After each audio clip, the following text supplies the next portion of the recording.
A century ago, a mysterious rift tore open in the skies above Earth, unleashing swarms of dimensional beasts that ravaged the planet and drove humanity to the edge of extinction. Only those blessed with awakened talents could stand against them. Among the survivors is Ye Tian, an orphan living with his younger sister, the only family he has left. Unfortunately, Ye Tian possesses one of the weakest talents imaginable, leaving him plagued by doubt about whether he can protect the person he cares for most. But everything changes the day he gets zapped by this creepy energy in his dreams, and upon waking up, he finds a strange notification before his eyes, an otherworldly system prompt granting him the ability to copy his sister's talent. From that moment on, Ye Tian holds the power to rewrite his destiny, for his new gift allows him to copy any talent he desires. Meanwhile, that pigtailed cutie proudly shows off the dish she made for him, braised pork, his favorite. Grateful for the meal and the warmth of home, Ye Tian can't help but smile. The power of talent copying is miraculous, but there's no way he's going to test it on his little sister. Still, he notices her base talent is way better than his own weak tier one.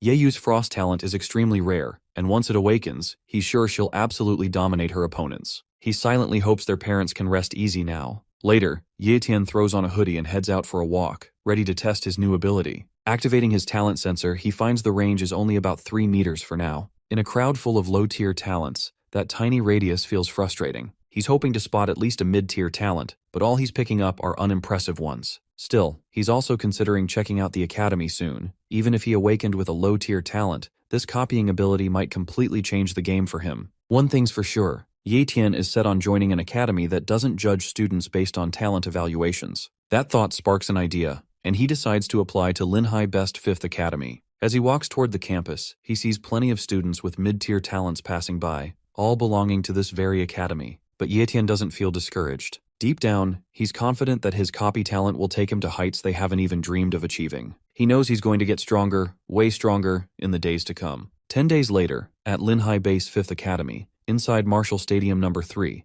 an instructor is giving a lecture on the path to becoming a martial warrior. He explains that the journey begins by first becoming a martial apprentice, laying the foundation for everything that comes next. But becoming a martial apprentice only begins by first learning the body training technique. From this point on, the instructor is ready to teach them that very technique. He tells the group that the key lies in forming an air vortex right in front of their chest, a sign that they've successfully grasped the basics of body training. Everyone gets into their poses, trying their best to follow his lead. Most of the students either faint, limp, or collapse in frustration, struggling to even activate their energy. But Ye Tian doesn't even flinch. One of the students suddenly shouts in panic that someone's passed out, but the instructor doesn't even blink. He sternly tells them to ignore the weak ones. There's no room for losers here. The only thing he demands from them is to create an air vortex, because without that, there's zero chance of becoming a martial warrior. Meanwhile, Ye Tian is quietly battling his own crisis. He's doing everything right, but nothing's happening. Not even a breeze. Frustration builds inside him as he curses his low-tier talent,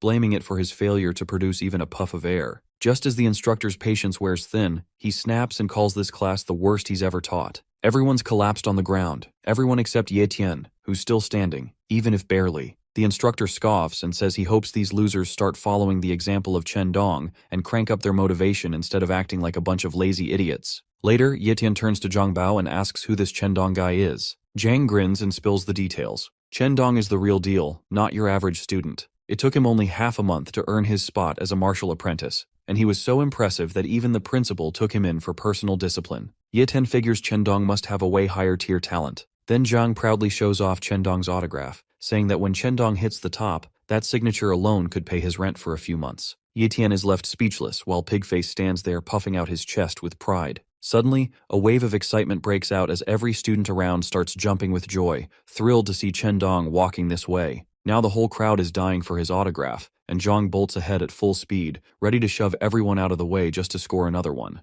Meanwhile, Ye Tian is checking out Chen Dong, who's kind of a big deal around here with a solid mid-tier ranking. Chen Dong tells everyone he is there to encourage them on behalf of their teacher, and has no intention of becoming a laughingstock in front of his friends. Ye Tian, playing it smart, insisted on shaking his hand, which made the crowd go wild. Zhang races to snag the first handshake, and the rest of the crowd rushes in behind him until it's finally Ye Tian's turn. The guy's got his own little game running. He reaches out, seals the handshake, and Dong casually wishes him good luck. That's when it clicks for Ye Tian. Later on, he stands in front of the status window that reads, "Mid-tier talent copied," and it's ready to fuse now. Even the talent reaper isn't sure how this fusion is going to turn out. The guy still isn't sure why he was zapped by thunder from the inside out before, but he pushes that thought aside to focus on what's in front of him. He goes ahead and selects the fusion option. The moment he does, a sharp pain shoots through his chest, like someone's shoving his heart straight into a meat grinder. Now, this skill thief's brain feels like it's melting, finally realizing that stealing isn't as easy as it sounds. The guy's down on the floor, barely holding on. After a while, the status window lights up,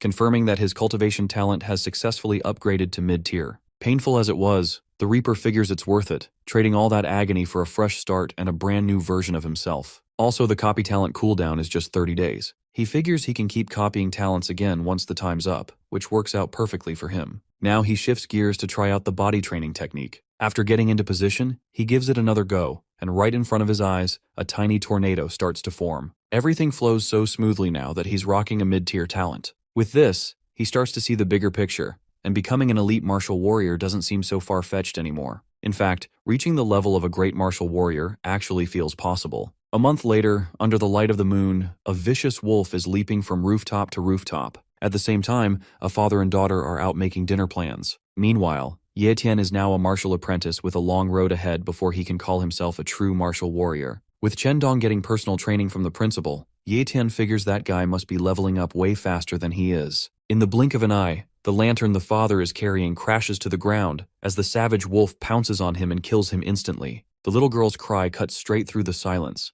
and Ye Tian freezes, his face turning pale at the brutal sight. All of a sudden, panic erupts as everyone realizes there's a monster in their midst. Shouts fill the air, people screaming for everyone to run, their voices shaking with fear after witnessing it kill someone. It's Ye Tian's first time seeing a monster up close. Just as the creature closes in on the little girl, Ye Tian musters the courage to pull her out of the way, the wolf hot on their heels. Terror grips him as he realizes the beast is too fast, giving them barely any time to escape. Right then, a heroic figure bursts onto the scene, slamming into the wolf from behind and cracking the road beneath them. The Silver Moon Wolf spins around, snarling at the figure who dared to interrupt its hunt. Standing there is none other than the famous Captain Gale Wolf, apologizing for showing up late. He orders Ye Tian to keep the girl safe while he handles the beast. As Ye Tian catches his breath and holds the girl close, Gale Wolf stands tall, ready to put on a show. Just as the hero clashes with the fearsome wolf, Ye Tian quickly covers the little girl's eyes, shielding her from the brutal scene. Gale Wolf, locked in combat, instantly senses the raw power packed into the beast like it's no ordinary monster. Even after tossing it aside like trash, he can tell its speed is nothing to take lightly. But with a smirk, he reminds the overgrown puppy that he's not fighting alone. Right then,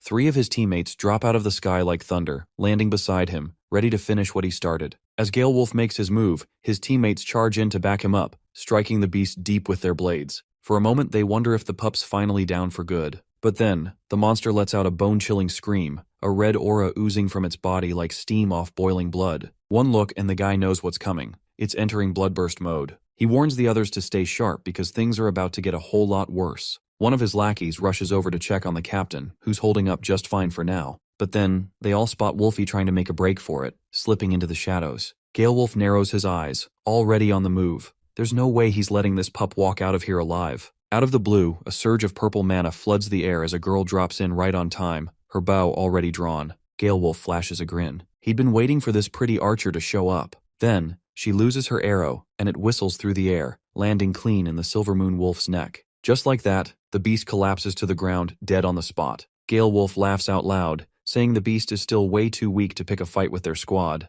Another teammate throws a nod of praise to the girl, calling her sniping skills top tier. Meanwhile, Ye Tian quietly checks the monster's status. The status window reveals the Silver Moon Wolf's traits, low-tier blood talent, and novice-tier speed talent. Nothing too impressive on paper, but in the hands of a creature like this, still dangerous enough to throw unprepared fighters into chaos. Even the little girl is left wide-eyed, her jaw dropping at the brutal sight of the wolf's supposed death. But just as things start to settle, Ye Tian catches a subtle movement. One of the wolf's paws is twitching. Something's not right. While the lackeys are cooling off, celebrating in their little victory bubble, and grumbling about how speed-type monsters are always a pain to deal with, they're already making drink plans like it's all over. That's when Gale Wolf's instincts kick in. He senses it. Something's off. Without wasting a second, he calls out to everyone that the monster's still alive. In a burst of rage, the Silver Moon Wolf rises to its feet, howling with fury. Its eyes burn with pure hatred, refusing to go down easily. Monsters like this don't understand defeat. They're terrifying in their tenacity, fighting until the last breath.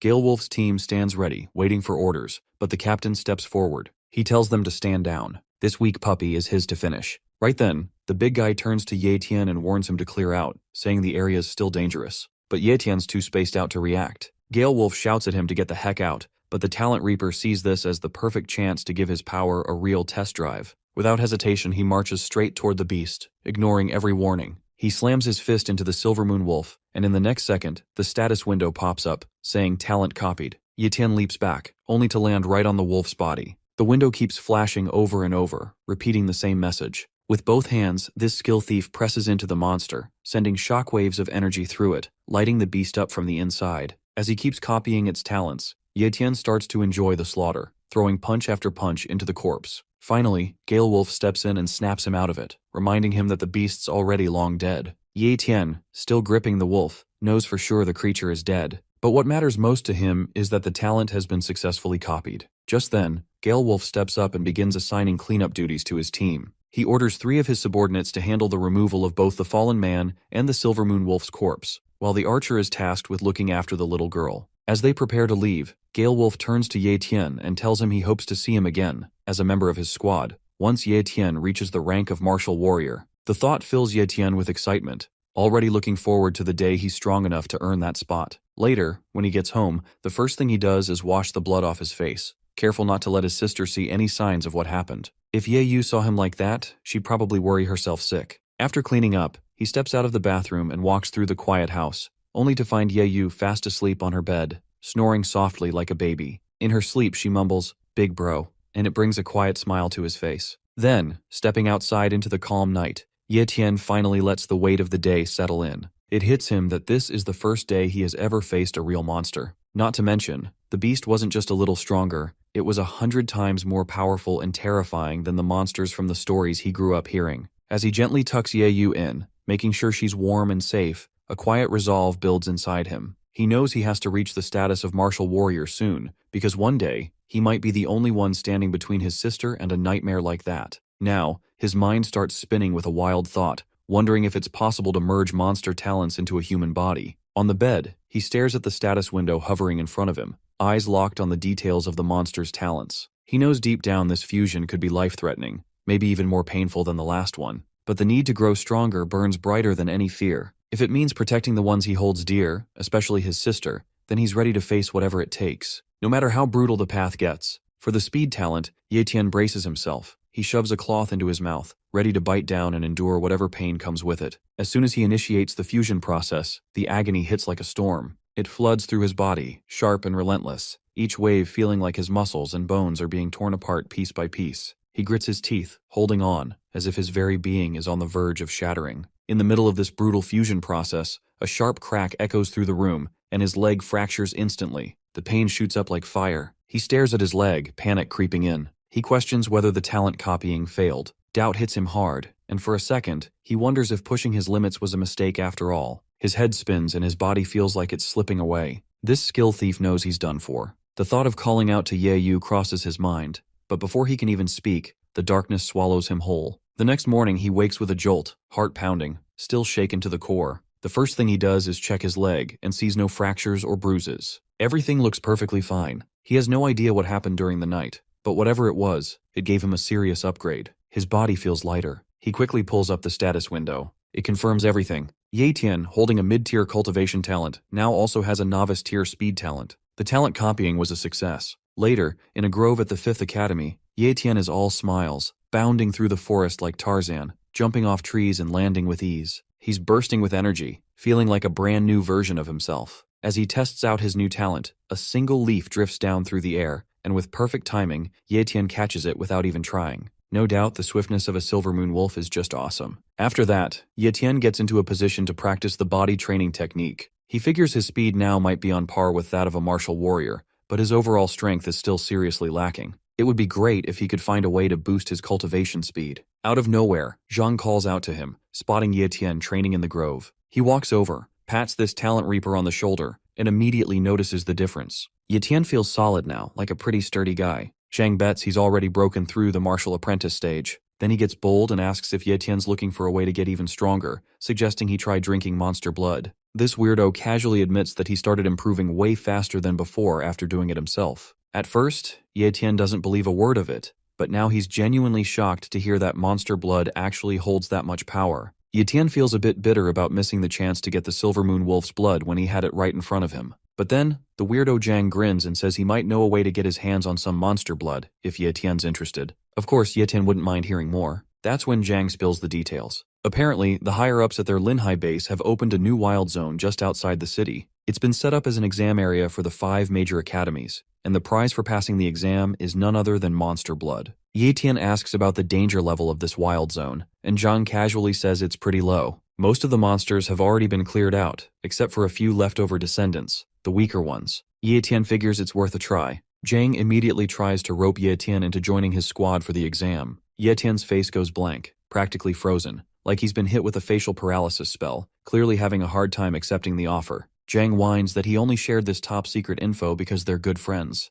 Tian apologizes but says he'll join up next time. Zhang calls him cold-hearted for turning him down like that. But in truth, Tian just finds teaming up too risky. His ability is still a secret, and revealing it could put everything at stake. He figures it's safer to handle things alone. This talent reaper is fired up and more determined than ever to break through, get his hands on that monster blood, and finally reach the rank of martial warrior. 1 month later, at the 5th Academy's main office, the professor demands to know if someone leaked the intel, since Tian signed up even without receiving the exam invitation. Hesitantly, Tian explains the situation. He's already a martial apprentice, so he's qualified enough to register. Frustrated, the professor tosses a life responsibility agreement at him. Even though he wants these kids to live a little longer, if Tian wants to take the exam, he has to sign it. Then, with a mix of anger and challenge, the professor tells him to get out if he's afraid to die. Sometime later, Tian steps out of the office with a slight smirk on his face. He's already signed the agreement. After he leaves, the professor scoffs, wondering if students really believe exams like this are meant for them.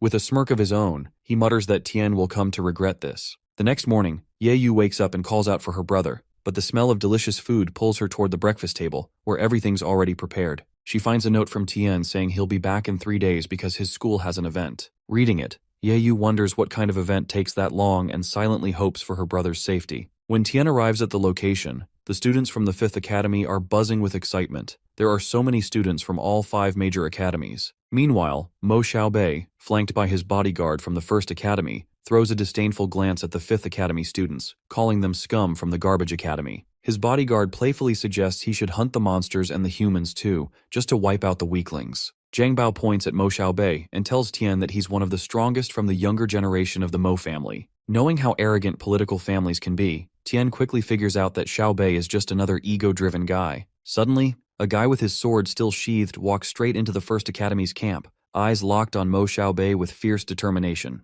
The students start yelling, demanding to know how he even got into their camp. But the guy, clearly angry, ignores them and challenges Xiaobei to come face him. He says he's here to chop him into pieces. Hearing that, Xiaobei just smirks, making it clear he's ready to beat this guy all over again. Tian, seeing them argue like that, gets curious and wants to know who the guy is. Being the gossip king he is, Zhang Bao tells him that the guy is Li Yunxing, a genius from the 2nd Academy who once got defeated by Mo Xiaobei. The professor of the 1st Academy snaps at the students to stop messing around, reminding them that these people are strong and not to be taken lightly. But Tian doesn't care and starts loudly cheering for Li Yunxing. Li Yunxing looks confused and a little awkward, wondering who this random guy is and why he's cheering for him when they don't even know each other. Just then, the authorities find out that 2 rivals are about to fight, and an announcement goes out warning that anyone who starts a fight outside the wild zone will be disqualified from the exams. With no choice left, Li Yunxing walks away from the 1st Academy's camp, but not before vowing that he won't let his rival go once they're inside the wild zone.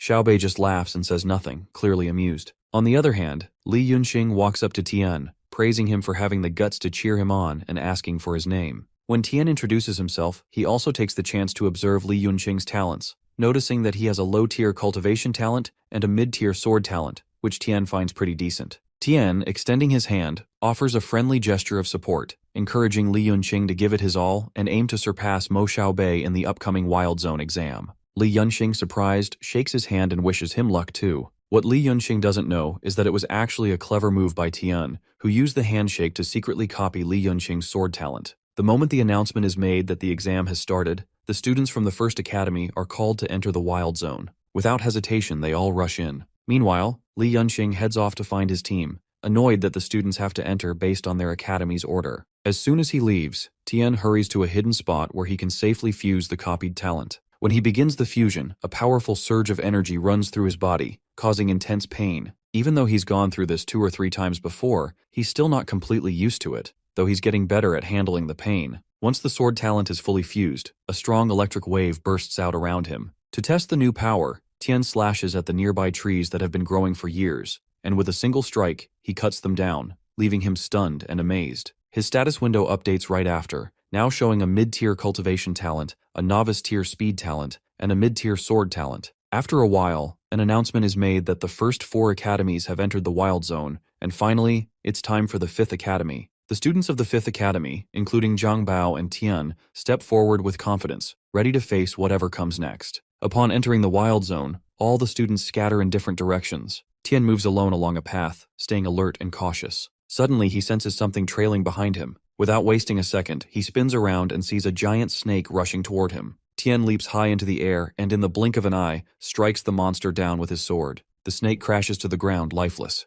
As proof of his kill, Tian takes one of its eyeballs and earns his first point. After the fight, Tian realizes these beasts are relatively weak, but according to the exam rules, the more beasts a student kills, the higher their rank will be. Determined to reach the top, Tian makes up his mind to secure first place no matter what. The reward for the top scorer includes 3 mid-tier beast bloods and 100,000 yuan, which is no small prize. Tian knows he has a long road ahead, and to earn these rewards, he must keep hunting. Using his speed talent, he starts jumping from one building to another, pushing forward to find more beasts. That's when he spots his friend Zhang trapped and surrounded by a horde of monsters. Zhang is frozen with fear, trembling and calling for help, completely unable to defend himself. As one of the flanged wolves lunges at him, Tian reacts instantly. He grabs a bow, fires an arrow, and kills the beast with precision. Zhang Bao's eyes go wide in shock when he sees Tian. Still terrified, Zhang warns him not to engage with these monsters, saying Tian is also too weak to take on the deadly flanged wolves. Hearing this, a smirk appears on Tian's face,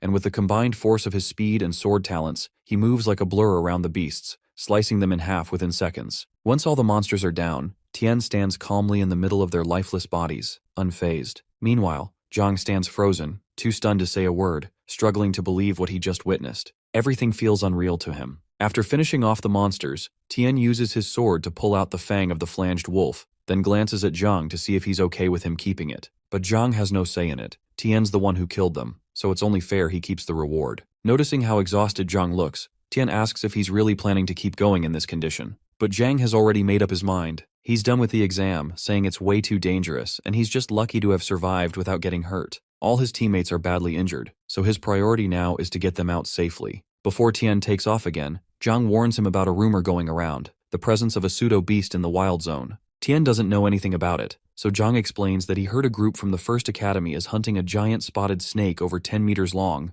It's not just any snake, it's a pseudo-beast, much stronger and rarer than the usual monsters. Taking it down is worth 500 points, which might be the highest score available. As soon as he hears that, Tian pressures Zhang into telling him the beast's location. Reluctantly, Zhang says it's in the southeast. Without wasting a moment, Tian darts off in that direction, knowing that if he manages to get those 500 points, first place will be his for sure. As Tian reaches the southeast, he spots students in First Academy uniforms lying injured or dead on the ground. He, scanning the area, notices a massive eruption taking place nearby. He follows the source and climbs onto a rooftop where he gets a clear view of a gigantic pseudo-beast wreaking havoc. Most of the First Academy students, including Mo Xiaobei, are engaged in battle with the monster, but it's obvious that the creature is completely out of control. Xiaobei is shouting orders, urging his team to bring the beast down and secure the 500 points. His bodyguard, closely observing the fight, notices that the beast is starting to tire and quickly informs Xiaobei that now would be the perfect time to strike. Just as they prepare to move in, the pseudo-beast, overwhelmed with fury, lets out a thunderous roar that sends shockwaves tearing through the ground. Mo Xiaobei, hearing the roar, swiftly kicks off the ground, deciding to take care of the rest. With a wicked smirk on his face, he lunges forward to deliver the blow to the monster with his sword. The next second, he stabs the blade into the pseudo-beast's head, blood immediately splattering out of it. Instantly, he gets a powerful blow from the monster's tail, causing him to be knocked off the monster's head. Xiaobei has fallen on the ground near a building, causing a huge dent in the wall. A few seconds later, he raises his head, rejoicing evident on his face, since the 500 points are his now. The pseudo-beast has finally collapsed on the ground. Seeing this from the roof of a nearby building, Ye Tian regrets being late. Meanwhile, Mo Xiaobei walks towards his bodyguard, who is bowing down in respect and congratulating his master on scoring 500 points. Xiaobei, being arrogant as usual, claims to have first place in exams now. However, instantly, the monster's skin color changes, and it opens its bloodshot eyes. Without wasting a second, it rises from the ground, roaring loudly. The students freak out, but the monster's anger is doubled now. It is causing the students harm. Xiaobei can't believe all his efforts ended up in vain. But before anyone can react further, the monster rises into the sky and escapes, leaving chaos and destruction behind. That's when Xiaobei realizes this wasn't just a pseudo-beast, it was a full-fledged monster. With that in mind, all the surviving students from the other academies, along with Xiaobei and his team, decide to go after it. Monsters are worth a massive 1,000 points, and none of them are willing to let that kind of opportunity slip away. Knowing their earlier attacks already weakened it, Xiaobei understands they need to catch it quickly before someone else finishes the job and claims the reward. If they don't, all their sacrifices and effort will mean nothing. Meanwhile, Ye Tian stands on the rooftop of a building, surrounded by a surge of powerful energy, a confident smile on his face. Thanks to the skills he copied, he knows he's faster than Xiaobei and the others, and he never expected a monster worth 1,000 points to show up so suddenly. Without wasting time, he decides to go all in, pushing his speed and power to the limit. His aura flares stronger than ever, and with unwavering determination in his eyes, he launches himself into the sky. In just a few seconds, he covers a huge distance, racing to catch up and track down the monster. Sometime later, the massive monster crawls toward a crumbling, rubbled building, leaving a trail of thick, purplish mucus behind as it tries to hide. At that exact moment, Ye Tian arrives at the scene, landing smoothly on the ground. He quickly notices that the first academy students haven't reached the area yet and spots the fresh mucus left by the monster. Without hesitation, he crouches down and touches it, trying to determine how recently the monster passed through. Following the trail, he moves toward the rubbled building and stops just outside, standing still as he senses the presence inside. A greedy smile spreads across his face at the thought of claiming 1,000 points all for himself. As Ye Tian carefully enters the building, he's immediately hit by the strong, pungent stench of the monster. Even though he knows it's close by, he walks forward without fear, his energy beginning to fill the space around him. As he scans the surroundings, his eyes suddenly widen in shock and a drop of cold sweat runs down his forehead. Right in front of him is the massive monster, its mouth wide open as it drinks some kind of liquid dripping from the ceiling. The source is a strange, shiny stone, and the liquid falling from it is clearly not ordinary water. Ye Tian wastes no time and pulls his sword from its sheath, smirking at the thought of earning those 1,000 points first and dealing with the strange liquid later. With burning determination in his eyes, he charges straight at the monster, but the beast senses him and instantly reacts. It leaps high into the air with unexpected speed, catching Ye Tian off guard. As Ye Tian tries to dodge, the monster slams its hand into the ground, sending out a powerful shockwave that throws him back hard. Still, he doesn't give up. He quickly grabs his bow and in the blink of an eye, draws 3 arrows and fires them at the monster. 2 of them hit the creature straight in the eyes, and blood immediately spurts out as the beast howls in pain and agony. He, grasping his sword tightly, rushes towards the monster again and strikes at the monster. The intensity of that stab is so powerful that Ye Tian's hands are shivering from its intensity. Running down the monster's body, he cuts the flesh of the monster with his sword alternately. The monster, writhing in pain, splashes his blood everywhere. Before the huge monster collapses on the ground, Ye Tian has already jumped off its body. As soon as the battle is over, Ye Tian smiles wickedly with a sigh of relief, admitting that there was no way he could have killed it if Mo Xiaobei and his group didn't wear the monster down first. His focus then shifts towards the liquid, wondering what it is. Though towards him, it doesn't matter since a monster was after this. It must mean that it is some kind of treasure. Without putting any more logic, he collects the dropping liquid in his flask, deciding to examine it later. Additionally, Ye Tian removed one of the eyeballs of the monster with his sword as proof that it had been killed, and since the blood of the heart of a monster is extremely valuable, he collected it too in another flask. As the drops filled the stone-filled half of the flask, Ye Tian thought it was more than enough. One last time he looks at the stone on the ceiling. A thought comes into his mind to not let this thing be a center of attention for Mo Xiaobei. So without any second thoughts, he quickly cuts off the rock hanging from the roof, putting it in the bag. With that, Ye Tian decides to leave, satisfied that with all these things, he will definitely be placed first. Meanwhile, sometime later, the students of the first academy arrive at the scene and find the monster lying dead. As they examine the body, panic quickly spreads among them after they discover that one of its eyeballs has been removed and its heart has been completely drained of blood. Mo Xiaobei's bodyguard is stunned by the sight and turns to his master, asking what they should do next, since all that's left is a lifeless corpse, which holds no real value anymore. Xiaobei's fists tremble with rage, and his teeth grind as his face flushes crimson with fury. Demanding to know who dared to steal the 1,000-point trophy that was rightfully his, he swears to hunt down and destroy whoever took it. Ye Tian stays hidden in the same building, quietly watching the students from the first academy. Raindrops fall steadily, soaking him as he observes from above. That's when he notices the group leaving the building. One of the men suggests to Mo Xiaobei that whoever stole the points must have gone inside, prompting Xiaobei to order a full search of everyone they come across. He makes it clear that they must find the thief no matter what, and he won't let the person responsible get away so easily. Ye Tian hears everything and realizes he needs to stay out of sight for a while or risk being discovered. With that in mind, he leaps through the air, weaving between tall, half-ruined buildings, lost in thought. Sooner or later, all the students, including Mo Xiaobei, will know the truth. Once he submits the monster parts for point calculation at the end of the exam in 3 days,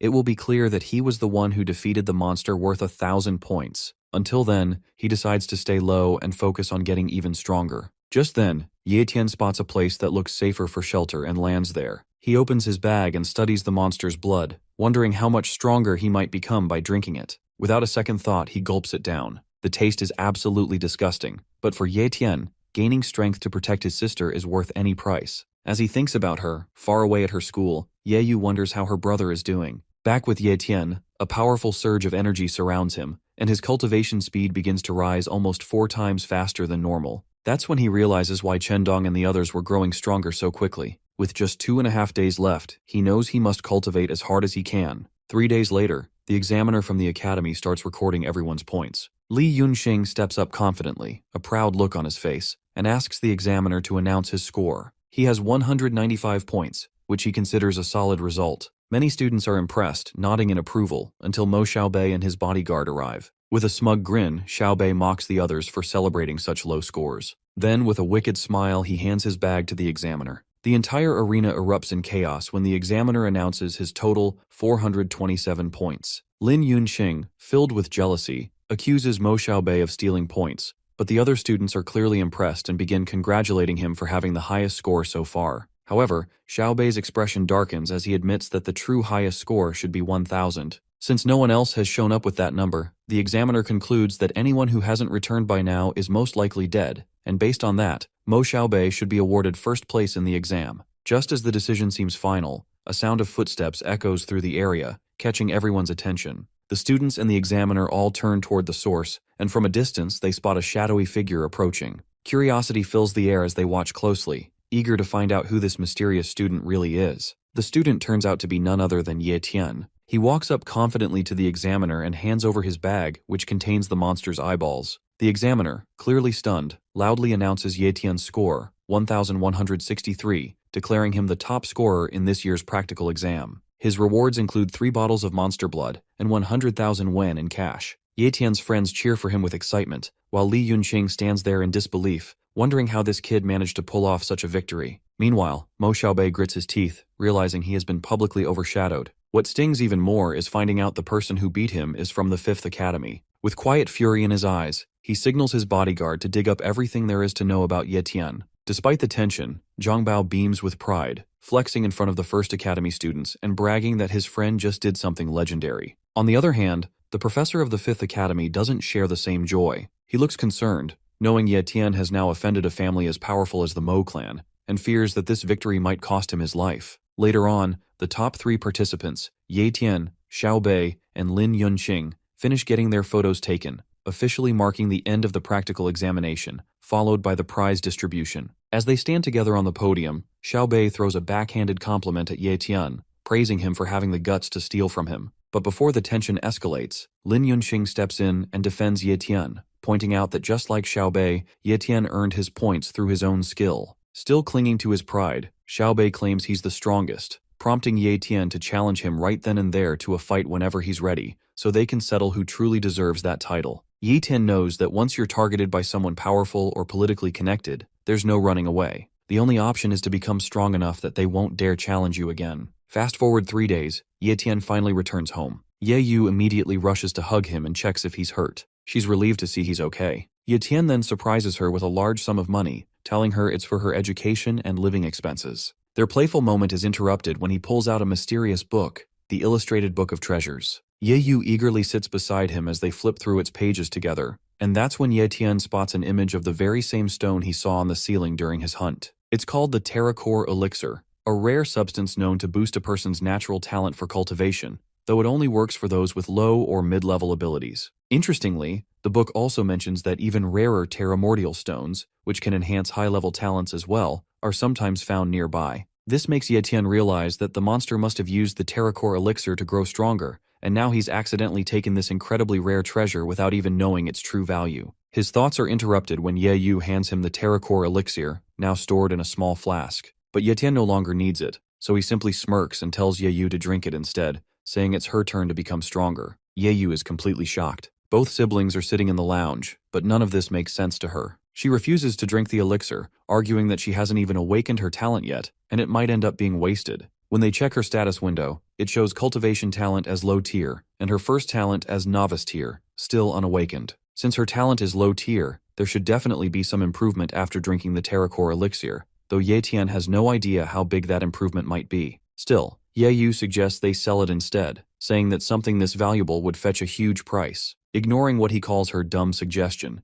Ye Tian flips through the book again and learns that the location where the elixir was found might have also held a rare terramordial stone. Realizing he destroyed the place, he starts to regret it. Now, if word gets out, potential buyers might not believe he doesn't have the stone and could even come after him for it. Ye Yu is stunned, calling it a complete waste. Not wanting to waste the elixir too, Ye Tian quickly picks it up and, before she can protest, opens her mouth and forces her to drink it. Ye Yu grunts and coughs, but then a warm, comfortable feeling spreads through her. However, when they check her status again, her cultivation talent still shows as low tier, leaving Ye Tian wondering if the book might have been wrong. Ye Yu, feeling sleepy, decides to lie down and rest. Meanwhile, Ye Tian chooses to wait a little longer, thinking maybe the elixir just hasn't taken effect yet. About an hour later, Ye Yu is fast asleep on the sofa, while Ye Tian sits nearby at the table in the same lounge. Suddenly, strong waves of talent aura begin to radiate from Ye Yu. Ye Tian quickly checks her status window and is stunned to see her cultivation talent has jumped to mid-tier, an increase of 2 full tiers. With a mid-tier cultivation talent combined with her rare frost talent,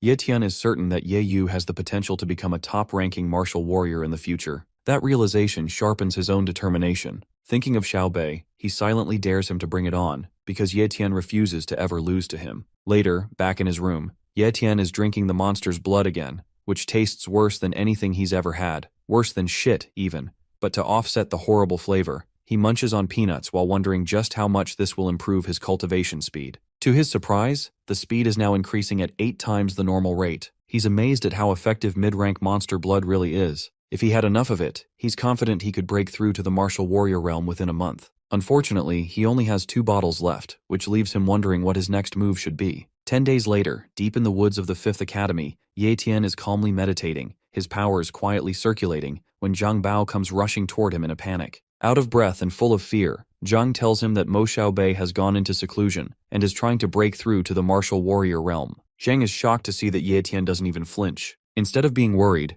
Ye Tian actually feels disappointed that Xiaobei hasn't challenged him yet. He already looked into Xiaobei's talent and knows that his cultivation is mid-tier as well, so it'll likely take him about a month to make the breakthrough. Zhang tries to make him see how serious this is, reminding him that Xiaobei comes from a wealthy and powerful family, and that just 3 bottles of monster blood won't be enough to beat someone like that. Getting dramatic, Zhang promises to collect Ye Tian's corpse as a loyal friend, and even vows to take good care of Ye Yu. Tian completely ignores the nonsense and focuses on what he has left, some low-rank monster blood and the blood from the monster's heart. With those, he'll probably reach the advanced martial apprentice rank, which is just 1 small step below the martial warrior realm. It might not be enough for a full breakthrough, but with his speed and sword talent, he's confident he can still go head-to-head with a real martial warrior. In another part of the world, at the Mo estate, the steel gates of the Grand Castle burst open, and from a distance, the shadow of a powerful figure emerges. It's none other than Mo Xiaobei. His bodyguard immediately bows in respect and congratulates him on successfully advancing to the martial warrior realm. Mo Xiaobei has undergone a complete transformation. A strong, commanding energy now surrounds him, and it's clear that things are about to get much tougher for Ye Tian than he ever anticipated. In the hall, Xiaobei is being attended to by the servants, looking calm and composed. Meanwhile, Mo En, an elite martial warrior of the Linhai base's wealthy and prestigious Mo family, and the father of Mo Xiaobei, enters the room. Mo En is overjoyed that his son has completed his secluded training and praises him for successfully breaking through and becoming a full-fledged martial warrior. Xiaobei, now clearly stronger and more confident, assures his father that he will never bring dishonor to the Mo family name. When Mo En tells him that the family's ancestor will personally reward him, Xiao Bei immediately kneels, expressing heartfelt thanks to both his father and their ancestors for the guidance and support they've given him over the years. His father doesn't let him kneel long and gently urges him to eat and enjoy all his favorite food and drinks, specially prepared on his orders. As soon as Mo En leaves, Xiao Bei's expression darkens. He turns to his bodyguard and demands to know if the task he assigned before going into seclusion has been completed. Without hesitation, the bodyguard informs him that Ye Tian has no parents, no family ties, and no political or influential backing, which means they can deal with him however Xiao Bei wants. Hearing that his enemy has no protection or support, Xiao Bei decides it's time to end the game, but he plans to do it in a far more entertaining way. Believing Ye Tian to be weak, Xiao Bei orders his bodyguard to arrange his assassination. The bodyguard warns that committing murder in their territory could cause complications, but Xiao Bei insists on doing it discreetly using a shadow assassin. Although the bodyguard hesitates, noting that hiring a shadow assassin would cost at least 1,000,000 yuan and might not be worth it, Xiao Bei explains his reasoning. In Linhai Base, only a few powerful families hold control, while everyone else lives like slaves. When poor commoners show signs of talent, the elite act quickly to eliminate them and maintain their grip on power. Meanwhile, deep in the forest of the 5th Academy, Ye Tian has been training for hours, his body surrounded by a strong aura. When he senses the rain approaching, he decides to head home. As he walks through the pouring rain, he suddenly feels a presence nearby and checks the status window. It's someone named Li Kun, possessing a shadow talent. Before Tian can fully process what's happening, Li Kun leaps from a nearby rooftop and attacks him with a sword. Tian narrowly dodges the strike and demands to know who he is. Li Kun grins with a sinister edge and makes it clear that he's there to kill him. Li Kun's eyes are bloodshot, and a red dagger is clenched between his teeth. His terrifying appearance sends Ye Tian's thoughts racing as he tries to make sense of the situation. At first, he suspects this could be an assassin sent by Mo Xiao Bei, but that doesn't quite add up. Xiao Bei is already strong enough to face him openly, so why would someone with that kind of power resort to a sneak attack? The confusion lingers in his mind, but he doesn't have time to dwell on it. Li Kun suddenly leaps high into the air, dagger pointed forward, ready to strike. Ye Tian quickly raises his sword to block the attack and then jumps back, only to realize that Li Kun has vanished. That's when he understands the nature of the shadow talent. It grants the ability to turn invisible. As Ye Tian turns around, Li Kun reappears right behind him, blade aimed at the back of his head, but thanks to his speed skill, Tian narrowly dodges the strike. The failed sneak attack frustrates Li Kun, who clearly didn't expect someone at Ye Tian's level to be this fast. Tian decides it's time to stop playing defense and flips the situation. With a wicked grin, he lunges forward and swings his weapon at Li Kun, but once again, the assassin disappears. This kind of talent would be difficult for an ordinary martial artist to handle, but against Ye Tian, tricks like these are completely useless. In the middle of a narrow alley, Ye Tian stands still, focused entirely on sensing his opponent. The moment he feels a shift in energy, he swiftly swings his sword, sending Li Kun's body flying through the air. Blood gushes from Li Kun's mouth as he crashes to the ground, stunned and disbelieving. He can't comprehend how Ye Tian, who isn't even an elite martial warrior, could see through his shadow talent. Driven by curiosity and desperation, he demands an explanation. But Ye Tian remains calm, slowly walking toward him, and instead of answering, turns the question back on him, saying that if Li Kun really wants to know, he must first reveal his own identity. Smirking, Li Kun tries to reach for his weapon and taunts that he'll only reveal the answer when Tian is taking his last breath. In a flash, he attacks again. Ye Tian leaps into the air to dodge the strike, and the moment his feet touch the ground, he launches forward with incredible speed, piercing his sword straight through Li Kun's body. Standing behind him, Ye Tian demands once more to know who hired him. With a dying laugh, Li Kun praises Tian as the strongest martial artist he's ever fought, and with his final breath, he confesses that it was Mo Xiao Bei. Tian crouches beside the fallen body, reaching toward the streams of dark energy leaking out, and copies Li Kun's shadow talent. As the power transfers, a surge of energy rushes through Ye Tian's body, and his status window confirms the successful copy. Now, it shows a mid-tier cultivation talent and blade talent, with both his speed and shadow talents ranked at the novice tier. Rain continues to pour from the sky, with flashes of lightning cutting through the dark clouds as blood covers Li Kun's lifeless face. Instead of leaving him there, Ye Tian gathers nearby stones and buries the body beneath them. As he does, a thought crosses his mind, that a person shouldn't live like a leaf, helplessly tossed around by the wind and rain. Walking away, he notices a single leaf drifting down, catches it in his hand, and silently promises himself that he will live not as the fallen leaf, but as the wind and the rain itself, strong, powerful, and unstoppable. Leaving the forest behind, Tian returns home just as heavy clouds continue to gather over the city. After a hot shower and drying off, he settles into the lounge, sinking into the sofa with a long sigh of relief. He's brought back everything that belonged to Li Kun, including his weapons. Picking up the twin blades, Tian immediately realizes they are primordial weapons, the kind that far outclass his own sword, which had broken during the fight. Li Tun's belongings also include a gold card worth 1 million yuan and a silver card worth 100,000, making a total of 3.5 million yuan. Without a second thought, Tian slips the cards into his wallet, grinning at the idea of using the money Xiao Bei spent to kill him for his own benefit. Among the items, he also finds a book titled Shadow Blade, a bronze-rank blade skill, and with a gleam in his eye, he adds it to his growing arsenal. Upon opening the book, Tian is thrilled to find exactly what he needs, knowing that blade skills can help him fully unleash the potential of his blade talent. Without wasting time, he heads to his bedroom, grinning as he slams the door shut and sits on the bed to begin learning. He opens the first chapter of the skill book, ready to dive into training, but reality suddenly strikes him. A wave of panic hits as he realizes Ye Yu isn't home yet. Fear creeps in, and Tian bolts back to the living room, his mind racing. If Mo Xiaobei had enough information to send an assassin after him, then it's possible Ye Yu is in danger too. Without a second thought, Tian leaps from the balcony, dashing from rooftop to rooftop, his heart pounding with worry as he prays for his sister's safety. When he arrives at a regular middle school in the downtown area, he lands in the schoolyard and starts searching frantically. Even though he knows this is an ordinary school where martial warriors aren't allowed to cause trouble or harm students, Tian isn't convinced that someone like Xiao Bei would care about rules. Suddenly, he feels something poke him in the back. A voice warns him not to move. Reacting instinctively, Tian spins around and prepares to counter, but stops cold when he sees it's his sister, Ye Yu, holding an umbrella and grinning. She casually explains that she was on cleanup duty after class and had stayed behind to tidy up the rooms, completely unaware of her brother's panic. Walking through the streets on their way back home,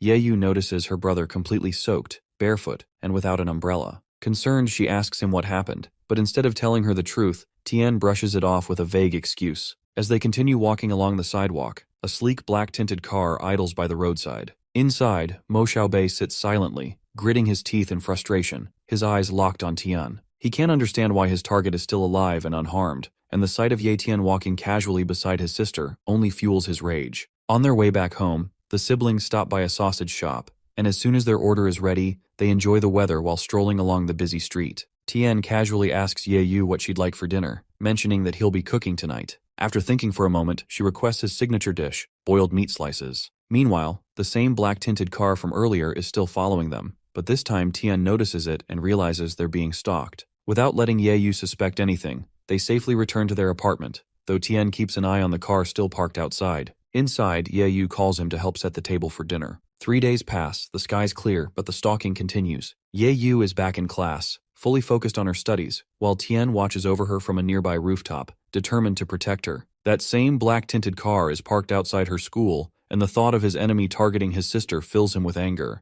When the car finally drives away, Tian immediately decides to follow it, hoping it will lead him to some answers. Summoning magic around himself, Tian leaps swiftly from one building to another and arrives at the location where the black car has stopped near a construction site. Landing quietly on top of a construction crane for a better view, he watches as someone steps out of the car and walks into the building. When Tian gets a proper look, he immediately recognizes the man as his enemy. Inside the building, blood stains the floor as a bouncer mercilessly beats a man who lies there begging for mercy, saying he has no money to repay Xiao Bei, but promises to return it once he collects enough. He pleads desperately, asking Xiao Bei to let him go. Sitting casually against the wall, Xiao Bei coldly threatens to double the debt if it's not paid today, reminding the man that borrowing his money comes at a heavy cost. The man kneels, explaining that the interest is unbearable, and he has elderly parents and children to care for, so he truly can't pay today. Before Xiao Bei can respond, his main bodyguard walks in, and Xiao Bei immediately demands news about the shadow assassin. The bodyguard reports that the assassin has disappeared, though he will try to reach him through another contact. Hearing this,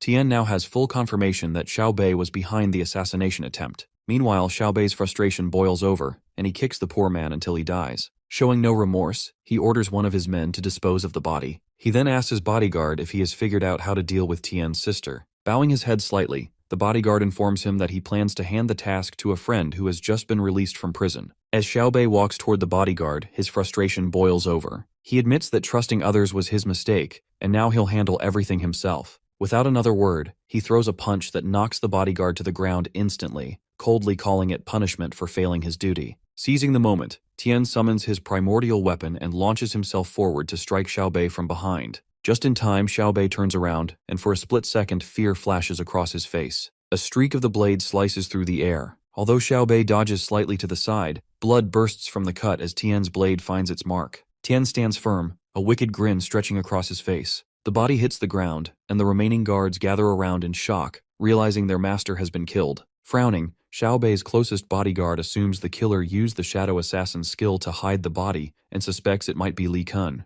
But after a brief moment of eerie silence, Ye Tian steps out from the shadows, his blades spread wide. As soon as they see him, most of the bodyguards flee in fear, leaving only the main one behind. He stands his ground and confronts Tian, demanding to know how he got the shadow talent. Tian doesn't answer and keeps walking toward him. The man yells louder, insisting he's looked into Tian's background and knows he's just low-tier trash. He demands again to know how someone like him could take down the young master with a single strike, and where Li Kun is. Ignoring every word, Tian leaps into the air and slashes down with precision, slicing the man's throat with ease. Calmly, he wipes the blood from his blades using a handkerchief marked with the shadow assassin's symbol and tosses it onto the bodies. Before walking away, he glances back and says coldly that he's not some clueless sheep they can slaughter, so they've only got themselves to blame for picking the wrong guy. 1 hour later, Mo En and his team arrive at the scene, his eyes burning with rage and fury, focused only on finding the person responsible for his son's death. During the investigation, one of his men discovers the handkerchief Ye Tian had left behind, marked with the symbol of a shadow assassin. This confirms their suspicion that a shadow assassin was behind the deaths of Xiaobei and his men. Just then, Elder Mo, the Grand Elder of the Linhai Base's prestigious Mo family and one of its few great martial warriors, enters the site. Upon seeing him,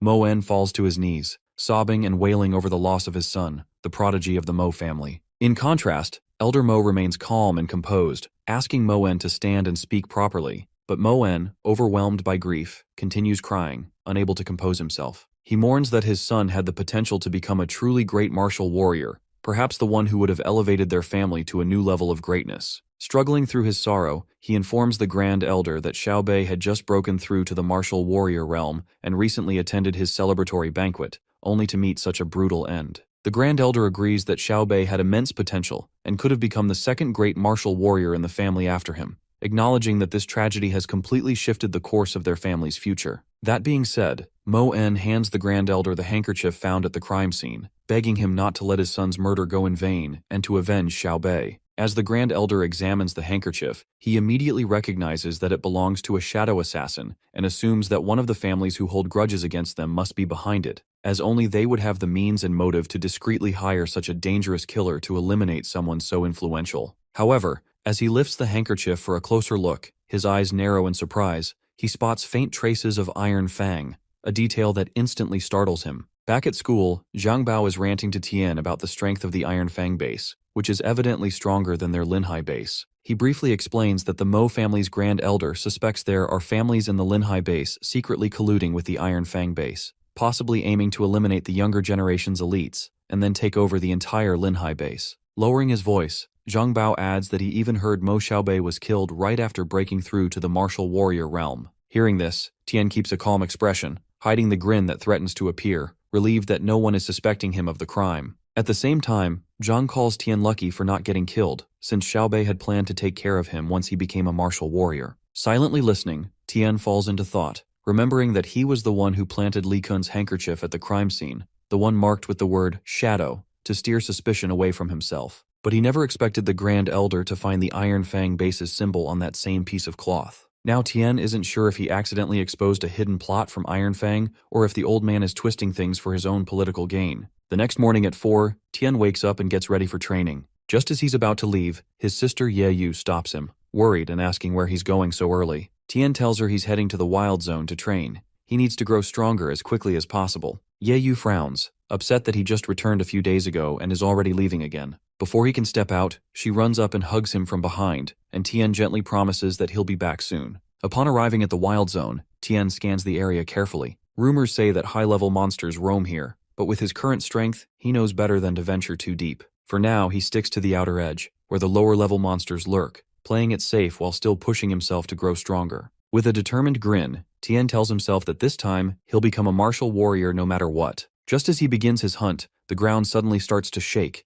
and panic flashes across his face as he wonders if it's an earthquake. But when he turns around, he spots the source, an armored ox with a weak-tier bloodline talent and a low-tier defense talent. Tian studies its status window and hums to himself, calmly analyzing the situation and wondering whether the monster has seen him. The answer comes quickly as the ox charges straight at him. Instead of dodging or retreating, Tian tosses his bag to the ground and lunges forward to meet it head-on. Leaping into the air, he summons his primordial dagger and strikes, but the monster activates its defense talent, creating a shield around itself that blocks the attack from all sides. The ox roars, sending out a powerful shockwave that blasts Tian backward and slams him into a nearby rock. Despite the hit, Tian stands up with a wicked smile, praising the monster's talent and declaring that it will soon be his. Holding both primordial daggers, he moves forward again with confidence while the monster waits in place, roaring with intensity as it prepares for the next strike. The monster struck the ground with its hoof, its eyes burning with red fire as it opened its mouth and charged forward. Raising his dagger, Tian smirked and vowed to himself that he would make the low-tier defense talent his. Without hesitation, he lunged forward and leapt onto the ox's massive body. Once above its head, Tian recalled that most monsters tend to have the same weak spot.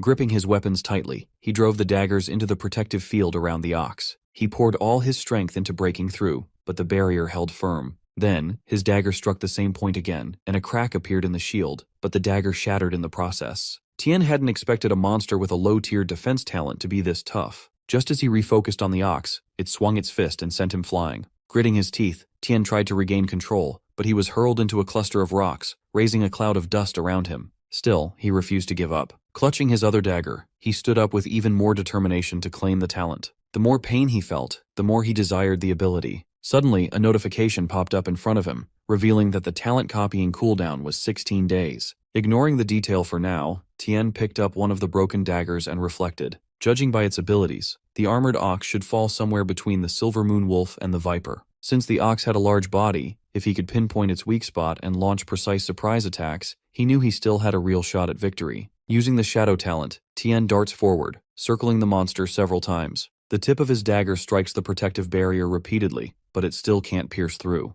While the shadow talent is working in his favor, keeping the monster unaware of his attacks, his blade talent is proving useless against the solid defense shield. Frustration boils inside him as he struggles to find any weak spot. He starts to wonder if this defense talent has any gaps at all, but after a closer look he notices something. The barrier appears noticeably thinner around the monster's butt. Scratching his cheek and a little unsure, Tian mutters to himself that maybe this is the weak point. Without wasting time, he activates his shadow talent and rushes in, aiming the dagger right at the spot. As soon as the blade pierces through, the monster lets out a thunderous roar, and within seconds, its massive body collapses to the ground. A pool of mucus spreads beneath it as it lies there cold and lifeless. Squinting with a smug look, Tian can't help but feel proud that his guess was right after all. Just as Tian had expected, once the monster was dead, the blade pierced through its body with ease, making him realize that no matter how much strength or capability someone has, death renders it all meaningless. He begins storing the monster's blood in several glass flasks, wiping the sweat from his forehead as he finishes. Noticing the ox's thick hide, he knows it will fetch a good price, so he also plans to take its eyes and testicles. However, the most valuable part is the pair of horns, and with a swift swing of his dagger, he cuts them clean off. Loading all the loot onto his back, Tian sets off in search of a quiet place to cultivate. Eventually, he finds a cave and settles there in peace. Taking a deep breath, he places the fresh monster blood beside his sister's peanuts, which he uses to mask the awful taste. Staring at the flasks, he plans to rely on them to push through to the martial warrior realm. Picking up one of the bottles, he gulps down the blood and quickly chews peanuts afterward. Instantly, a powerful wave of energy surrounds him, and his cultivation begins. 20 days later, inside the cave, Tian lets out a long breath, but then his eyes suddenly ignite with blue flames, and a piercing scream bursts from his mouth as lightning surges through the entire cave. The ground outside shakes from the aftershocks of his transformation. Two girls stand near the cave. One of them, wearing a red cloak, finds it amusing that someone would choose to break through to the martial warrior realm in such a barren and isolated place. Meanwhile, the other girl, dressed in a black cloak with the martial pavilion symbol on it, remains quiet but offers a faint smile, clearly intrigued by what she's sensing. Back inside the cave, Tian feels a powerful surge of energy and instantly recognizes it as the martial warrior realm. His mind quickly shifts to the armored ox he defeated, remembering that the talent copying cooldown was 16 days and realizing it has now been 20. He rushes back to the spot where he left the ox, hoping to copy its defense talent. However, upon arrival, he finds only the skeleton remains, making it impossible to copy the talent. Frustrated, he regrets cutting the monster into so many pieces. On the other side, the red-cloaked girl wonders if Tian might have been the one who killed the monster. The girl in black shakes her head and disagrees, pointing out that the creature had been dead for days, while Tian only just broke through to the martial warrior realm. She adds that it would have been impossible for a martial apprentice to defeat such a monster, but still quietly praises his courage for even daring to scavenge in such a dangerous mountain. Before heading back home, Tien takes off his clothes to go for a swim, having spent 20 days in the wild zone. Seeing this, both girls quickly freak out and, completely embarrassed, decide to leave. Later, at the Linhai base's martial marketplace, Tien explores the area and is impressed by how massive the market is. As he continues walking, he spots a shop in front of him called the Martial Pavilion, the same one the girls from earlier were associated with. The girl in the red cloak nudges her friend in the black cloak, pointing out that he's the guy they saw earlier. Feeling a strange sense of familiarity, Tien turns toward the girls, and when he locks eyes with the girl in black, something clicks. Shocked, he asks if she's Ye Yu, his sister. When Tien calls out to the girl, mistaking her for his sister, he quickly gets embarrassed. But when he glances at her status window, his eyes widen in shock. This girl is an absolute genius. Her name is Yui Ling, and she possesses a high-tier cultivation talent, a mid-tier sword talent, and a low-tier speed talent. The girl in the red cloak, Xiao Yu, gets furious at Tien for calling her friend his sister and for praising her despite being, in her words, a scrounger. This leaves Tien confused, wondering if he still smells bad even after taking a bath. Wei Ling calmly warns Xiao Yu not to speak recklessly. Lowering her voice, she whispers something to Xiao Yu and tells her to act accordingly before walking away. Instantly, Xiao Yu's entire demeanor changes. She bows respectfully and apologizes for her earlier rudeness, explaining that her lady, Yui Ling, has corrected her. She further adds that Yui Ling had to leave first due to important matters. Grabbing Tien's arm, she assumes he is here to sell supplies and insists that, because of their earlier behavior, they will double the price for anything he wants to sell. Two volunteers take his bag full of loot and lead him to a private room. Inside, the place is filled with rare and high-quality items, proving that this is the martial marketplace's biggest shop. One of the girls offers him tea and, before stepping out, informs him that the value of the armored ox's horns and leather comes to 20,000 yuan. As promised, they will double it, making it 40,000. This comes as a surprise to Tien, who never expected to walk away with so much money. A little later, Xiao hands him 4 white cards, each worth 10,000 yuan. Grinning with excitement, Tien can't help but think how happy Ye Yu will be when she sees this. Just as he's about to leave, Xiao adds that the manager, Yui Ling, instructed her to let him know that, as a further gesture of apology, he'll receive a 50% discount on anything he wants to buy. Hearing that, Tien decides not to hold back and starts browsing the shop's reference menu. As he scrolls through the list, he finds the prices ridiculously high and mutters inwardly that the big families controlling the Cultivation Association are the reason everything is so overpriced. Still, he settles on buying a profound training manual, a monster directory, 3 bottles of mid-tier monster blood, and 3 restorative elixirs. Altogether, it costs 78,500 yuan, but with the discount and a little rounding down, he only needs to pay 70,000. Tien hands over the gold card, glad that he took Li Kun's money, but deep down, he knows this VIP treatment isn't just because someone at the shop called him a scrounger. He's got no clue what they saw in him, but they're clearly treating him differently for a reason. When the staff says nothing more, he heads for the door, only to be stopped by Xiao. A small grin forms on his face. He knew it wasn't going to end that easily. Xiao then tells him that her manager would like to meet him, if he's willing. Pressing forward, Tien arrives at a hall on the 2nd floor, and the moment the door opens, he sees Yue Ling sitting there, calmly sipping tea. He's stunned by how much she resembles his sister, but he pushes the thought aside as they greet each other. Yue Ling welcomes him politely and mentions that she's from the Mohai base. As soon as they shake hands, Tien manages to copy her high-tier cultivation talent, and with a slight grin, he introduces himself. Yue Ling gestures for Tien to sit, and as she pours him tea, she explains that anyone who steps onto the 2nd floor of the Martial Pavilion is considered a valued guest. Confused, Tien admits that he is of common birth, with no ties to political or influential families, so he doesn't understand why he would be called valuable. Yue Ling agrees but calmly points out that his value lies exactly in that, his independence and lack of affiliation. Tien says nothing in response but quietly notes how composed and thoughtful this girl is, so unlike his sister Ye Yu. Without wasting time, Yue Ling slides a symbol across the table and reveals the real reason she invited him. She wants him to join her martial pavilion. The way she says it reminds him of Ye Yu, someone he could never bring himself to say no to. Even so, he asks something that's been on his mind. Mohai is a massive base filled with talented people, so why would they want someone like him, a novice martial warrior? Yue Ling rises and explains that bases like Mohai are powerful, not because they never lack talent, but because they are always searching for more. Tien finds himself unexpectedly impressed. She may look like a delicate girl, but her words carry weight and vision, far beyond anything his silly sister could ever manage. Seeing him lost in thought, Xiao cuts in and suggests he shouldn't overthink it, adding that even elite disciples from powerful families dream of joining her lady, but don't meet her standards. Tien knows it's a golden opportunity, yet he also understands that joining any organization means giving up freedom and risking exposure. If anyone finds out about his secret ability, it could lead to a gruesome death. Wanting to stay safe and independent, he hesitates. Yiling notices his reluctance and directly asks for the reason. Struggling to say no to a face that looks so much like his sister's, he tries to explain by bringing up the rumors about the Iron Fang invasion.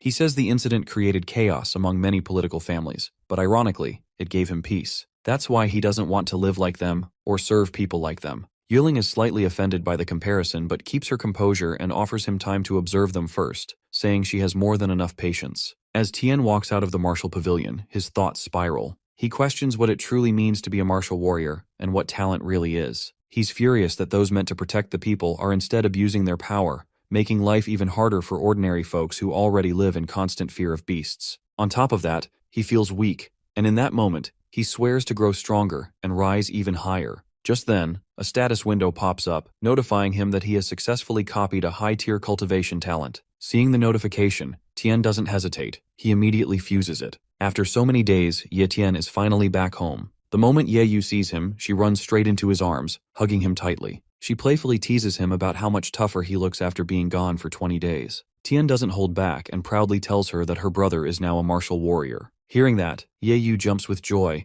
and seeing her so happy makes Tien smile. He thinks to himself that once her talent awakens, she'll become a martial warrior too, and he decides to keep improving her talent whenever he finds compatible items. After the excitement settles, Ye Yu insists on giving him a trim since, after growing his hair out for more than 20 days, he's starting to look like a beggar. Now that he's a martial warrior, he needs to take better care of his appearance. Sitting down for a haircut, Tien relaxes completely, trusting Ye Yu as she's been giving him the same style for years. As she snips away, a wave of nostalgia hits him. She's been cutting his hair ever since their parents passed away. He remembers when they were younger, how her hands would tremble as she tried to cut his hair after he got roughed up. She had begged him to go to the hospital, but they didn't have the money, so he convinced her to just help cut his hair short so they could clean and dress the wound. Back then, she had dropped the scissors in fear and cried, wishing her brother had the power of the immortal jellyfish, the creature from the story he used to read to her that could heal endlessly. Immortal jellyfish are said to possess a healing ability that allows them to recover almost instantly from injuries. Back then, Tien never believed in any of that, but now, standing in the present and recalling those stories, he quickly rushes to grab the illustrated book of treasures he purchased earlier. Flipping through its pages, he searches for the immortal jellyfish and finds it almost immediately. According to the book, this creature is a water-type beast with a healing talent and can be found in a place called the Lake of Death. The discovery sparks a thought in Tien. If he can copy this healing talent, he would no longer need to worry about getting injured, and Ye Yu would finally be able to stop worrying about him. Curious, Ye Yu peeks into the book and is stunned to see the same creature from the stories of their childhood, shocked that those tales weren't just made up. Still, she pulls Tien back in front of the mirror to finish his haircut. Later that evening, Tien is in his room reading, testing a new body training technique designed specifically for martial warriors. The method progresses in stages. At the novice level, it strengthens the skin, mid-level targets the muscles, and late stage reinforces the bones. Trying it out, Tien quickly realizes that this new technique absorbs energy much faster than his old methods. Eager to amplify his progress, he decides to drink a bottle of mid-tier beast blood. The moment he does, the absorption rate triples. Seeing this improvement, he decides to continue cultivating at home and plans to head to the Lake of Death as soon as the cooldown period ends. Since his talent copying cooldown time is 30 days, Tien smirks maliciously, already planning his next move, to find the immortal jellyfish and copy its healing talent. At the martial pavilion, Xiao welcomes Tien and assumes he's there to meet Yue Ling, but instead, he says he's looking to buy something. Noticing his neat outfit, Xiao thinks to herself that he's looking much more handsome now. When they reach the reception, Tien asks for a map of the Lake of Death. After searching for several minutes, Xiao finally finds the map and hands it over. The moment Tien sees it, a wicked grin spreads across his face, excited at the thought of copying some powerful talents. After paying for the map, he quietly sets off for his destination, leaving Xiao behind with curious thoughts, wondering if he's off to collect junk again. Watching him leave, a wave of worry hits her. She recalls the warning from the young miss about how dangerous the Lake of Death is, a place crawling with terrifying water beasts where even elite martial warriors struggle to survive. Now she can't help but feel anxious, hoping nothing bad happens to him. At the Lake of Death, Tien is stunned by the sight of its barren and chaotic landscape. The desolate, stormy atmosphere makes him even more certain that powerful talents await here, and it's clear from the eerie calm that danger could strike at any moment. Instantly, he spots a water monster emerging, so he activates his invisibility and decides to observe for now. Sprinting toward a mountain peak for a better vantage point, he notices a girl and an elderly man diving into the water using an umbrella, right where the monster is appearing. Upon closer look, he realizes it's Yue Ling with her elderly companion. They are both leaping through the air, narrowly avoiding the lightning bolts triggered by the monster's presence. Yue Ling is clutching a chest in her hand, and from their expressions, it's clear they thought they wouldn't make it out alive. As the top-tier monster opens its mouth to devour them, they manage to escape the water just in time. Completely exhausted, Ling collapses onto a nearby rock, unaware that a swarm of small monsters is creeping up behind her. Seeing her fall behind, Tien knows he has no other choice. Using his speed talent, he darts forward in a blur, ready to strike and protect her. Ling keeps running, determined not to let the monsters catch her. One of them is just inches away when her elderly teammate yells out, urging his young lady to stay safe. Just then, Ling turns to face the monster, shuts her eyes, and activates her secret technique. A glowing flower forms on her forehead, a saber appears in her hand, her hair turns pink, and waves of pink energy swirl around her. In a blink, she vanishes, leaving the monster confused for a moment, until she reappears mid-air, locked onto her enemy with unwavering focus. Without hesitation, she slices the monster clean in half. Watching from a distance, Tien steps back, shaking his head and calling himself a fool. This wasn't a battle a novice martial warrior like him could ever win. Whatever technique Ling just used, it blew him away. Standing quietly on a nearby cliff, he watches her tear through every monster in her path, cutting them down effortlessly with her saber. At that moment, any doubts he had about her strength vanish. She is clearly an elite martial warrior at the peak of her realm. With her secret technique activated, she is nearly on par with a legendary warrior. Dozens of monsters lie dead around her, and even 10 people like Tien wouldn't stand a chance against her. Suddenly, the lake monster rises again, and the elderly man is caught, his leg trapped in its massive jaws. As the creature prepares to devour him, he calls out to Ling, urging her to escape. He warns that her secret technique is about to wear off, and if she doesn't make it out alive, then the deaths of their 10 fallen comrades will have been in vain, especially since the treasure they recovered is so important. Hearing all of this, Tien is stunned by the revelation that 10 people died underwater, and wonders what kind of treasure is worth taking such a massive risk. With no better option, Ling leaps from the dangerous cliff to the one where Tien is standing, safely away from the monster. She notices the flower on her forehead fading, signaling that her technique is wearing off. Exhausted, she collapses to the ground with the treasure beside her. When Tien reaches out to examine it, Ling, despite her weakened state, warns him in a faint voice not to touch it. Seeing how protective she is even in that condition, Tien reassures her that he has no intention of stealing it and decides to take her somewhere safer, far from the chaos. Gently lifting her in his arms, he asks for her permission to head to a nearby cave. When she remains silent, he takes that as agreement and quietly carries her away. Inside the cave, Ling sleeps deeply from exhaustion and injuries, wrapped in Tien's cloak to keep warm. As he watches her, Tien can't help but notice how much she resembles his sister, except for the small beauty mark near her eye. Out of instinct, he tries to wipe it away, but when his fingers touch it and it doesn't budge, a nervous feeling creeps over him. It's been several hours, and Ling still hasn't woken up. Tien wonders how much longer she'll be out. Squatting beside her, he examines her face, but when she lets out a faint groan, he quickly stands up, surprised. Ling finally stirs, still in pain, and slowly opens her eyes. Shocked, she asks if Tien saved her. Brushing it off, Tien lies and says it was just a coincidence, that he happened to be passing by. After cleaning off his cloak and thanking him, she hands it back. As he puts it on,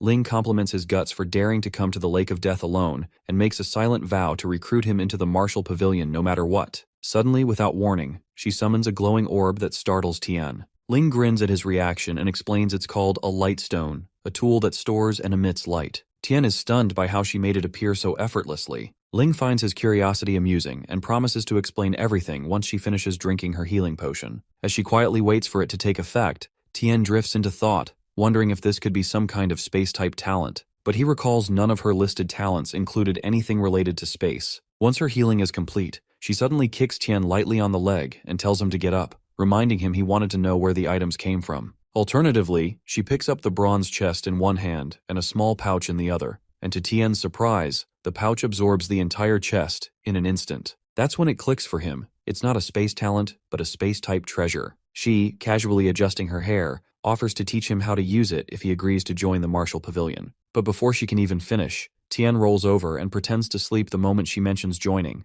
which leaves her fuming in frustration. She, clenching her teeth, glares at him from across the cave, muttering to herself that one day she'll make him join no matter what. Meanwhile, lying there with his eyes closed, Tien thinks to himself that those space items won't be anything special once he copies their ability, so there's no need to fuss over them now. The next morning, Tian wakes up and immediately looks around for Ling, but she's already gone. Instead, he finds a mid-tier profound training manual, 10 bottles of high-tier monster blood, and 10 gold cards, each worth 1,000,000 yuan. A grin spreads across his face as he realizes Ling must have left them for him before leaving. Tian knows these items alone are enough to push him into the ranks of elite martial warriors. With that in mind, he puts his plan to search for the jellyfish on hold, deciding instead to strengthen himself first. Without hesitation, he grabs one of the blood bottles and starts drinking. 4 months later, an animal carcass sizzles over a fire, with empty cans and cloaks scattered nearby. In the center of the cave, waves of bright energy swirl around Tian as he meditates. Suddenly his eyes snap open, glowing with power, and a bolt of lightning shoots into the sky. Smoke billows through the cave as Tian rises from the shadows, staring at his hands now sparkling with energy. Clenching his fists, he grins with satisfaction, knowing without a doubt that he has reached the elite martial warrior realm. Pulling on his cloak, a confident smirk spreads across his face as he declares it is time to hunt.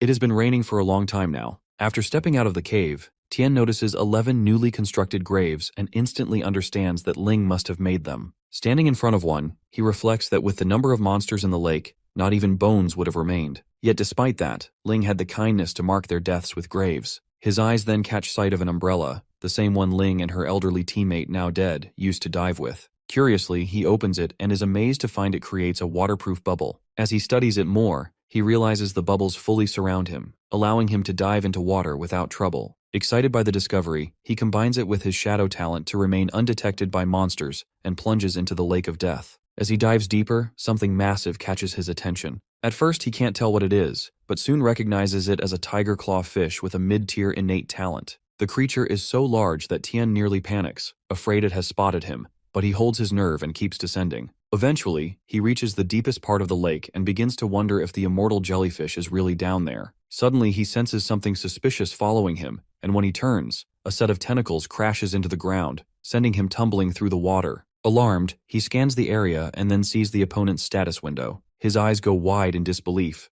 It's the immortal jellyfish he has been searching for all this time, possessing a novice-tier innate talent and an apex-tier healing talent. Just as the jellyfish's tentacle is about to strike the bubble, Tien summons his dagger and swings it with force, managing to slice the tentacle clean off. The monster howls in pain, but it quickly regenerates, thanks to its apex healing talent. As the restored tentacle lashes toward him again, Tien pulls an unexpected move. He reaches out, touches it, and instantly copies the apex healing talent. Before he can react further, the tentacle hurls him deeper into the lake with such force that it shatters the bulletproof umbrella, making it difficult for him to breathe. Gasping for air, he spots swarms of jellyfish closing in on him. Knowing he now has the healing talent but still outnumbered, Tien decides it's smarter to retreat than face a deadly swarm in such dangerous conditions. Yi Tian races through the forest, pushing his speed and strength talents to the limit. Danger still lingers behind him, but he finally breaks free from whatever was chasing him. Breathing heavily, he slows down and glances back to make sure he's truly safe. With the threat behind him, it's time to focus on why he came here. Clearing his mind, he prepares to copy a new talent. A familiar screen appears, confirming that the apex tier healing talent has been successfully copied. Without hesitation, Ye Tian agrees to fuse it, and his body jolts as the new power merges with his own. Pain flickers through him, but it's nothing he hasn't faced before. After copying so many talents, his body has adapted to the strain, and the process now feels almost routine. With another powerful skill added to his collection, he's steadily growing stronger, and his journey is far from over. The fusion completes successfully, and his status window updates. His cultivation talent remains high tier. His sword and shadow talents are unchanged, and now his healing talent is upgraded to apex tier. This time, the fusion is smooth, and unlike before, there are no painful side effects. His body has clearly grown used to it. To test his new healing ability, Ye Tian takes out a drop of venom from the immortal jellyfish. The poison is so deadly that even a tiny amount could kill a normal person, but he lets a drop touch his skin anyway. The venom begins working immediately, but Ye Tian quickly activates his healing talent, and the wound vanishes as if it never existed. He's impressed by how powerful the healing is, yet it also makes him realize something important. Most of the talents he currently has are support-based, like healing and defense. While they help him survive, they aren't enough to win against powerful enemies. If he wants to grow stronger and take on tougher opponents, he needs to copy an attack-type talent next. Later, back at home, Ye Tian sits quietly as Ye Yu trims his hair. He's flipping through a beast encyclopedia, scanning the pages for something worthwhile. He reads about the aggressive bear and the flame bird, but neither impresses him. They're just average. Suddenly, Ye Yu gets annoyed and scolds him for disappearing without telling her anything, calling him horrible for making her worry. Ye Tian offers a small smile and apologizes, knowing she's right. As she continues cutting his hair, Ye Tian suddenly freezes. Something in the book grabs his full attention, the mighty ant. He reads the entry carefully. Even though this beast is low tier, it's always found in groups, and when they attack together, even top martial warriors struggle to survive. Ye Tian's eyes light up. This is exactly what he's been looking for. It's not about raw power alone, it's about teamwork, coordination, and overwhelming force. Now he knows what to hunt next. Ye Tian enters the martial pavilion and is greeted by a polite voice welcoming him inside. Behind the counter, a familiar girl recognizes him and smiles, surprised to see Ye Tian again after some time. She casually asks what he's looking for today, and without wasting a moment, Ye Tian replies that he needs a complete mighty ant body. At first, Xiao seems a little confused, thinking maybe he wants it to soak in wine like others do to boost physical recovery. She even jokes that maybe he's feeling weak, but Ye Tian quickly clears up the misunderstanding. Xiao apologizes and tells him they don't have any mighty ants in stock, but instead of turning him away, she shares some recent news that might interest him. She explains that Linhai Base is currently working with a mid-sized base to build a commercial trade route, and the area between the two locations is wild and filled with dangerous beasts. Among them is a nest of mighty ants. Hearing this, Ye Tian immediately connects the dots and asks if the base she's referring to is the Iron Fang Base, the only mid-sized base close to Linhai. Xiao confirms his guess and says the Iron Fang Base is located about 100 kilometers away. The mighty ants are somewhere along that route, and it might be the opportunity Ye Tian has been waiting for. While chatting with Xiao, Ye Tian listens closely as she shares more about the situation with the Iron Fang Base. She brings up something interesting. Apparently, some time ago, a person from the Mo family died under mysterious circumstances. Because of that, the Mo family suspected the Iron Fang Base was secretly planning an invasion.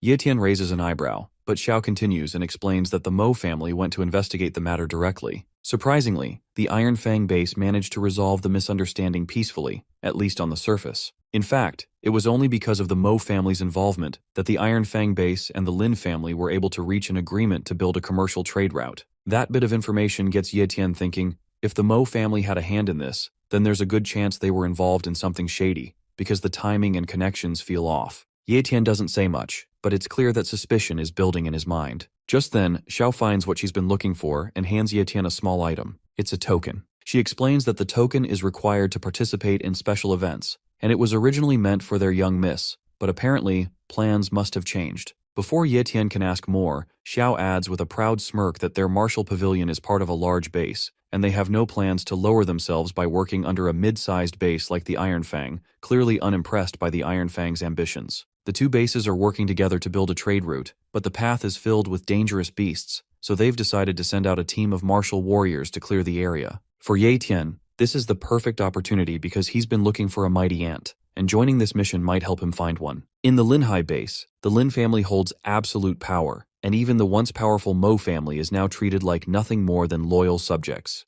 Knowing this, Ye Tian makes up his mind. It's time to move. When he reaches the Lin family's recruitment area, he sees just how serious they are. As expected, they've gathered a huge crowd, and hundreds of warriors are ready to take part in the mission. But Ye Tian stays cautious, blending into the background because drawing attention now could be risky. Suddenly, the crowd grows quiet, and a powerful presence enters. It's Lin Mingji, the current head of the Lin family and a peak elite martial warrior. Lin Mingji greets the warriors and officially begins the beast-clearing operation. Ye Tian watches from the back, staying alert, but then something catches his eye. The Mo family is here too. Lin Mingji steps forward and addresses the crowd with a powerful voice. He explains that everyone knows how small the Linhai base is, and because of that, resources are limited, and not everyone can get what they need to grow stronger through cultivation. That's why this collaboration with a mid-sized base is such a big deal. If the operation succeeds, the benefits will be huge not just for the Lin family, but for everyone involved. Still, Lin Mingji doesn't sugarcoat the situation, and reminds everyone that clearing out the monsters along the trade route won't be easy. There's real danger, and some might not make it back. Even so, he promises that the rewards for this mission will be greater than anything offered in past hunts. The warriors in the crowd start to feel the excitement. For many of them, this could be their chance to make a name for themselves or gain something valuable enough to change their future. The crowd breaks into loud cheers, voices echoing through the base as everyone shouts praises for the Lin family. Amid the excitement, Ye Tian watches from a distance and notices Captain Galewolf, wondering if he still remembers him. But before he can think too much about it, Lin Mingji speaks again with strong conviction, clearing up any doubts among the gathered warriors. Lin Mingji assures everyone that whatever they earn during this operation, whether it's rare beast parts, materials, or treasures, will fully belong to them. The Lin family won't take a share. Then comes another surprise as Lin Mingji reveals additional rewards. every martial warrior will receive 20 bottles of mid-tier monster blood and 2 million coins. On the other hand, elite warriors will be rewarded with 3 bottles of high-tier monster blood and a generous 10 million coins. The crowd erupts again, now fully motivated. The announcement isn't just an offer, it's a golden opportunity. A long line of eager warriors forms beside the assessment station, where an official directs everyone to place their hands on a glowing stone. The stone measures each individual's strength and reveals their current level of cultivation. One result shows a mid-tier martial apprentice, and the warrior moves aside while the next in line approaches. Ye Tian waits and watches, remembering Yue Ling's advice that relying on powerful clans, especially the Mo family, only brings trouble. Staying unnoticed is safer for now. The stone measures force based on the pressure delivered, so if Ye Tian applies only part of his real power, the reading will drop to a lower rank and avoid unwanted attention. When his turn comes, Ye Tian steps forward and calmly rests his hand on the stone, ready to mask his true strength, making sure to limit his power. Ye Tian wants the result to show a late-stage martial warrior, just enough to participate without drawing too much attention. The stone glows briefly and displays the result, late-stage martial warrior. The crowd around Ye Tian stirs, and people glance over, surprised to see someone so young already at that level. Some assume he must be from a powerful family, given the talent needed to reach that stage so early. Ye Tian stays composed but thinks he might have revealed a bit too much. Even though he held back, the attention is already growing. Nearby warriors talk among themselves, comparing their own progress. One complains about still being stuck in the mid-stage, while another jokes about how real geniuses always show up young, leaving the rest of them struggling to move forward. Not far from the assessment area, Captain Galewolf watches the scene. His squad is still short one member, and after seeing Ye Tian's display, he considers adding him to the team. The crowd buzzes with excitement as Ye Tian approaches, and despite his strength, he heads straight for Captain Galewolf's group. Many others hoped he would join one of the stronger or more elite squads, but Ye Tian makes his choice without hesitation. Galewolf immediately recognizes him and recalls the young martial apprentice who once saved a little girl from the jaws of a silver moon wolf. The memory sticks with him, but what surprises him even more is that the same boy has now reached the level of a late-stage martial warrior in less than a year. Ye Tian downplays his progress, calling it pure luck, and keeps his tone humble as he asks to join Galewolf's team for the upcoming operation. The captain doesn't hesitate for a second and welcomes Ye Tian into the group with open arms, clearly proud and excited to have him back. Ye Tian stands among his new teammates in Galewolf's squad, fully prepared for the mission. He politely asks them to look out for him during the operation, and the group welcomes him warmly, especially glad to have another late-stage martial warrior on their side. His presence lifts their morale, making them feel more confident that the hunt might go more smoothly than expected. Up ahead, Galewolf gathers the team and points toward the mission zone, explaining that only weak-tier monsters are expected in the area. Still, he firmly reminds everyone to stay alert and avoid rushing in recklessly, as safety always comes first. Just as they begin to move out, Ye Tian suddenly senses something rushing toward them at high speed. The team stiffens, ready for battle, but Galewolf quickly reassures them, suggesting it's probably the first wave of monsters and nothing they can't handle. He quickly assigns positions, he'll lead at the front, Ye Tian will cover the rear, and the rest will hold the middle and flanks. With everything set, Ye Tian sharpens his focus, and calmly tells the group that whatever's coming, they can leave it to him. Ye Tian and his group stand close to the building, facing the 2 red animals that growl and prepare to attack. Indeed, tension builds as both sides get ready for the fight. One of Ye Tian's teammates shouts for the battle to begin, and Ye Tian agrees, his eyes fixed on the enemies ahead. In an instant, the red animals rush forward. Also, their movements are wild and fast, but Ye Tian quickly pulls out his sword and meets their attack head-on. Ye Tian blocks the first strike and kills one red animal. Without wasting time, Ye Tian rushes toward the other red beast, and then, with strong force, Ye Tian lifts his leg high and kicks one of the other animals, sending it flying backward. Ye Tian holds his sword tight, jumps forward, and drives the blade deep into the creature's body. The sword goes all the way in, and the red animal lets out a loud cry before falling to the ground, lifeless. After the battle, Ye Tian and Captain Galewolf stand among the fallen beasts. The fight ends quickly, but clearly shows everyone's skill. Galewolf proudly mentions that he managed to take down 3 enemies, while Ye Tian just smiles, keeping to himself that he purposely held back so his full strength wouldn't attract attention. Another team member laughs and jokes that Ye Tian is already impressive for his age, teasing Galewolf by saying, maybe it's time for the captain to stop showing off.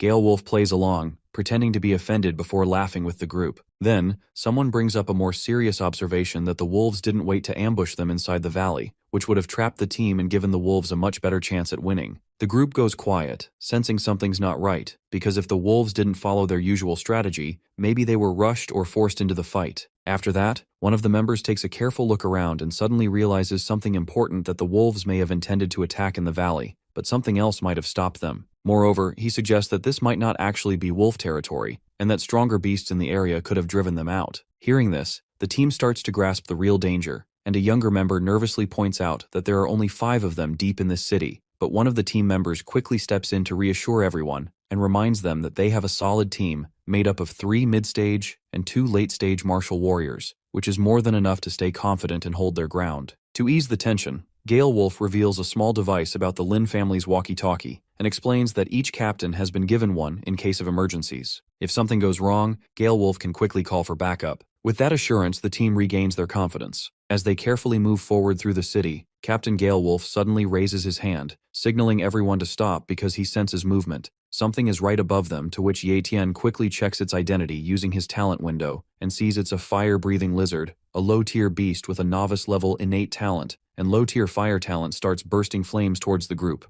The other crew members step in confidently, since Ye Tian and Gale Wolf handled the earlier monsters. Gale Wolf reminds everyone that while the lizard is low-tier, its flames can still be dangerous, so they need to be cautious. The small squad charges into action and Ye Tian watches from the side, a little concerned at first, but Gale Wolf reassures him that the team will be fine. A short while later, the group returns victorious with the beast taken down. They celebrate the smooth win and give credit all around. One of them tries to downplay their role, but another points out that the distraction arrow made the kill possible, proving that teamwork won the battle. One of the team members says that it was an easy fight, and he doesn't feel tired at all because that low-tier creature didn't put up much of a challenge. Moreover, he feels confident, even ready to face a few more if they come. Just as the team begins to relax, a sneak fireball comes their way. Luckily, Ye Tian steps on time and saves that guy. Looks like more creatures are approaching. Since the first was a fire-breathing lizard, Ye Tian quickly realizes the incoming beasts are likely more of the same, and the fight is far from over. Captain Gale Wolf's voice breaks through the radio, urgently reporting trouble in Zone B and calling for backup, but only silence answers. As time passes, Gale Wolf realizes the harsh truth. He misjudged the Lin family's priorities, and they clearly don't care about his squad's safety. Feeling betrayed and responsible, he makes a bold decision. He plans to hold off the incoming threat alone so his team has a chance to escape and urges them to run,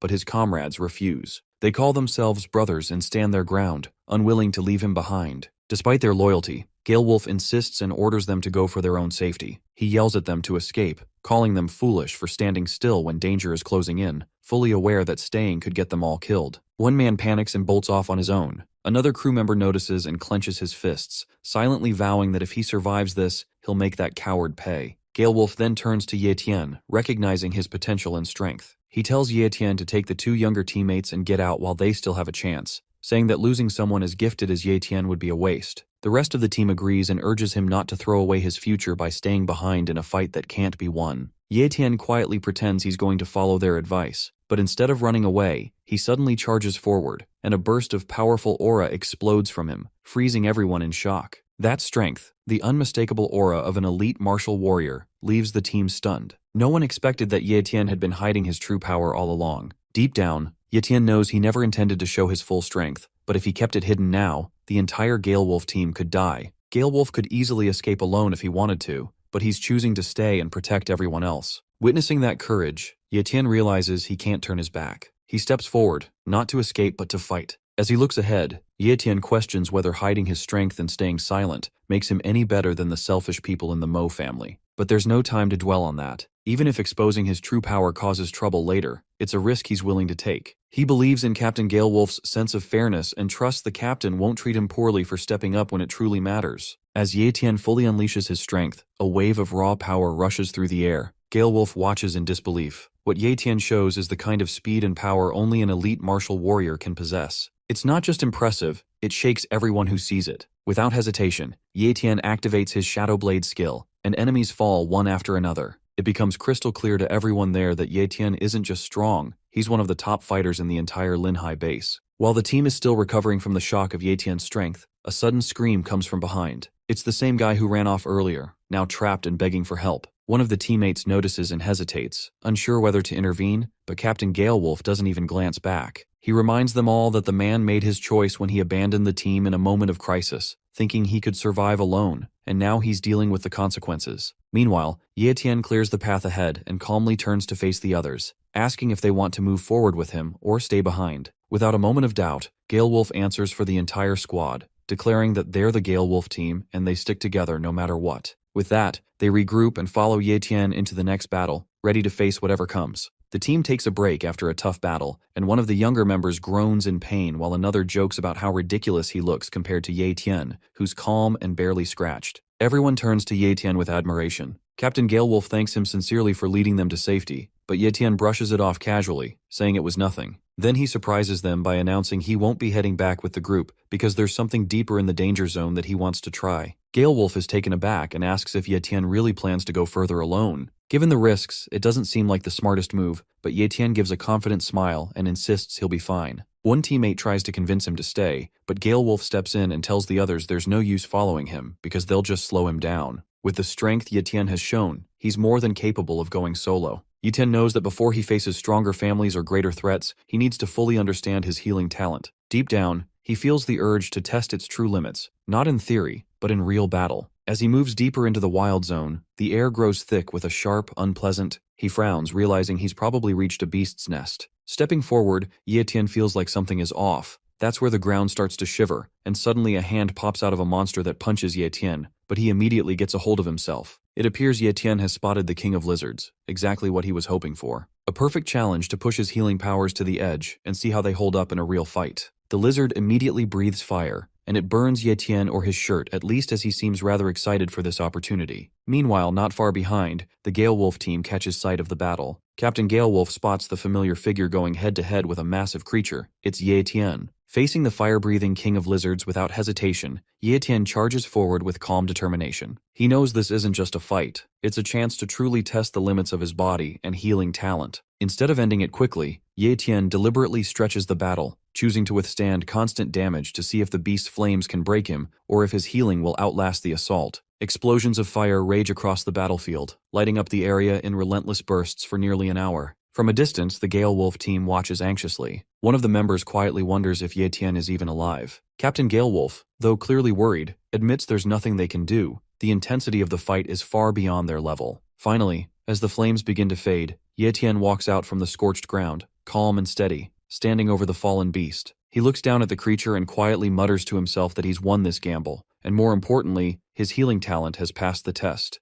The healing talent Ye Tian just tested has proven powerful, but it drains a lot of stamina. Feeling completely exhausted, he glances at the body of the mid-tier beast he defeated and decides to use its monster blood to quickly restore his strength. Back at a safe distance, the Galewolf team sees the flames have finally died down, and one of them asks if it's over. Just then, Ye Tian walks out of the smoke, alive and steady. A wave of relief hits the team as they spot him. Ye Tian looks a little surprised to see them still there and reminds Captain Galewolf that he told them to return earlier. Galewolf scratches the back of his head and explains they stayed because they were worried, even if they couldn't help much, and they didn't want to abandon him. A female team member rushes over and notices Ye Tian's clothes have been burned away by the flames. She offers him an extra pair and apologizes that they might be too big. Ye Tian thanks her sincerely and puts them on without complaint. Then they all turn their attention to the battlefield rewards because there's a huge pile of beast corpses lying around. One of the crew members asks what to do with the loot, and Galewolf immediately says they'll follow Ye Tian's lead since he did all the work. But Ye Tian insists that because they stayed and didn't run away, and now that the danger is over, they should take the rewards back to base together. The team laughs at that, and one of them jokes that even though the beasts didn't kill them, hauling all these heavy bodies back might be what finally does them in. The moment Ye Tian refuses to carry the defeated beasts back, Captain Galewolf looks puzzled and asks where he's heading instead. Ye Tian simply says he's going to the area where the mighty ants live, and that instantly grabs the captain's attention because Galewolf knows how dangerous that place is. He explains that while a single mighty ant might seem weak on its own, everything changes inside their nest. They live in massive groups and attack together with overwhelming force, and even powerful warriors struggle to survive once surrounded. Galewolf warns that going there alone is basically a suicide mission. Despite the warning, Ye Tian remains confident and determined to move forward. Soon he arrives near the ant nest and sees the area is already packed with people. Powerful groups from different bases have gathered. Ye Tian spots members of both the Mo family and the Lin family among the crowd,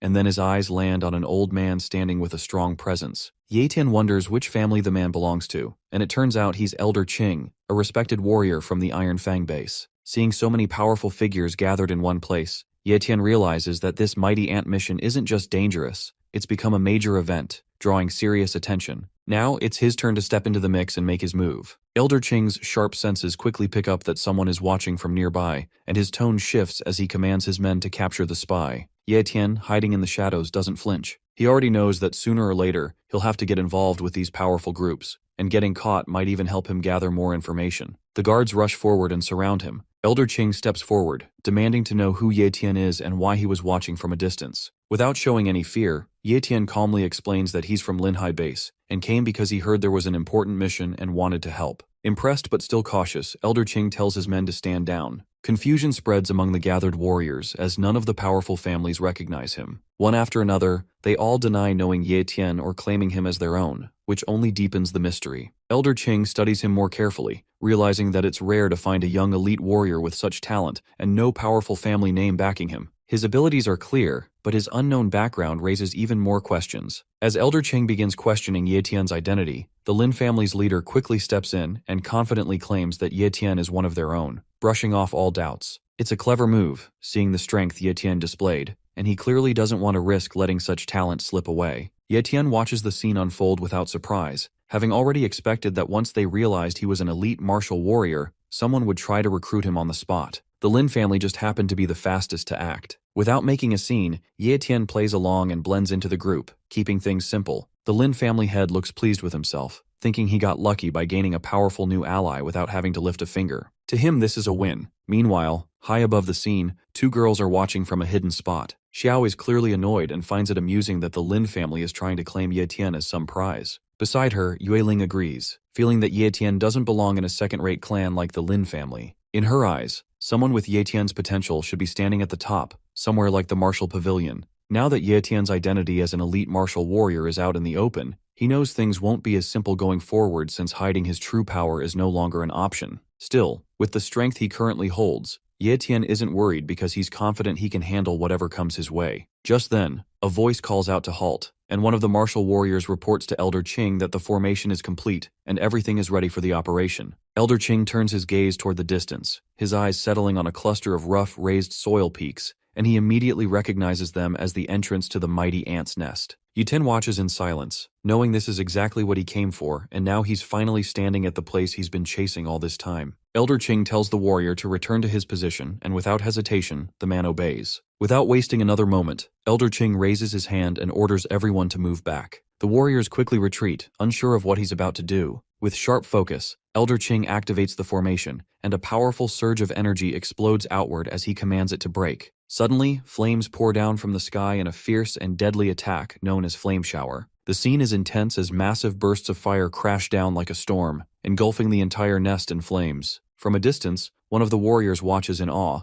quickly realizing that Elder Qing isn't just powerful, he's a formation master, and that explains the strength behind the Iron Fang base. High on a cliff, the two girls observing the battle are stunned. One of them comments on how costly that kind of formation must be, and wonders if Elder Qing has gone too far, but deep down, they both know the truth. The Iron Fang base has its own ambitions, and if using one powerful formation helps them gain control over Linhai base, then it's a price they're clearly willing to pay. On the battlefield, all eyes turn as the flames finally begin to fade, revealing a flattened mound. The destructive force of the attack leaves the warriors speechless, but something isn't right. There are no mighty ant bodies in sight. No corpses, no remains, nothing but dust and ash. Warriors quickly scatter, searching for proof that the creatures were destroyed, but their efforts come up empty. The nest seems empty, and tension builds as doubt creeps in. Did the flame shower really wipe them all out? Or is the real threat still hidden underground? Ye Tian clenches his fists, clearly frustrated, because without a full body, he can't copy the mighty ant's talent, and the intense attack has turned everything to ash. Watching from a nearby cliff, Yue Ling narrows her eyes and thinks to herself that while Elder Qing's formation worked, it may have gone too far. Stirring up a mighty ant nest with such an overwhelming attack is like kicking a beehive and hoping nothing stings back. Suddenly, one of the warriors notices something strange, a dark hole where the anthill used to be. It's so deep and shadowy that no one can see the bottom. As they step closer, curious but cautious, the ground trembles slightly, followed by a strange sound rising from the pit. In the next moment, massive ants burst out in waves, flooding the area with movement. Panic spreads as more and more ants crawl out, their numbers far beyond what anyone expected. Elder Qing wastes no time and shouts for everyone to prepare for battle. Warriors snap into formation, and the fight begins. Chaos erupts as the Lin family's leader charges forward, rallying the Linhai base's martial warriors to follow him. They rush in with full force, Ye Tian's blades flashing as they meet the swarm head-on. The warriors strike fast and hard, cutting down ants and pushing forward with growing confidence. One warrior cheers after slaying an ant, boosting the morale of those around him. Amid the chaos, Ye Tian stays composed, eyes sharp and focused. While moving past a fallen mighty ant, he casually touches it, and in that instant, something triggers. A rush of power surges through him and his status window updates. Ye Tian has successfully copied a high-tier strength talent.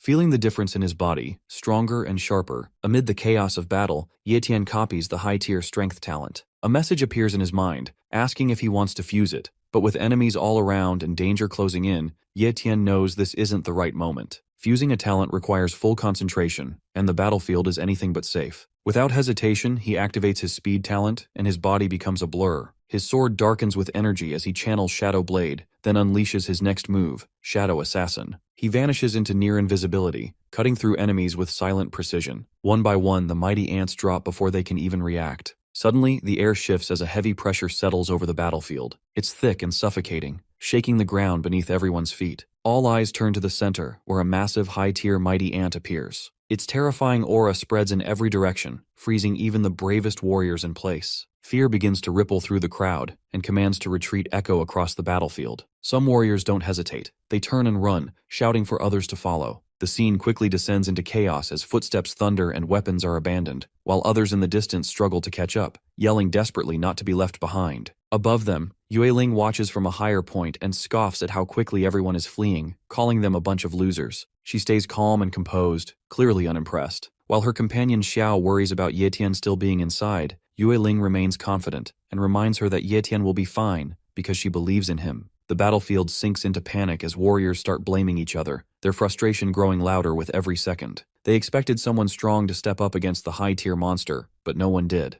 It becomes painfully clear that no great martial warrior can face a high-tier mighty ant powered by a strength talent, especially when that level of force matches a grandmaster. Elder Qing, once seen as dependable, ends up being the first to run, and his retreat confirms what many had already feared. The ones they trusted the most turned out to be the most unreliable. Screams echo from the depths of the ant nest as one warrior struggles to breathe, the air growing thick and heavy. His legs buckle under an invisible weight, pressure builds, and his strength begins to fade. But through the dense fog, Ye Tian moves faster instead of slowing down. While others crumble, Ye Tian pushes forward, his body cutting through the darkness. He can tell this mist isn't natural, but he doesn't hesitate. His instincts kick in and guide him. His steps become quicker, his focus sharpens, and he realizes the mist is a suppressor. Staying in it too long would mean death, and Ye Tian isn't ready to fall. Not here, not now. Ye Tian knows the golden ant is likely to keep its eyes on any group movements, especially teams that stand out, so he quietly decides to separate from the team because retreating is the safer choice for now. Looking back at Captain Galewolf's squad, Ye Tian can't help but admire their skill. They dismantled the battlefield with such precision that only the skeletons of the monsters remain. It's a clean job and solid proof of their experience as true hunters. As Ye Tian moves further away, the familiar status window appears, confirming that the high-tier strength talent has been copied successfully and asking if he wants to fuse it. Without hesitation, Ye Tian agrees, and as the fusion begins, power surges through him. This is not just ordinary strength, it feels solid and absolute. With this kind of talent, Ye Tian can finally stand his ground against the big families and powerful figures. He no longer needs to rely on anyone. Strength like this makes him a threat, a shield, and a force entirely on his own. With everything complete and his power rising to a new level, Ye Tian looks ahead with calm resolve because it's time to return home. Ye Tian sits quietly, his mind still focused on the strength he just gained. With the fusion complete, his high-tier strength talent gives him power equal to 10 times his original strength. Even though Ye Tian is still technically just an elite warrior, taking down a beginner-level great martial warrior would now be effortless. Back at home, Ye Yu stares at him in disbelief because he has barely spoken since he returned. Sitting motionless like a statue,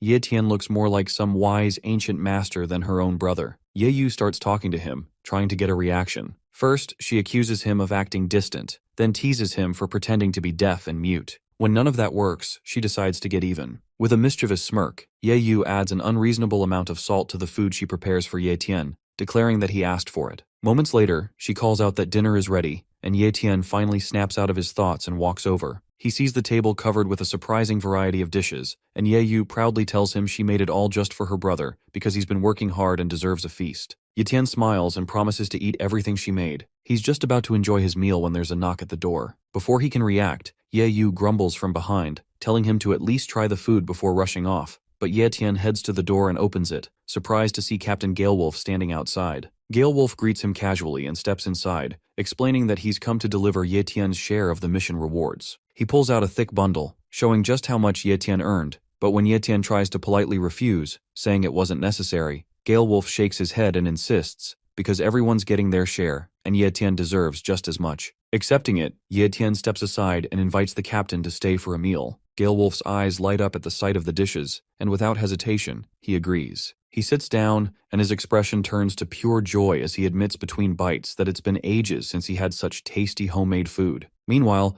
Ye Tian quietly tells him to eat as much as he wants because he's not very hungry at the moment. Ye Yu starts to ask if it's a bit too salty, but before she can say much, Captain Gale Wolf casually disagrees and says the food tastes mild to him, guessing she might have added less salt this time. After hearing this, Ye Yu just shrugs it off, content that he's enjoying it either way. After the meal, Gale Wolf turns to Ye Tian and asks what he wanted to talk about, and Ye Tian mentions he's been at home cultivating for the past few days, so he's out of the loop about what's been happening and wants to know how the beast removal operation is going. Gale Wolf explains that both the Iron Fang base and Linhai base have taken a massive hit, saying that over 50 elite martial warriors have been lost already, and worse, 3 great martial warriors have died too. Shocked, Ye Tian asks if it happened at the mighty ant nest, and Gale Wolf nods, saying that after the first group of martial warriors retreated, a second, much stronger wave was sent in, but even then, they still couldn't win. After hearing what happened at the mighty ant nest, Ye Tian is stunned, and Gale Wolf further explains that the situation was so serious that the Iron Fang base had to send a Grandmaster to finally destroy the ants. Ye Tian realizes how serious it was because bringing in a Grandmaster means the battle had gone far beyond the usual level of danger. Next, Ye Tian asks if the commercial trade route is finally cleared, and Gale Wolf confirms that it is, but adds that he isn't sure what the Iron Fang base is really planning. Ye Tian starts to wonder if such a massive loss of life was truly worth it,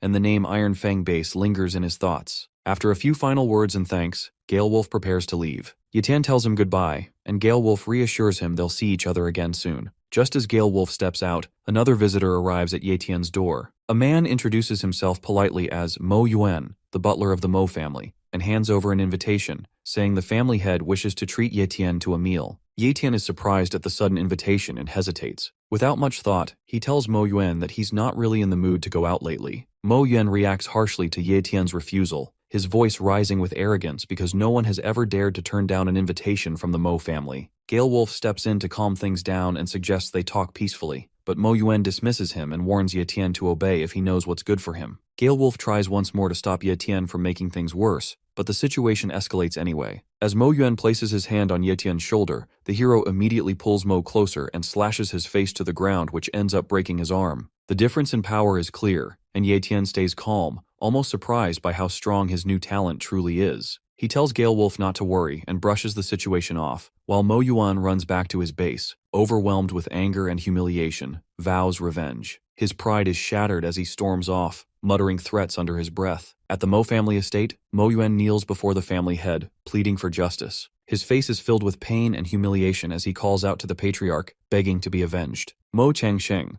the elite warrior and current head of the Mo family, looks down at him coldly and reminds him that he was sent to deliver an invitation, not to cause trouble. Mo Yuan quickly defends himself, insisting he was polite, respectful, and only did what he was told. He claims that Ye Tian turned hostile the moment he heard the name Mo family, and not only injured him without reason but also ripped apart the invitation that had been personally handwritten by Mo Kangsheng. Hearing this, Changsheng's expression shifts. His pride clearly wounded, he becomes furious that Ye Tian would reject the invitation and dare to destroy a letter bearing his name. He shouts in anger, unable to believe anyone would ignore the Mo family's authority. Just then, a weak cough breaks through the tension. Chang Qing, the former patriarch and Kangsheng's father, sits nearby, pale and frail. Changsheng rushes to his side and urges him to take his medicine. Changqing admits that during the battle with the mighty ants, he used a forbidden technique just to survive. Though it saved his life, it left his body severely damaged. He coughs again, more violently, and finally confesses the truth, that his core is injured beyond recovery. Changsheng tries to comfort him and tells him to stay hopeful, but Changqing simply shakes his head and reminds his son that he knows his own body better than anyone else, and there's no denying the damage is permanent. Changqing speaks with a heavy heart, knowing that his death would leave the Mo family without a great warrior to protect it. The future of the family without someone strong enough to lead seems dark and uncertain. Mo Changsheng, still burning with frustration, wonders if Ye Tian is simply waiting for the Lin family to reach out first, and if that's the case, then the Mo family must act faster because they can't afford to lose such a rare talent to their rivals. Changqing's expression turns cold. Since a kind invitation has failed, they'll now take Ye Tian by force. Still, Kang Sheng raises a concern that Ye Tian isn't one of them. His surname is Ye and he's an outsider. Even if they capture him, how could they ever trust that he'll truly serve the Mo family? Changqing already has a plan for that too. He holds up a small bottle and reveals a chilling truth. The elixir inside can erase a person's will, making them fully obedient. It was meant to be used secretly at the feast they had planned for Ye Tian, but now they'll have to use it sooner. Changqing hands the bottle to Kang Sheng with a stern warning to store it safely. Changqing stares at it, understanding the full weight of what they're about to do, because this isn't just a power move, it's a violation of someone's soul. Changqing says the plan is clear now. First, they'll erase Ye Tian's will, and then they'll give him a fake identity that makes him part of the Mo family. Publicly, they'll declare him an illegitimate child of Changqing, which justifies changing his surname to Mo. That way, no one would question his position or loyalty. Changqing stares at his father, an illegitimate child, but before the thought grows into doubt, Changqing quickly reassures him and tells his son not to overthink it, because it doesn't matter if Ye Tian is his child or Kang Sheng's. The important part is that his name carries the Mo legacy. Changqing tries to hide his discomfort, worried more about his father's honor than his own, but Changqing brushes it off, insisting that time is short, and the more they delay, the greater the risk of Ye Tian's siding with someone else. Without further hesitation, Kang Sheng accepts the order and says he'll take 10 great elders with him and carry out the mission personally. With their combined strength, he's confident that capturing Ye Tian, who he still sees as just a young warrior, will be easy. The Mo family's plan goes into action. One of their operatives sneaks into Ye Tian's house, moving quietly and sending back a message that he's in. Their goal is simple but ruthless: to capture Ye Tian's younger sister to force him into submission. Outside, a team is stationed and ready to strike at a moment's notice. Everything seems to be going according to plan, and the target is located. The signal is given to move now, but the moment they close in, a voice echoes through the room, and Ye Tian appears. Ye Tian's been expecting them all along. The ambushers don't realize it yet, but they've walked right into a trap. In a tense moment, Mo En urgently speaks through a communication device, asking if anyone has caught Ye Yu. His voice sounds worried as he keeps calling for the second elder, hoping for a quick reply. Finally, a response comes, but it's from Ye Tian, who calmly says that he has captured Ye Yu and is bringing him back right away. For a second, it sounds like everything is under control, but then Mo En grows suspicious and asks who the person is, because something feels off. Other members quickly check Ye Yu's body and freeze in shock when they realize he's not breathing. The truth spreads fast. Something is terribly wrong. Mo En yells for everyone to stay alert, realizing now that the person who claimed to have caught Ye Yu must have called for backup. Inside the massive Linhai base, Mo En starts to question who could possibly challenge the powerful Mo family here, aside from himself. Suspicion builds as he scans the area, trying to locate whoever is hiding in the shadows. Before anyone can react, a second person is silently taken down. The panic deepens when they realize this isn't just some ambush, it's someone using Shadow Assassin. The group is hit with fear, and orders are shouted for everyone to spread out and stay alert. At that moment, Ye Tian activates his speed talent, and his movement becomes almost impossible to track, vanishing and reappearing in an instant. Mo En is stunned by the unbelievable speed in front of him. Someone tries to catch Ye Tian's position and sees what looks like an opening, but the moment he acts, Ye Tian is already gone again. His speed leaves everyone confused as their attacks are always one step too late. Darkness spreads across the area as Ye Tian uses Shadow Blade and starts to wipe every single enemy out there. Mo En tries to contact the team above for a status update, and the fearful reply confirms that Ye Tian has shown up.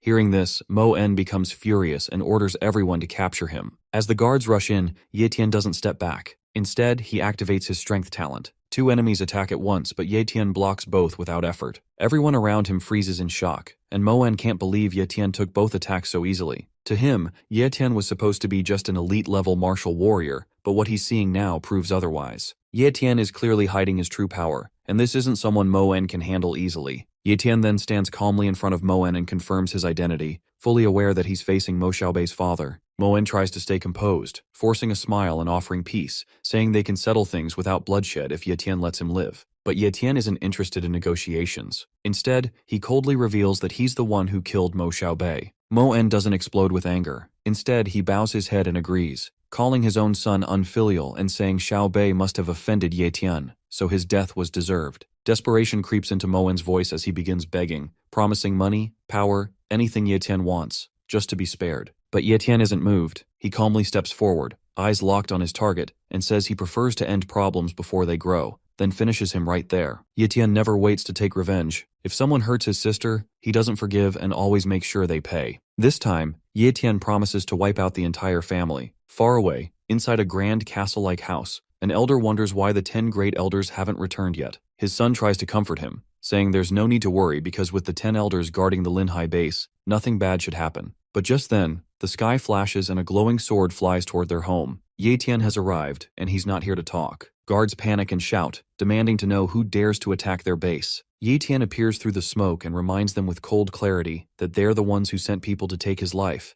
and now they have the nerve to ask who he is. He finds it laughable because he's not here for questions. He's here to destroy them all. Fear spreads as Kang Sheng stares at Ye Tian and his voice trembles as he realizes who it is. Chang Sheng demands to know why Ye Tian is here and what happened to the 10 great elders. Ye Tian answers without hesitation that he will meet the elders soon, just not in this world, but in hell. Before Kang Sheng can react, Ye Tian launches an immediate attack which slices through his chest. Seeing his son dead in an instant, Kang Sheng's father screams, calling Ye Tian a monster as his son lies lifeless before him, and his pain quickly turns into fury. He charges up a powerful move, one of their secret arts that Ye Tian recognizes. He's used it before, to escape the deadly mighty ants, but Ye Tian doesn't flinch. He's seen this trick already. The elder's voice cracks with anger as he screams at Ye Tian, furious that his son is dead and blaming Ye Tian entirely. In his rage, his clothes start to rip and the old man immediately rushes towards Ye Tian. Successfully, he lands a combo of punches that damages and pushes Ye Tian back. The old man in his Hulk form shouts that not even Ye Tian's ashes would be enough to calm his hatred, and swears to see him dead no matter what. Suddenly, alarms ring across Linhai base and a loud warning spreads that an assassin has broken in. Guards rush through the halls, shouting to protect the patriarch,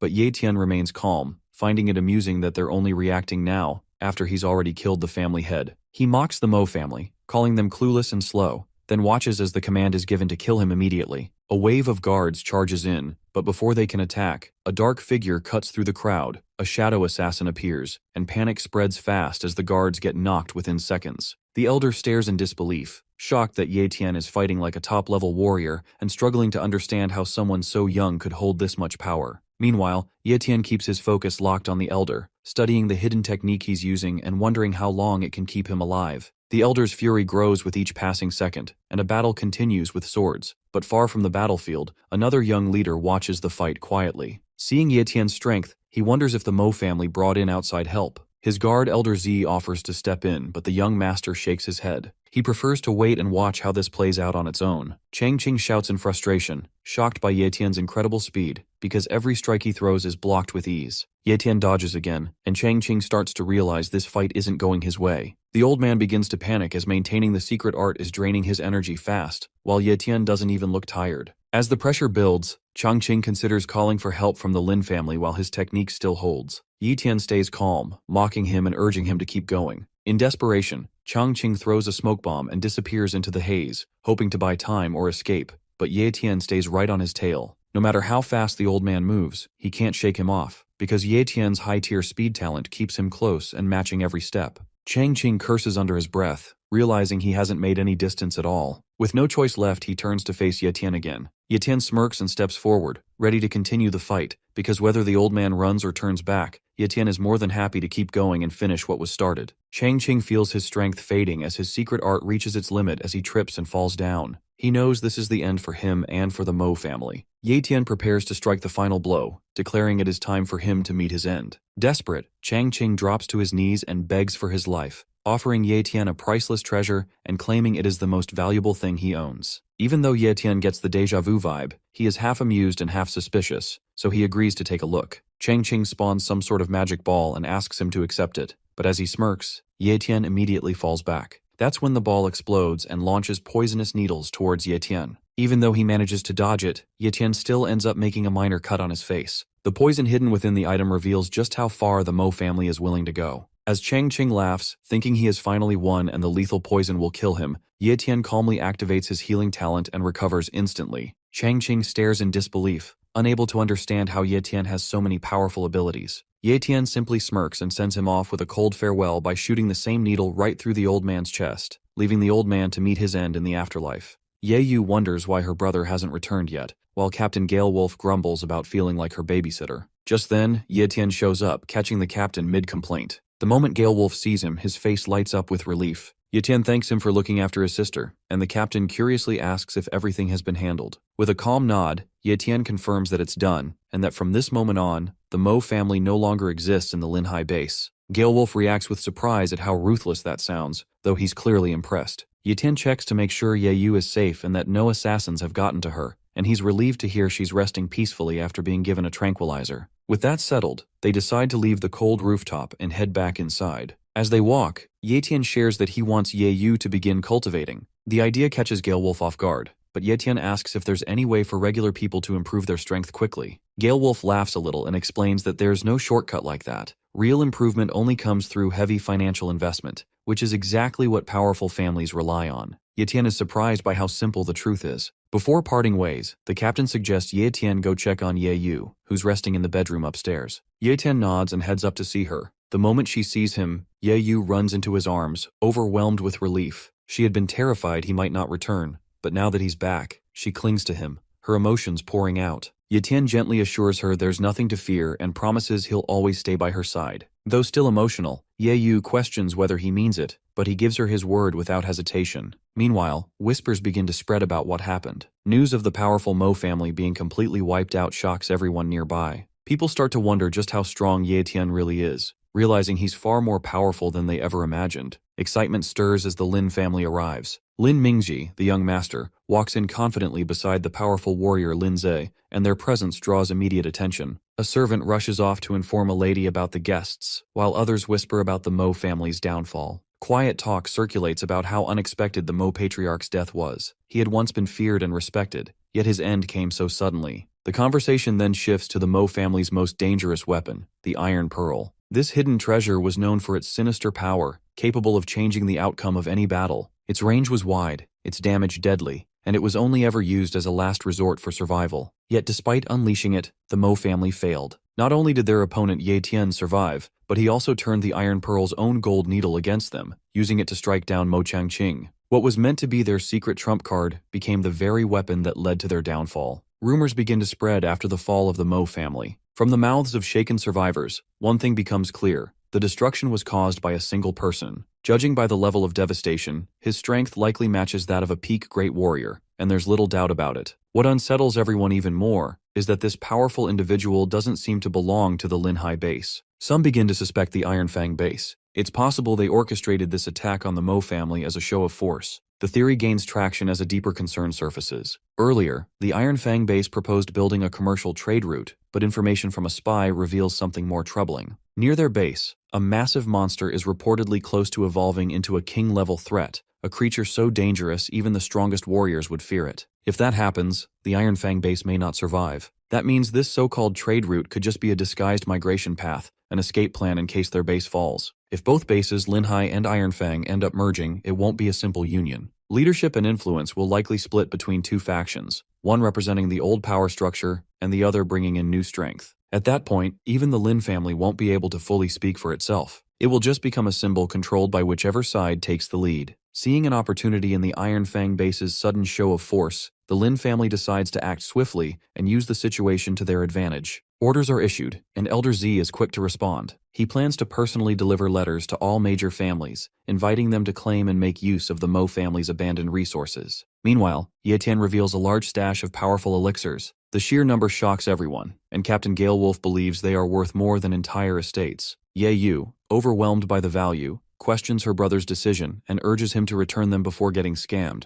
but Ye Tian confidently assures everyone that the elixirs are real and incredibly valuable. To prove it, he hands one to Ye Yu. After taking it, she lights up in surprise, immediately feeling its effects. The mood shifts, and any doubts quickly fade as the true power of the elixirs becomes undeniable. Ye Tian prepares to leave once more, this time setting his sights on the Thousand-Leaf Forest. He explains that something important is waiting for him there. With monsters becoming more dangerous, the Iron Fang base has started moving more people into Linhai base for safety, and the situation is growing more serious. Even the two grandmasters are struggling to keep the monsters at bay. Ye Tian knows that if their defenses collapse, it could spell disaster. So for him, getting stronger isn't a choice, it's a necessity. Ye Yu, still emotional from his recent return, finds it hard to accept that Ye Tian is leaving again so soon, but he stands firm, knowing what must be done, and there's no time to waste. Ye Tian gently reassures her, telling her to stay focused on her training. He reminds her to take the elixirs on time and continue practicing the body training technique under the captain's guidance. Ye Yu no DS promises to do her best and tells Ye Tian to be careful, saying she'll be waiting for him at home. Ye Tian smiles, promises to return safely, and turns to Captain Galewolf, entrusting Ye Yu to him. The captain confidently agrees, saying that a brother's sister is like his own sister. Just then, he announces that people from the Iron Fang base are arriving, and in surprisingly large numbers. Soon after, the convoy from Iron Fang base makes a loud entrance into Linhai base, and among them is Sun Feng, known as one of the 4 great geniuses of their younger generation. He's a mid-tier elite warrior, confidently leading the way on a motorbike, and his presence draws attention immediately. People start whispering about his talent. Sun Feng's status window shows high-tier cultivation talent and mid-tier sword skills, and that combination alone puts him above most others his age. Back nearby, Ye Yu coughs from the dust stirred up by the convoy, and grows annoyed by how flashy the entrance is because it all feels like too much. Ye Tian shares her unease, admitting that something about this situation gives him a bad feeling. Still, he stays calm and tells them it's time for him to head out. Ye Yu, worried but understanding, tells him to be safe. After that, Ye Tian turns away, ready to face whatever comes outside Linhai base. He steps into the thousand-leaf forest, scanning the surroundings. The place looks dry and lifeless at first glance, nothing like what its name suggests, but Ye Tian stays alert, looking for signs of the creature he's after. Soon, he notices a massive footprint on the ground. Judging by its size and depth, it likely belongs to a black wolf panther, a beast known for its incredible speed, and finding it could help Ye Tian improve his own speed talent. Just then, a powerful wave of energy ripples through the air. It's intense and clearly coming from a nearby clash between monsters. Sensing a rare opportunity, Ye Tian quickly moves toward the source. As Ye Tian arrives, he sees 2 gold dragon panthers in front of him, a rare mutated breed far stronger than the black wolf panthers. They are so fast that their movements blur, clearly possessing apex tier speed talent, exactly what Ye Tian is after. Their opponent is just as surprising, a massive gorilla radiating pure strength. Its aura suggests it is a high-tier monster with fighting power equal to a peak great warrior. Despite their speed, the 2 panthers struggle against the gorilla's brute force. Ye Tian watches closely, weighing his options, knowing that copying a talent in the middle of a fight this intense won't be easy. One wrong move could draw attention or worse, put him in serious danger. Soon, Ye Tian sees a small golden panther running toward him. It is just a baby, shining like gold, and suddenly it speaks in his mind. The little one says it wants to be his servant and offers Ye Tian its light of spirit to form a bond. Ye Tian checks its stats. It is a rare gold dragon panther with amazing talents, including extremely fast speed, strong stamina, and a bit of healing. The little panther says its parents are in danger and its mother is about to give birth to another baby. The baby panther begs Ye Tian to save them. After hearing this, Ye Tian agrees and gives it a name, Little Jin. As soon as they form the bond, Ye Tian feels a powerful energy enter his body. He copies the baby panther's top-level speed talent and fuses it immediately. With Little Jin now his pet and his speed greatly enhanced, Ye Tian gets ready to jump into the fight and save the baby's parents. Ye Tian decides to step in, feeling confident after receiving Little Jin's powers. Since the young beast trusts him so much, it only makes sense for him to help. He quickly checks his status. With high-tier cultivation, apex-level speed and healing, solid sword and strength abilities, and even a bit of shadow talent, he's more than ready. Ye Tian observes the giant gorilla, looking for an opening. Instead of charging straight in, he calmly targets its weakness, its eyes. That's where Ye Tian strikes first. After the attack, the gorilla stumbles backward, letting out a loud roar of pain. Its body sways, arms flailing, and then it crashes to the ground with a heavy thud. The 2 panthers, including Little Jin's parents, look surprised. They growl and step closer to Ye Tian, clearly tense and protective. Little Jin quickly runs ahead, meowing loudly to explain that Ye Tian isn't an enemy. Ye Tian stays calm and knows the mother panther is injured and possibly close to losing her unborn cub. Gently, he takes out a healing pill and places it near her, speaking softly and assuring her it's safe and meant to help. Little Jin meows again, and after a brief pause, the panther cautiously takes the pill. A soft meow escapes her after swallowing it, more peaceful now, as if she understands. Ye Tian watches closely, hoping the medicine starts working soon. Little Jin then tells Ye Tian that her father also needs help, and Ye Tian immediately understands, offering the father a healing pill as well. Little Jin thanks Ye Tian with a happy smile. Suddenly the injured gorilla begins to move, trying to escape, but Ye Tian notices the panthers aren't letting it get away. With so much speed and strength on their side, there's no way the 3 apex-tier speed talents can't bring down this high-tier monster. Little Jin proudly jumps in and reminds Ye Tian that it's not just 3 fighters, she's learning to fight too and wants to help. Ye Tian smiles and agrees, saying she's right and it's 4 now. Moving ahead, Ye Tian dashes forward, surprised by how fast his new apex-tier speed talent really is. It's almost too fast to control, but he adjusts quickly and stays focused. He then switches to his strength talent, landing a full power blow on the gorilla. Meanwhile, the panthers start biting off the gorilla's tough skin. That's when Ye Tian charges up and punches the hell out of the gorilla.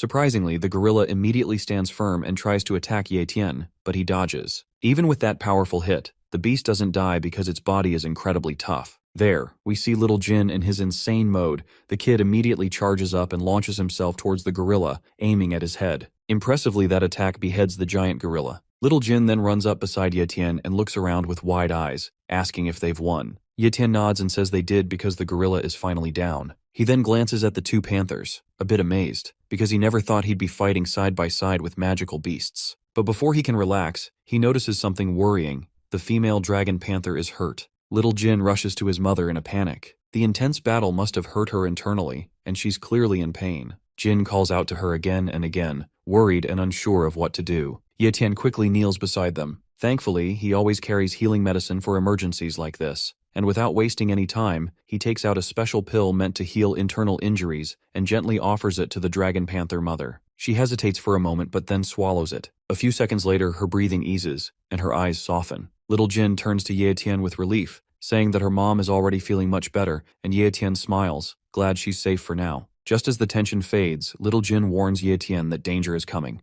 A group of black wolf panthers appears. They are the ones who brought the gorilla here on purpose. It's clear they want to take over the forest and push out Jin's parents to become the new leaders. Watching them closely, Ye Tian sees their aggressive posture and knows they're here to challenge for control, but he's not going to let that happen. He steps forward and says no, he won't allow them to take the forest by force. Without waiting, Ye Tian jumps into battle. The fight is quick and intense, but in the end, Ye Tian wins and the black wolf panthers retreat, unable to match his strength. After the fight, Ye Tian lifts Little Jin and tells all the forest creatures that from now on, Jin will be their new leader, and the others quietly accept this without resistance. Even though Jin's mother is still weak, she walks over and insists on thanking Ye Tian, offering him a special gift to show her gratitude. Ye Tian is surprised because he didn't expect anything in return. As he and Little Jin walk through the forest, Ye Tian starts to wonder how much farther they need to go. Little Jin excitedly points ahead, saying the destination is just inside the nearby cave. When they reach the spot, Ye Tian notices something glowing. It's a spiritual herb resting on a stone. Jin explains that this is the gift her mother promised. However, the fruit isn't ready yet and needs 30 more days to fully ripen. Ye Tian nods, curious about its powers and looking forward to discovering what it can do once it's ready. Just then, sounds echo from deeper inside the cave. Ye Tian encourages Jin's mother to push, as it's the moment of birth. A small cry rings out,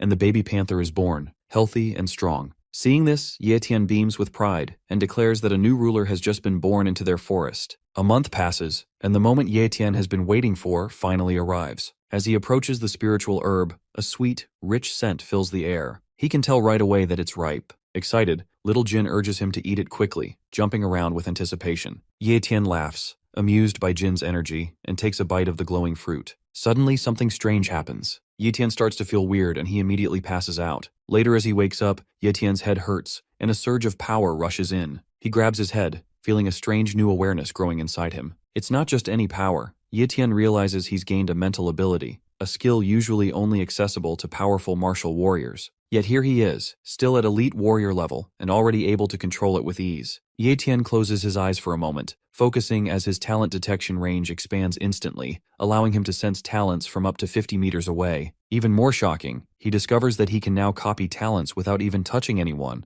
Just sensing them through the air is enough. Later, Ye Tian sees a message asking if he wants to fuse the mid-tier endurance talent. He thinks about it for a moment but decides against it because endurance isn't that helpful right now, and his main focus is improving his cultivation talent. With everything settled, Ye Tian gets ready to head home. This trip gave him a lot of power, growth, and even something unexpected. He smiles, feeling satisfied. As he prepares to leave, Ye Tian turns to the panther family and thanks them for the spiritual fruit because it helped him greatly. Just as he's about to say goodbye, Little Jin suddenly meows and jumps forward because she doesn't want to stay behind and wants to go with Ye Tian. He chuckles and agrees, telling her there's someone he wants her to meet, someone who will definitely like Little Jin a lot. She beams with joy, meowing happily and thanking her master. Their journey together is just beginning. Little Jin looks around with wide eyes, amazed by everything she sees because the outside world feels completely new to her and has so many things she's never seen before. Ye Tian reminds her to be careful, saying the outside world isn't just exciting, it's also full of danger. Soon they arrive at the 5th Academy, but something feels off. Ye Tian suddenly spots Zhang Bao collapsed and badly injured. Shocked, Ye Tian rushes over to him asking what happened. Zhang Bao weakly recognizes him, and Ye Tian feels relief because Zhang Bao is still alive. Without wasting time, Ye Tian pulls out high-tier monster blood and gives it to him to help restore his energy. Whatever happened here is serious, and Ye Tian knows he has to be ready for anything next. He's shocked to hear that the people who robbed Zhang Bao were actually warriors from the Iron Fang base. Zhang Bao explains that the base was completely destroyed by monsters, and around 100,000 survivors escaped to Linhai base. Ye Tian quickly asks who's in control now, and Zhang Bao tells him the Lin family is technically still in charge, but in reality, they've lost all real power and are just figureheads now. Ye Tian realizes this is exactly what he expected because the Iron Fang survivors have quietly taken over. Zhang Bao adds that the situation in the base is getting worse by the day. Robbers are everywhere, and chaos is spreading fast. Ye Yu and Captain Galewolf are training together. Ye Yu sighs in frustration after losing another round, but Galewolf encourages her, saying she's improving fast and has real talent. Ye Yu humbly replies that it's only because of his good teaching. Suddenly, she spots someone approaching, and it's her brother, Ye Tian. She runs to him, shouting with excitement, and Ye Tian laughs, telling her she's way too excited. Just then, little Jin pops out, and Ye Yu's eyes light up when she sees the small golden panther. She immediately rushes over to greet it, calling it cute. Ye Tian introduces the pet as Little Jin, and she happily repeats the name, playing with the creature, surprising Ye Tian when she gives more attention to the pet than to him. Galewolf laughs and teases Ye Tian that he's been replaced by a kitten. After seeing the captain, Ye Tian thanks him for looking after his sister, and Galewolf proudly says that Ye Yu has already become a martial apprentice thanks to her hard work. As their talk shifts, Galewolf brings up something serious and asks if Ye Tian has heard about the Iron Fang base starting to invade Linhai base. Ye Tian already knows about the invasion but asks anyway if anything happened while he was gone. Galewolf reassures him that everything at home has remained safe. After Ye Tian left, a girl named Xiao Yu visited and left behind a martial pavilion token. She said that anyone from the Iron Fang base would think twice before causing trouble once they saw it. Hearing this, Ye Tian is quietly impressed by her gesture. Galewolf then brings up something more serious. A man named Sun Feng has been coming around repeatedly, challenging Ye Tian to a death match. That name instantly sparks Ye Tian's memory. He had checked Sun Feng's talents before, and remembers that he is one of the top 4 geniuses of the Iron Fang base. Since entering the city, Sun Feng has been defeating elite martial warriors one after another without a single loss. Galewolf warns Ye Tian not to take him lightly because Sun Feng isn't someone ordinary, but Ye Tian, rather than being alarmed, stays calm, and the situation only sharpens his focus. In fact, he finds the challenge intriguing. Sun Feng arrives on his motorcycle, parking it with a loud screech that turns heads, and without wasting time he confirms Ye Tian's identity, saying he's been waiting for this moment. Ye Tian simply nods. After that, Sun Feng announces the reason for his visit. He challenges Ye Tian to a duel, set for 10 o'clock the next morning at Minghui Plaza. The terms are clear, a battle with a bronze rank blade skill on the line. Sun Feng leans forward slightly and dares Ye Tian to show up. As Sun Feng speaks, Ye Tian activates his hidden ability. A wave of energy brushes past him, and he successfully copies Sun Feng's high-tier cultivation talent without anyone noticing. With a small smile, Ye Tian responds confidently and accepts the challenge without hesitation, making it clear that he's not afraid. After hearing this, Sun Feng gives a turn to leave, his bike engine roaring as he speeds away. Ye Tian watches him disappear into the distance, ready for what's coming. Someone behind Ye Tian calls out in frustration, warning him that his decision was way too impulsive, and he is convinced that with Sun Feng's power, Ye Tian doesn't stand a chance. But Ye Tian stays calm and quietly replies that the outcome isn't so certain. Moving ahead, his status window appears again, and his abilities are already impressive. High-tier cultivation talent, apex-tier speed, mid-tier sword skill, novice-level shadow skill, apex-tier healing, and high-tier strength. But Ye Tian isn't done yet, and since he already has one high-tier cultivation talent, he decides to stack another one, aiming for something even stronger. With full confidence, Ye Tian chooses to copy the talent again. The moment he confirms, his cultivation talent upgrades to apex tier. Now, with his stats reaching incredible levels, Ye Tian smiles slightly because the thought of tomorrow's duel doesn't worry him at all anymore. In fact, he's actually looking forward to it. At Minghui Plaza, a crowd starts to gather, and everyone's talking about the duel as Sun Feng picks yet another new dueling spot, just like he always does. So far, he hasn't lost a single match. People in the crowd gossip about his next opponent, and most don't even recognize the name. Some assume Ye Tian is just an unknown kid, while others vaguely remember hearing about him but still dismiss him as a nobody. They wonder why someone like Sun Feng would even bother challenging someone so ordinary. A few suspect that Ye Tian isn't the real target at all, that it's the Lin family's influence. Every time Sun Feng wins, he damages a family's merit monument, and today seems no different. He's not just fighting individuals, he's chipping away at the reputation of the powerful families in Linhai base. A huge crowd surrounds the plaza, with all eyes locked on the stage. Ye Yu stares in shock at the size of the gathering and whispers that it's noisier and more crowded than she expected. Captain Galewolf, standing beside her, explains that Sun Feng always turns his duels into public spectacles to boost his reputation by making sure everyone sees him win. Ye Yu grows anxious because with this many people, reaching her brother feels impossible. She hesitates and suggests they leave, admitting the duel feels dangerous and she's scared for Ye Tian. But Ye Tian stays calm, looks her in the eye with confidence, and promises that everything will be fine and he'll be right back. All eyes turn to the center as Ye Tian steps forward, and whispers ripple through the crowd as people realize this is the one Sun Feng challenged. Many seem surprised, clearly expecting someone more intimidating. Sun Feng looks unimpressed and admits he didn't think Ye Tian would actually show up. The terms are set. Sun Feng offers a bronze-rank sword skill called Current Blade as the wager, saying Ye Tian can take it if he wins. In response, Ye Tian pulls out his own bronze-rank skill, Shadow Blade, since it matches the same level. Sun Feng glares at the offer, finding Ye Tian's confidence almost insulting. To him it feels like arrogance. Just as the match is about to begin, Ye Yu shouts in panic, warning her brother to be careful. The duel is seconds from starting, and everyone is watching. The duel begins with Sun Feng charging forward, striking first with his sword, but Ye Tian's speed catches everyone off guard as he moves so fast it's hard to follow. Ye Tian keeps his distance, calmly dodging each slash with perfect timing. Sun Feng grows irritated and mocks him, comparing him to a rat just running around to avoid the fight. Before he can say more, Ye Tian counters with a powerful punch that lands clean, sending Sun Feng flying across the stage. The crowd gasps, stunned as the one they expected to lose turns the tables with a single blow. Ye Tian stands tall and focused, asking if he still seems like a rat now. Sun Feng slowly gets back on his feet, wiping blood from his lip.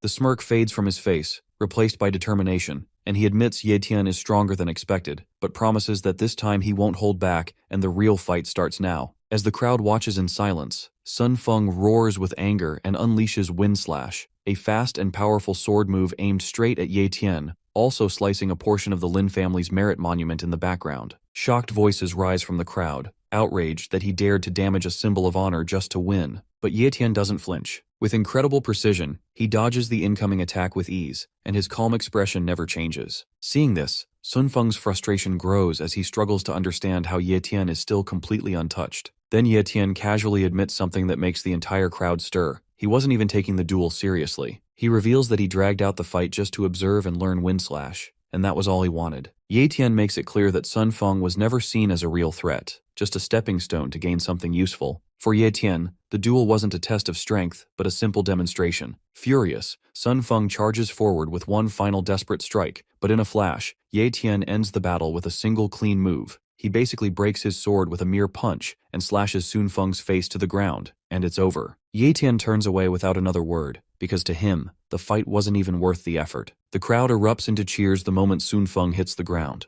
Everyone stares at Ye Tian in awe, praising his unbelievable strength. Some shout that he's destined for greatness, while others admire how easily he defeated one of the top talents from Iron Fang base. Right after, Ye Yu rushes over, barely able to believe how strong her brother has become. Her admiration is heartfelt, and she eagerly begs him to teach her once they get home. Ye Tian laughs it off at first, but her excitement brings a genuine warmth to his heart. Meanwhile, the Lin family stands in silent shock as their merit monument lies in ruins, a symbol of their honor shattered during the duel. Even though Ye Tian claimed victory, the Lin family knows they've lost something important. Their young master gives a quiet command, telling the guards there's no need to protect him anymore. Instead, he instructs them to watch over Ye Tian's sister, fully aware of what's likely to happen next. The Sun family won't accept this humiliation without retaliation. They'll come back, and this time, Ye Tian's sister might be the one they target. Back at Captain Galewolf's home, Ye Tian sits on the couch, deep in thought about the Wind Cutter ability, which can make any attack 6 times stronger. He lets out a long yawn and sets aside the book he's been reading all night.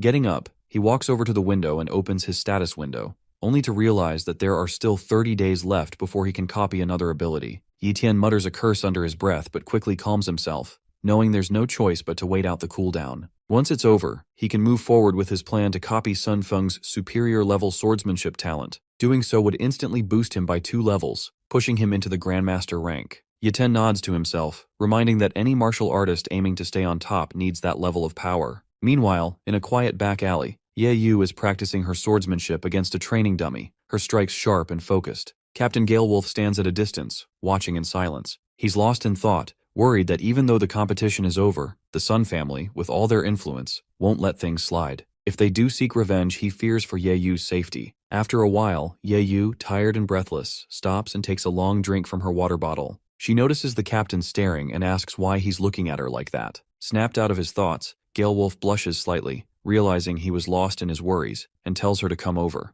As Ye-Yu walks up to him, curious, he hands her a cross-shaped amulet and quietly asks her never to take it off. Yu-Ye looks at the cross-shaped amulet and finds it beautiful as she asks her captain what it is. He tells her it's an amulet and insists that she must never take it off. Yu-Ye nods seriously and promises to protect it no matter what. Meanwhile, a woman with a confident stride jogs down the sidewalk, turning the corner of the house. As she spots Yu-Ye and the captain, she calls out to him and says she has some news. The captain asks if it's something new about the Sun family. She reports that members of the Sun family were seen in the market today, busy buying up properties. The captain's expression shifts to surprise, and he mutters that if they're buying property, it means their momentum has slowed, and they likely won't act until they've fully settled in. At the same time, an old man in a wide-brimmed hat is seen throwing trash into a bin. His aura is grim, and the shadow from his hat covers his face. A month passes, and that same old man is seen again, tossing garbage into another bin just as Ye Tian exits a nearby building. Ye Tian walks down the street casually, munching on some snacks, when he passes by the man. Suddenly, Ye Tian's spiritual pressure flares slightly, causing the old man to sweat nervously. He struggles to understand how someone like Ye Tian can already control spiritual energy,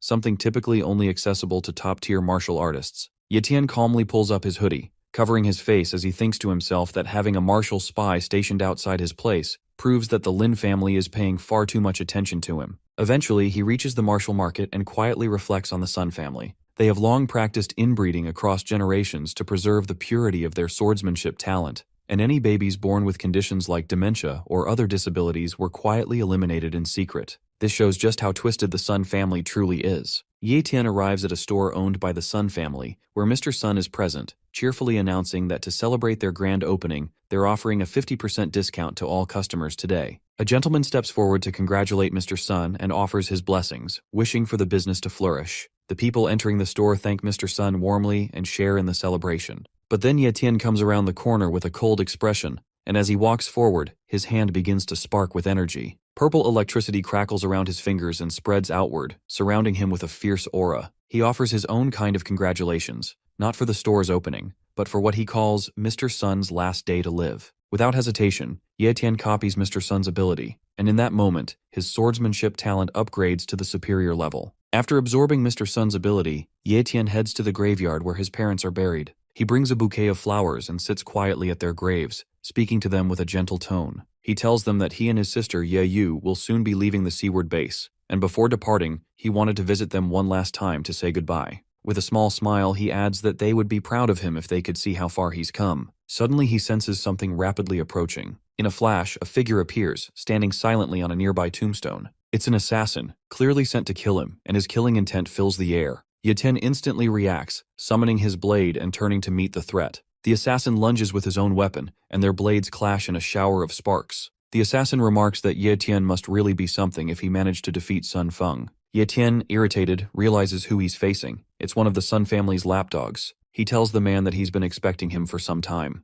With a sharp parry, Ye Tian knocks him back. The assassin keeps talking, boasting that Ye Tian should be grateful for being allowed to live for a whole month when he could have been killed right after the tournament. Tired of the talk, Ye Tian tells him to shut up and save the nonsense, then dashes forward at high speed. Their weapons clash again, and sparks fly through the graveyard as their battle begins in full force. The number of slashes flying through the air is no joke as both fighters keep exchanging blow after blow, each clash more intense than the last. But in the middle of all this chaos, Ye Tian notices something that makes his expression darken. The bouquet he brought for his parents has been damaged. That alone is enough for him to push his opponent far away with a powerful strike. The lapdog stumbles back but keeps talking, revealing that he was Sun Feng's first teacher and that their bond was like that of a father and son. Ye Tian, unfazed by the emotional story, ignores him and calmly walks over to pick up the bouquet. He gently approaches his parents' grave, silent and steady, while the lapdog mocks him again, saying that since they're already in a graveyard, it's the perfect place to bury him. He even offers to dig the grave himself if Ye Tian kneels and begs for mercy. Still, Ye Tian says nothing and quietly places the bouquet beside the grave. But the lapdog crosses the line when he threatens to kill Ye Tian's sister, claiming she'll soon be joining him in hell. That's when something inside Ye Tian finally snaps. He stomps the ground, shattering it beneath him as anger pours from his eyes like a raging storm. Without a word, he activates his top-tier speed talent and vanishes from sight. In the blink of an eye, he reappears with a devastating kick straight into the lapdog's gut,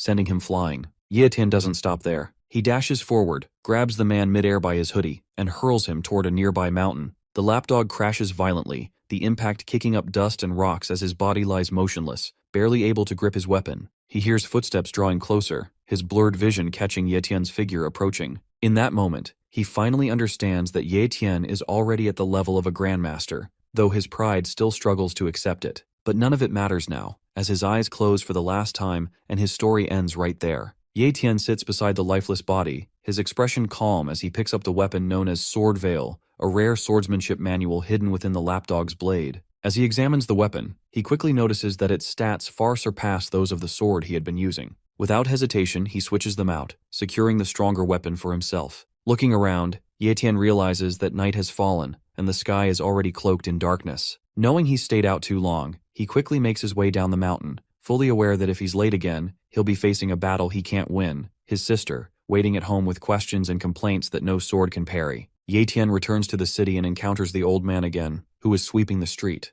After passing by, Ye Tian stops, turns back, and asks if, since it's been over a month, he would like to come in for some tea. The old man removes his hat, smiles warmly, and agrees to join him. Later, at Captain Galewolf's home, Ye Tian and the old man enter the room. Ye Tian tells his sister Ye Yu that they have a guest and asks her to put on the kettle and prepare some tea. The captain stands and asks Ye Tian to properly introduce the guest, but before Ye Tian can speak, the old man introduces himself as Lin Zhe of the Lin family. The captain's jaw drops, and he asks for confirmation that this is truly the legendary Senior Lin. Lin Zhe smiles, saying it's flattering to hear. Ye Yu brings the tea but is met by the captain rushing over to take the cups from her hands so he can serve Lin Zhe himself. Ye Yu chuckles, amused by the captain's sudden politeness. The captain offers a cup of tea to Lin Zhe, who accepts, and then begins talking with Ye Tian, noting that for Ye Tian to invite him here, it must be about something very important. Ye Tian confirms this as he walks over to his sister and tells Lin Zhe to take Ye Yu to the penthouse and ask Ms. Ye Ling to look after her.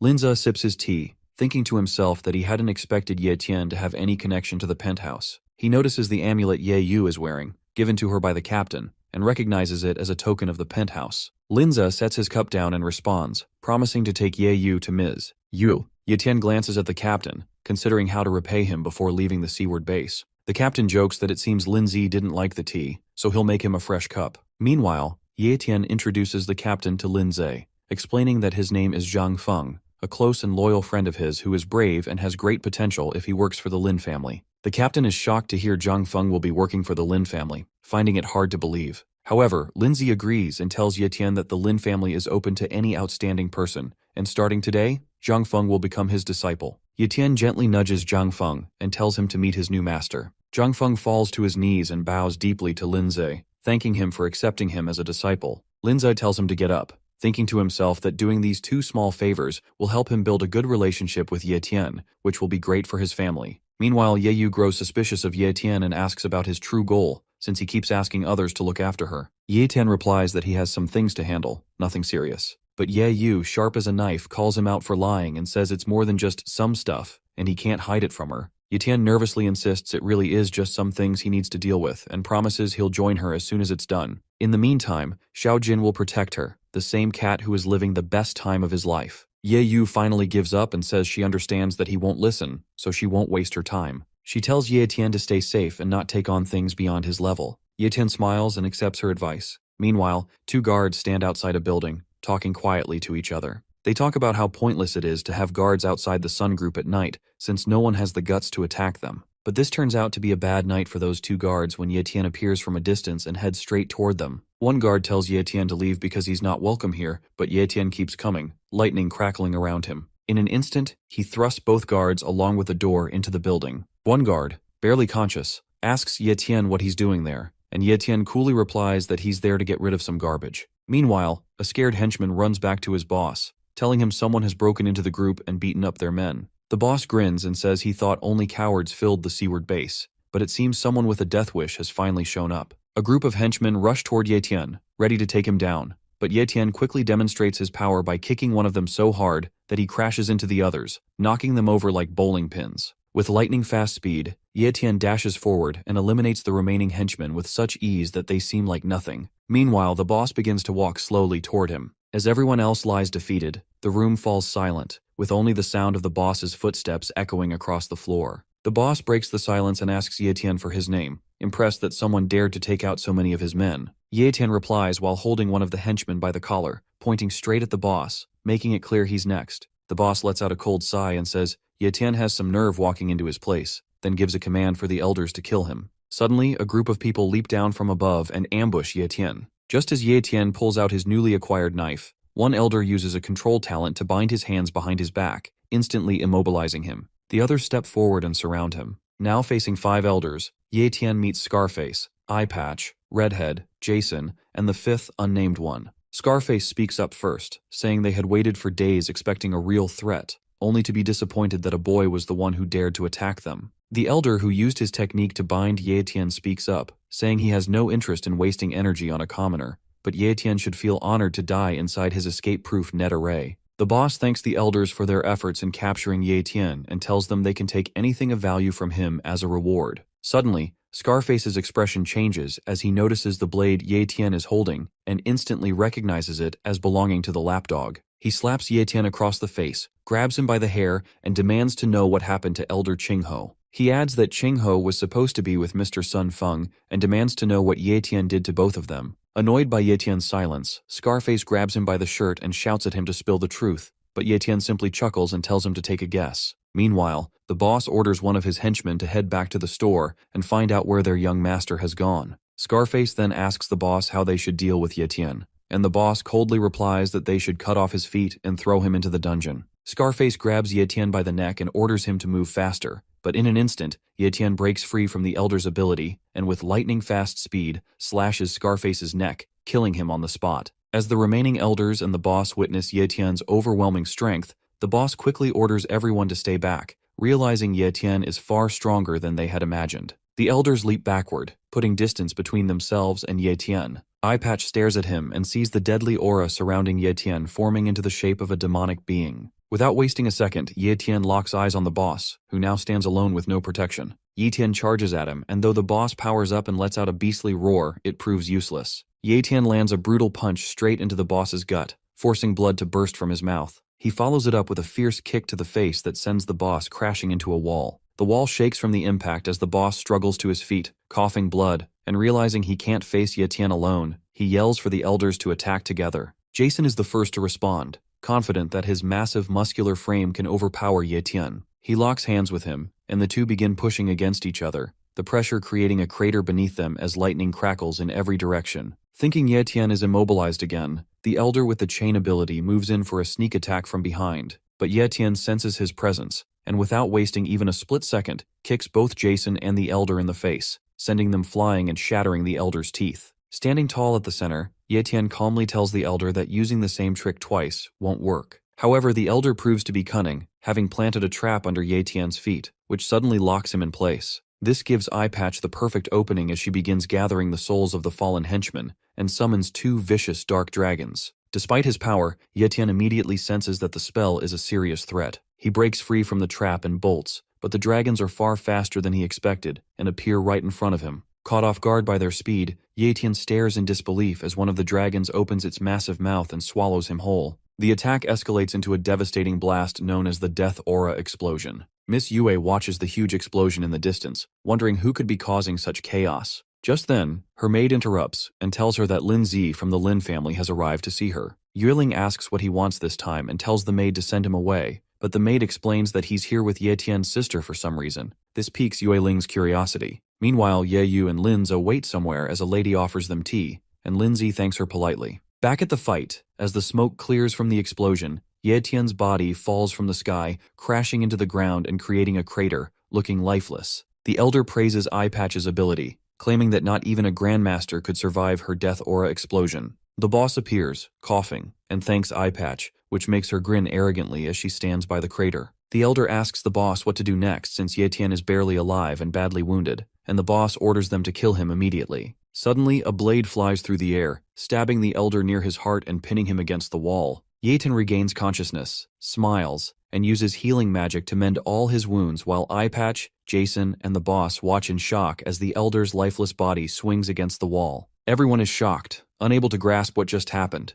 Then Jason realizes Ye Tian is still alive and warns the others, but before he can act, a hand strikes him, slamming his head into the ground hard enough to shatter his mask and kill him instantly. Ye Tian wastes no time, calling his knife back and swiftly slicing Eye Patch's neck clean through. As the elders fall one by one, the boss collapses backward in fear. Desperate, he grabs his axe and launches one final attack at Ye Tian, but Ye Tian stands firm, and only a spray of blood appears before the boss's lifeless body hits the ground, blood dripping from Ye Tian's blade. At that moment, the young master of the Sun family, Mr. Sun Feng, appears around the corner, seeing his father's dead body and screaming out in shock, while Ye Tian turns, smirking as he locks eyes with him. Ye Tian looks at Mr. Sun Feng and says it's a good thing he showed up, because he can deal with him right now as well. He steps on his father's body while speaking, which makes Mr. Sun Feng lose his temper completely. Fueled by rage, Sun Feng lunges at Ye Tian, throwing a powerful punch, but Ye Tian effortlessly dodges it. Using his power talent, Ye Tian buffs himself and counters with a brutal punch to Sun Feng's gut,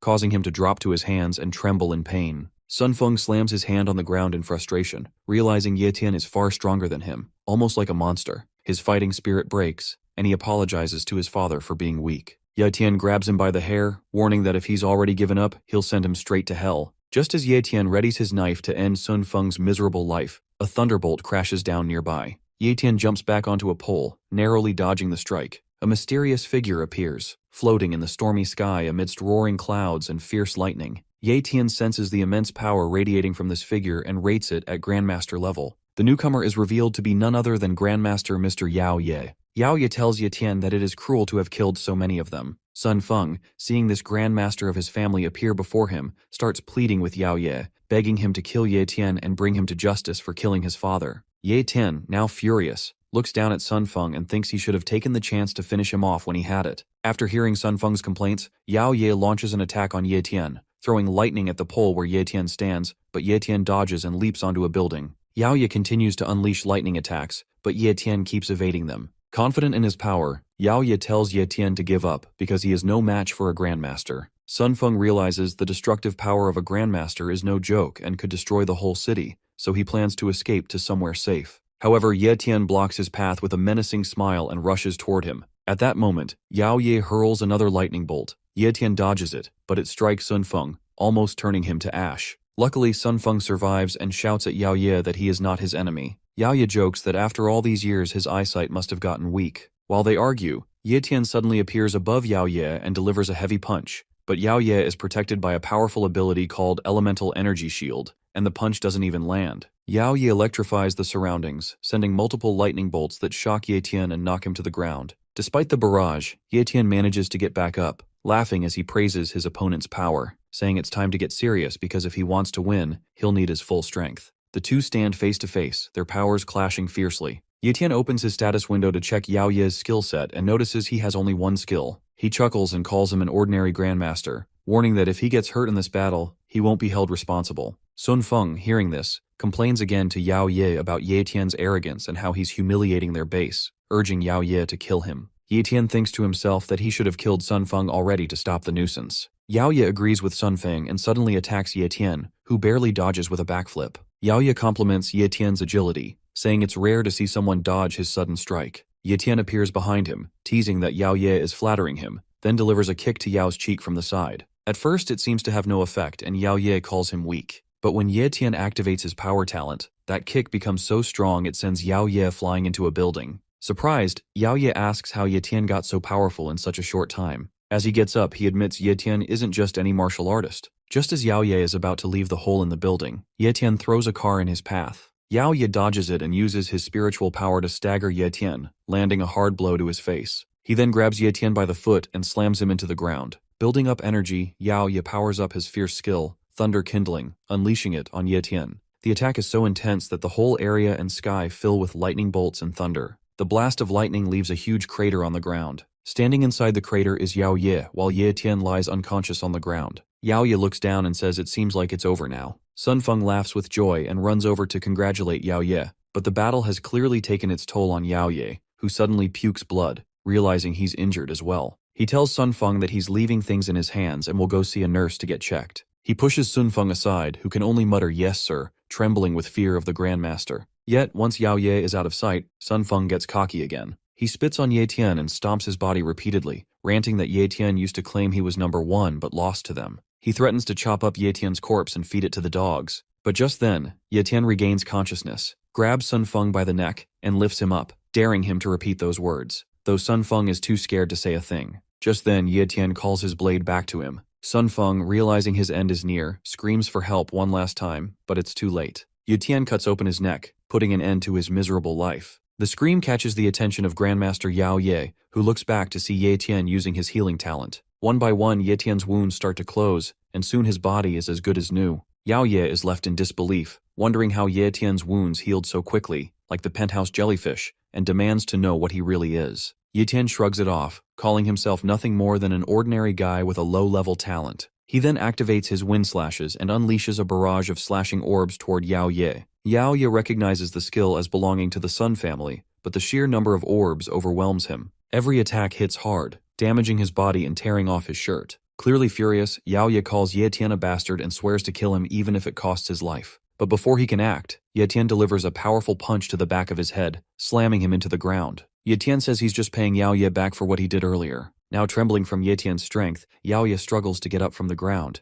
However, Yao Ye's effort is useless as Ye Tian stomps straight into his face. Desperate and powerless, Yao Ye shouts for help. From atop a building, a figure appears, Geezer Li. He tells Yao Ye that he warned him not to act recklessly since they are guests and must respect their hosts. But sadly, Yao Ye didn't listen. Ye Tian looks up, surprised that he hadn't sensed Geezer Li's presence or arrival. Geezer Li then descends from the building and introduces himself as Li Mao, also known as Geezer Li, a grandmaster from Teeth Base. He compliments Ye Tian on his potential. Ye Tian looks him over and asks if he's here to fight too. Geezer Li laughs and says he doesn't want to fight since he only helps those who are right, not just those close to him, so he won't be helping Yao Ye. Even though he's also from Iron Teeth Base, they are very different people. He tells Ye Tian that he's free to do whatever he wants with Yao Ye. Hearing this, Yao Ye gets furious and powers up quickly, calling Geezer Li a bastard and threatening to take him to hell by exploding his own body to drag Ye Tian down with him. But Ye Tian won't let that happen. He jumps up, using his shadow sword to deliver random slashes that cut Yao Ye's body in multiple places, ending his rage and his life. Geezer Li applauds and praises Ye Tian, saying he didn't expect a martial elite to take down a grandmaster. Ye Tian then asks Geezer Li to stop beating around the bush and get to the point. Geezer Li laughs and says it seems Ye Tian isn't very patient. He explains that Yao Ye and his followers were radicals in their base, pushing for a violent invasion of Seaward Base, which goes against what Geezer Li stands for. He wants everyone to coexist as equals. Geezer shows off his super speed as he zooms past Ye Tian, who barely catches a glimpse of him. Geezer keeps talking, saying that since Ye Tian has already taken out everyone in the Sun family, he hopes Ye Tian will stop the killing and forgive them. He suggests that both bases should team up from now on for a better future. Ye Tian chuckles softly and tells Geezer Li that if he wants to cooperate, he should talk to the Lin family because they run things here and make the decisions. Geezer asks if Ye Tian has ever thought about ruling the base himself, but Ye Tian says he does not like trouble, and besides, he is busy. Geezer tries to stop him, but Ye Tian ignores him, taking a huge leap and launching into the sky like a rocket, leaving a trail of electricity behind.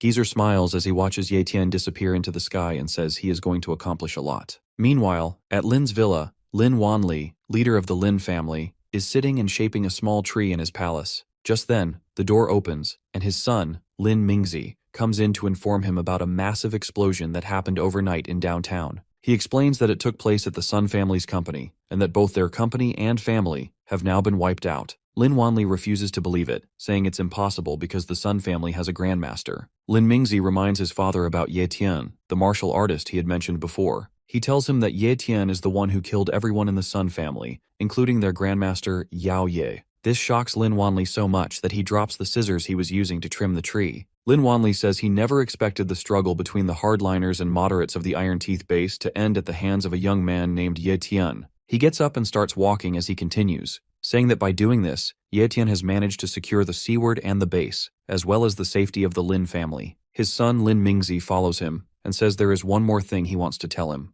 The master of the Iron Teeth base, Li Mao, also known as Geezer Li, has arranged a meeting with them this morning, and is currently waiting for him in the tea room. Lin Wanli replies that they really did not give him any time to think and agrees to meet with Li Mao. He then directs his son to carry out his orders to all factions, telling him that every faction in the Seaward base must ensure Ye Tian and his family's safety. If Ye Tian intends to build his own power, all factions must support him wholeheartedly. In simple terms, no one should do anything to upset Ye Tian under any circumstances. Meanwhile, at the penthouse, Yu Ye sits on a chair, thinking about what his brother Ye Tian must be doing. Just then, The waitress comes over to offer the captain another cup of tea. The captain replies that they have been drinking tea all night and asks about the whereabouts of the boss. The waitress says she is sorry but has no idea where the boss might be right now. The captain mentions that he has been here a few times before for trades, but he has never met the lady of the penthouse. Rumors say she is a stunning beauty. He asks his master if they should wait or leave. Linza, his master, tells him to be patient and stay calm as he sips his tea. He also says the captain has met the lady of the house before, and that even Yu Ye has met her as well. Just then, the boss arrives and the waitress apologizes for the wait, letting everyone know she is here. It is Yue Ling. As she approaches the group and looks at Yu Ye,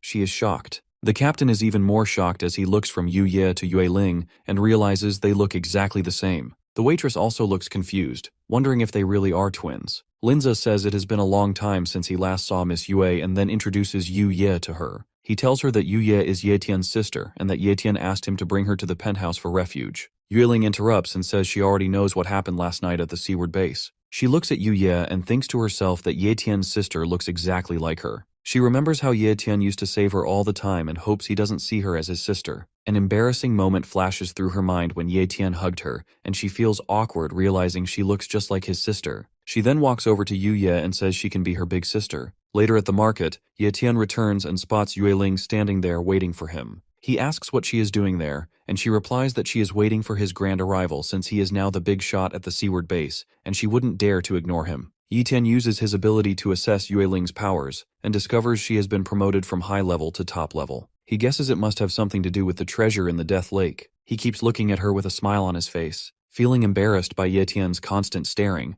Yue Ling calls him out. She grabs his shirt and tells him it is rude to stare at girls for too long. Ye Tian snaps back to reality, apologizes, and says he was just lost in thought with no intention of staring. She lets go of his shirt and says she's too kind to argue with him. Then she suggests they take a walk before night falls. Ye Tian agrees, and they stroll through the market, talking. Yue Ling mentions that Linze was talking about his family training people for Ye Tian, and asks what he thinks about that. Ye Tian says he's not interested. She asks why and then what his plan is, if he plans to keep cultivating on his own. Ye Tian replies that he wants to leave the seaward base soon and head toward Demon Sea Base. Yue Ling looks confused and seems sad to hear that. When Ye Tian asks what's wrong, she just looks down and says nothing. She stands still watching him walk ahead, wondering why he wants to leave. Ye Tian looks back and asks why she is just standing there since she was the one who suggested the walk. Yue Ling huffs and starts walking with him again. Night falls, and Ye Tian finally returns to the Lin family mansion, where his sister greets him with a big hug. However, Ye Tian scolds Yu Ye,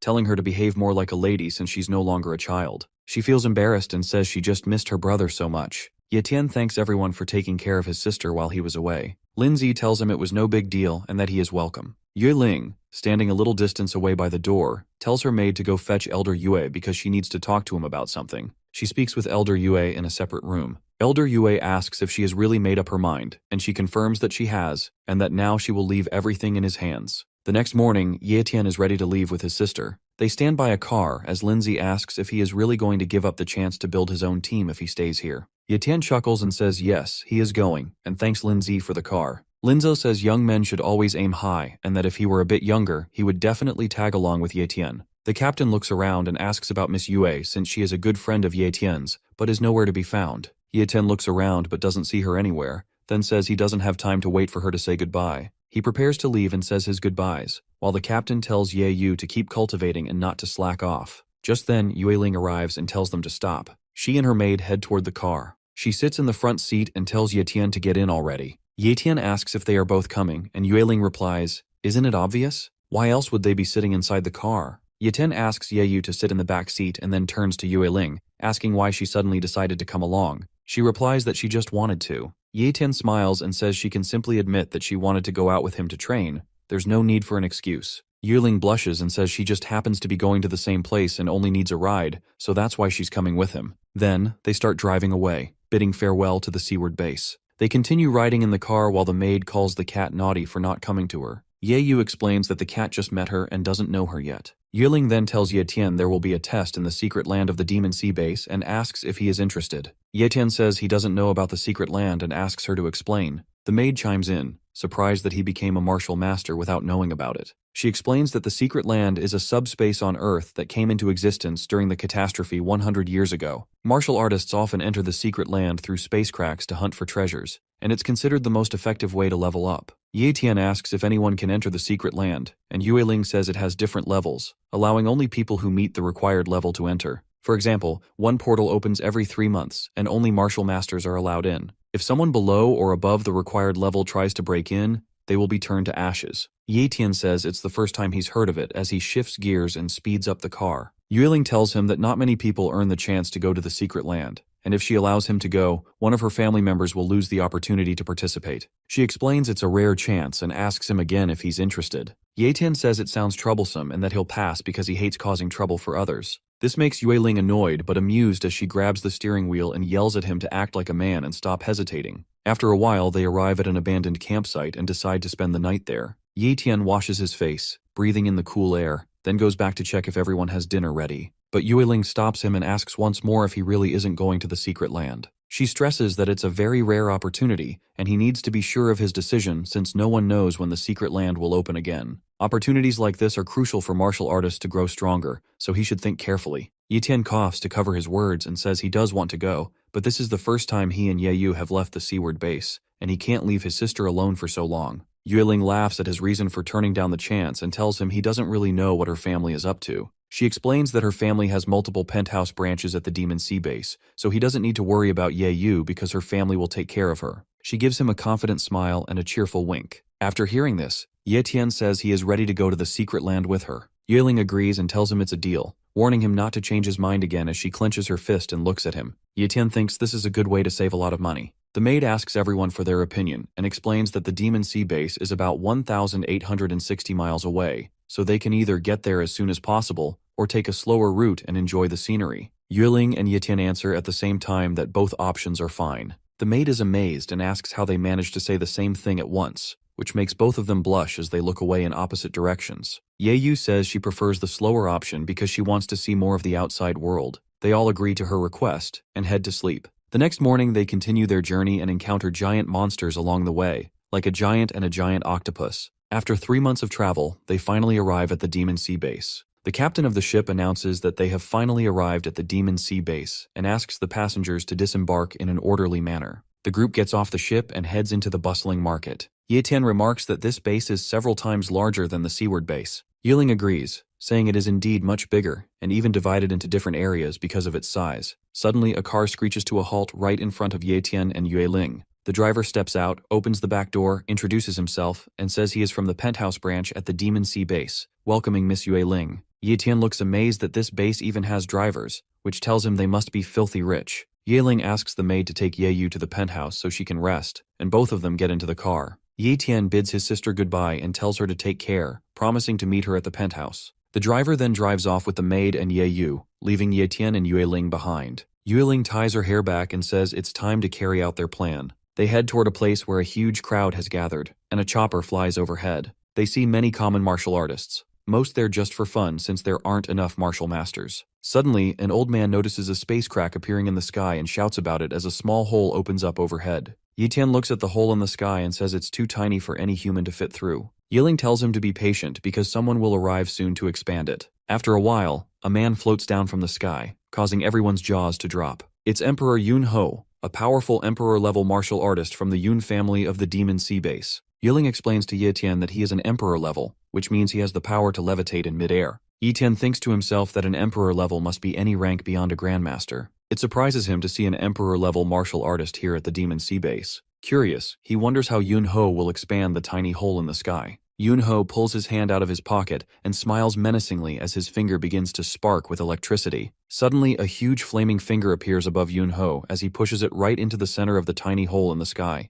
Cracks spread across the hole until it shatters into pieces, making the opening large enough for anyone to enter. The crowd cheers, amazed by his incredible power. However, Ye Tian watches closely and uses his ability to check Yun Ho's talents. It turns out Yun Ho has a supreme level of cultivation talent and a primary level of spatial talent. Ye Tian realizes that a talent can be higher than top level, and that level is called supreme. He raises his finger and thinks to himself that if that's the case, it would be best for him to copy those talents. The announcement comes through the speakers, telling everyone that the gate to the secret realm has opened, and they should be ready to enter within 5 minutes. The crowd cheers for Emperor Yun-ho and says their farewells as he walks through them. Ye-tian thinks about the spatial talent Yun-ho has and wonders what secrets it holds. However, since he can't copy another ability yet, his only option is to wait for another chance. Yueling gives Ye-tian a spatial bag and a wristwatch that tracks the user's location. She tells him to keep these items with him because they will be useful in the secret realm. She explains that once inside, it's unpredictable where they will land, so they must regroup quickly if they want to survive. She adds that they have to leave within 1 month or else they'll be stuck there for 10 years. Ye-tian puts on the watch and says he understands.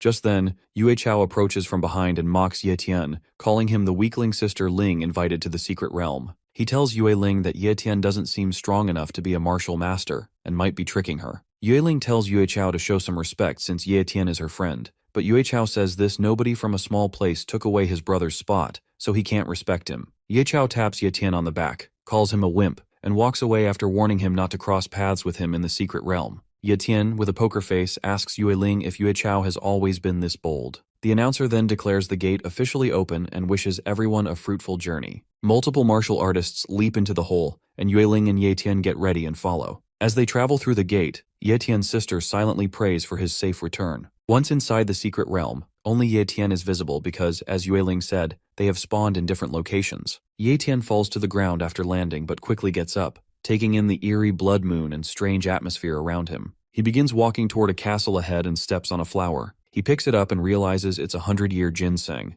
Looking around, he sees many more of them, which shocks him. Ye-tian smiles happily as he declares that he is rich now. He pulls out his spatial bag and begins gathering all the ginseng around him. With one smooth sweep, every ginseng plant on the ground is sucked into his bag. He thinks to himself that if Ye Yu, that money grubber, were here, she would definitely faint seeing how much ginseng he's collected. After finishing, he continues walking toward the castle. Along the way, he finds the corpse of a martial hunter and figures the person was attacked just as they entered the secret realm. He reminds himself to stay cautious here, or he might end up the same way. Suddenly his watch starts beeping and shows Yue Ling's location. She's under attack by a horde of enemies. Understanding she's in danger, Ye-tian rushes toward the spot on the watch as fast as he can. Meanwhile, Yue Ling is on her knees, looking up at the goblin monsters swarming her while thinking about Ye-tian. The big-headed dwarf-like goblins ready their weapons and charge to attack. Ye-tian arrives outside another castle, which looks like the same one Yue Ling is in. She gets to her feet, readies her sword, and breaks the club of one goblin,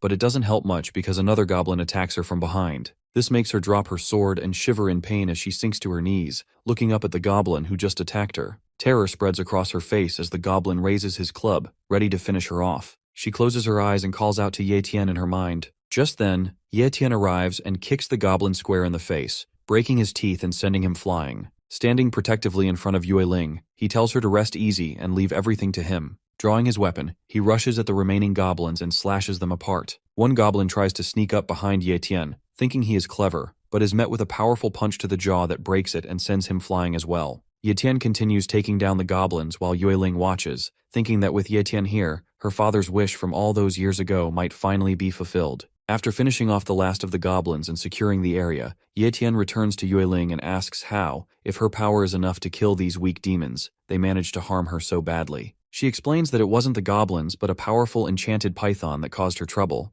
This python was a high-level magic beast gifted with deadly eye techniques. She gets up and explains that she managed to escape the python by using a secret technique, but right after that, she was ambushed by the goblins. She tells Ye-tian that the secret realm is full of precious treasures, but it also comes with great risks. She warns him that this is just the beginning and that even bigger challenges lie ahead. Yue Ling takes out a health potion and drinks it, then sits down to meditate and heal herself. Ye-tian notices how much she knows about the secret realm and asks if she also knows where the most precious treasure is hidden. He inquires about the location of some heaven and earth treasures as well. While continuing to meditate, Yue Ling tells Ye-tian that the most valuable treasure in the secret realm is the primordial chi stone vein, but that treasure has already been targeted by the Yun family. Ye-tian asks if that is the same Yun family Yun-ho belongs to, and if she is after the same treasure as them. She denies it, saying she is after the treasure her father left behind, which surprises Ye-tian and makes him ask about that treasure. She explains that 20 years ago, her father entered a secret realm and discovered an incredibly rare heaven and earth treasure,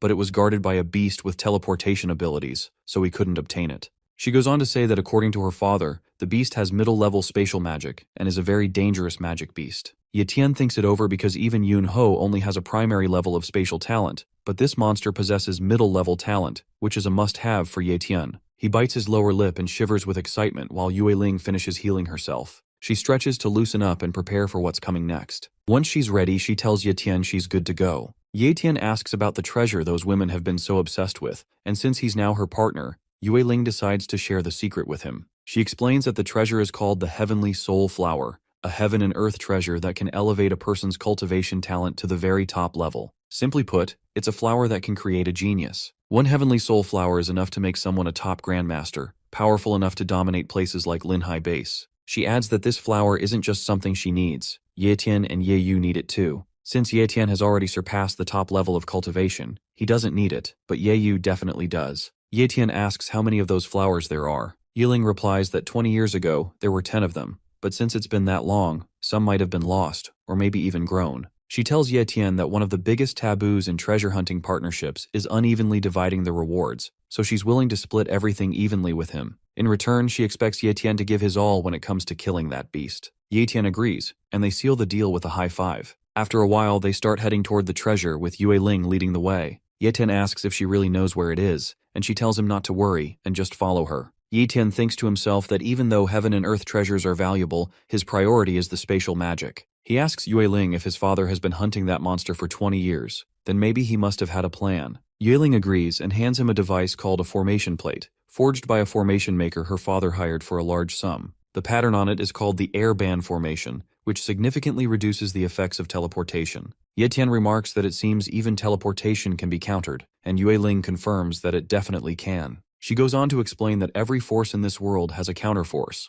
Nothing is truly invincible, it's just that some haven't found their natural enemy yet. Ye Tian wonders if that's true, then who could be the natural enemy of his talent? Yiling warns him not to assume the formation plate is perfect since it only works within 800 meters and lasts just 3 seconds. She explains that her original plan was to use the formation plate, launch her secret technique, and coordinate an attack with Ye Tian. But since she already used her secret technique to escape the python, she can't use it again for a while. Still, they can't delay the treasure hunt any longer, so they'll have to adapt and come up with a new plan to take down the beast. Ye Tian reassures Yue Ling that there's no need to say more, he'll give his all to eliminate the beast. Yue Ling smiles at this. After a while, she suddenly stops by a giant crater on the ground. Ye Tian asks why she stopped, and she replies that they have arrived at the location as they both stand at the edge of a hill. Yue Ling looks down at a cave and asks Ye Tian if he can see it too. She tells him that the heavenly soul flowers are inside, along with the spatial talent beast. Ye Tian asks if he should make the first move and attack the beast, but Yue Ling tells him to wait because setting up the formation takes time.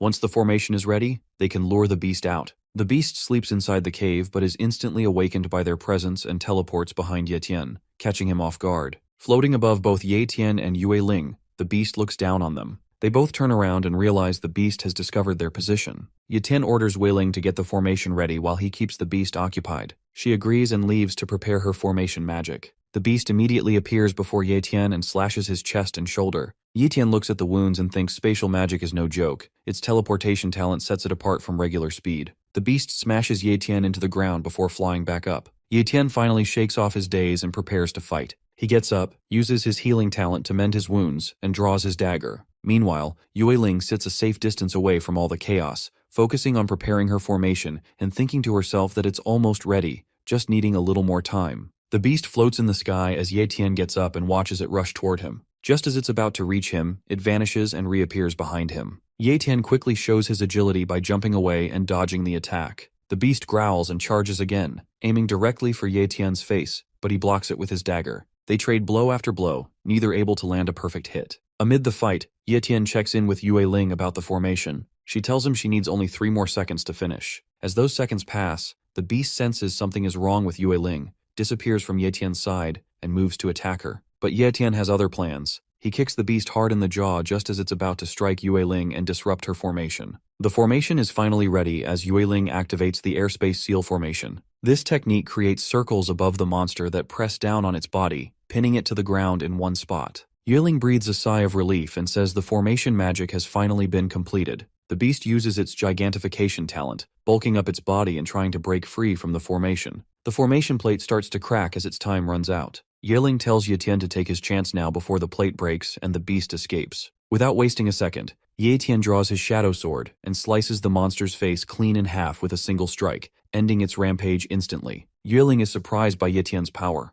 The formation plate finally shatters, and Ye Tian picks up the broken pieces, remarking how it's a shame such a good treasure can only be used once. Ye Ling runs up to him, shouting for him to speak up, and asks if he was hiding his true strength because he took down the escape bat so easily. Ye Tian nervously explains that the bat was fast, but once it grew bigger, it became an easy target, and the formation was what really helped him take it down. He tries to change the subject by pointing out the flowers, saying it's best to check on them first since they're the real priority. Yue Ling looks at him with an annoyed expression and says she'll interrogate him later. She runs toward the cave, hoping there are still some flowers left. Otherwise, she won't be able to explain anything to Ye Tian. Meanwhile, Ye Tian uses his spatial bag to absorb the escaped bat. Yue Ling finally finds the flowers, and to her relief, all of them are still there. She counts them and sees there are 8 in total, which means she can split them evenly with Ye Tian. She sits down and starts plucking the flowers, feeling lucky. Ye Tian stands behind her, waiting patiently as she gathers them, and notices a familiar scent in the air. Ye Ling hands him his share, and he stores the flowers in his spatial bag. Ye Tian's nose twitches as he realizes this scent is the same one Xiaojin followed when leading him to the spiritual fruit. He tells Yue Ling there must be another treasure nearby and begins searching. Yue Ling reminds him that they already have the heavenly soul flowers, and it's time to leave. But Ye Tian is determined to find the other treasure and tells her to go ahead if she's in a hurry. He will catch up soon. Yue Ling warns him to be content with what they have,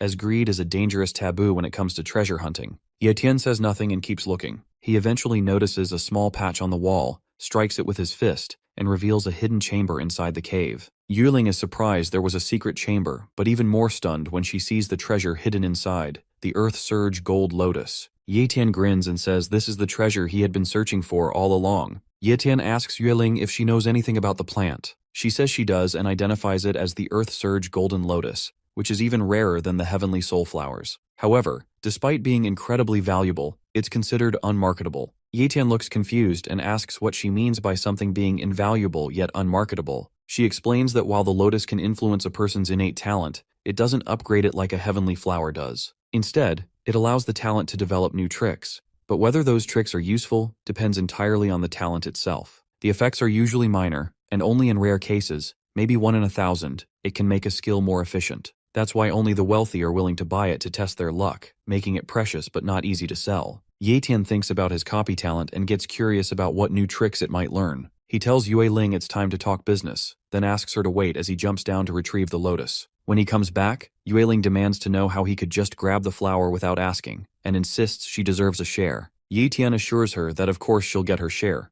but since the lotus is of no use to her and they both own half of it, he proposes a trade, 3 heavenly soul flowers in exchange for the lotus. Yue Ling thinks to herself that 3 flowers are way too much for that lotus and considers Ye Tian completely brain dead. She chuckles quietly and decides that, as a shrewd businesswoman, she'll teach him a lesson. Playing it cool, she tells Ye Tian that since he worked hard, she'll consider accepting the deal. In her mind, she's thrilled, thinking she just got 3 heavenly soul flowers for free, and now has a total of 7 flowers from this trip. She also starts thinking about a man she has a deal with and figures that the number of flowers she has now should be enough to hold up her end of the bargain. Meanwhile, Ye Tian sits down and begins to meditate, focusing on using the lotus. As the lotus activates, waves of yellow energy ripple through the air, and suddenly, Ye Tian's status window appears. It reveals that he has successfully unlocked the second copy function. Ye Tian realizes this means he can now copy a second time without delay, which is a major boost to his ability. Considering he used to wait an entire month before copying another ability,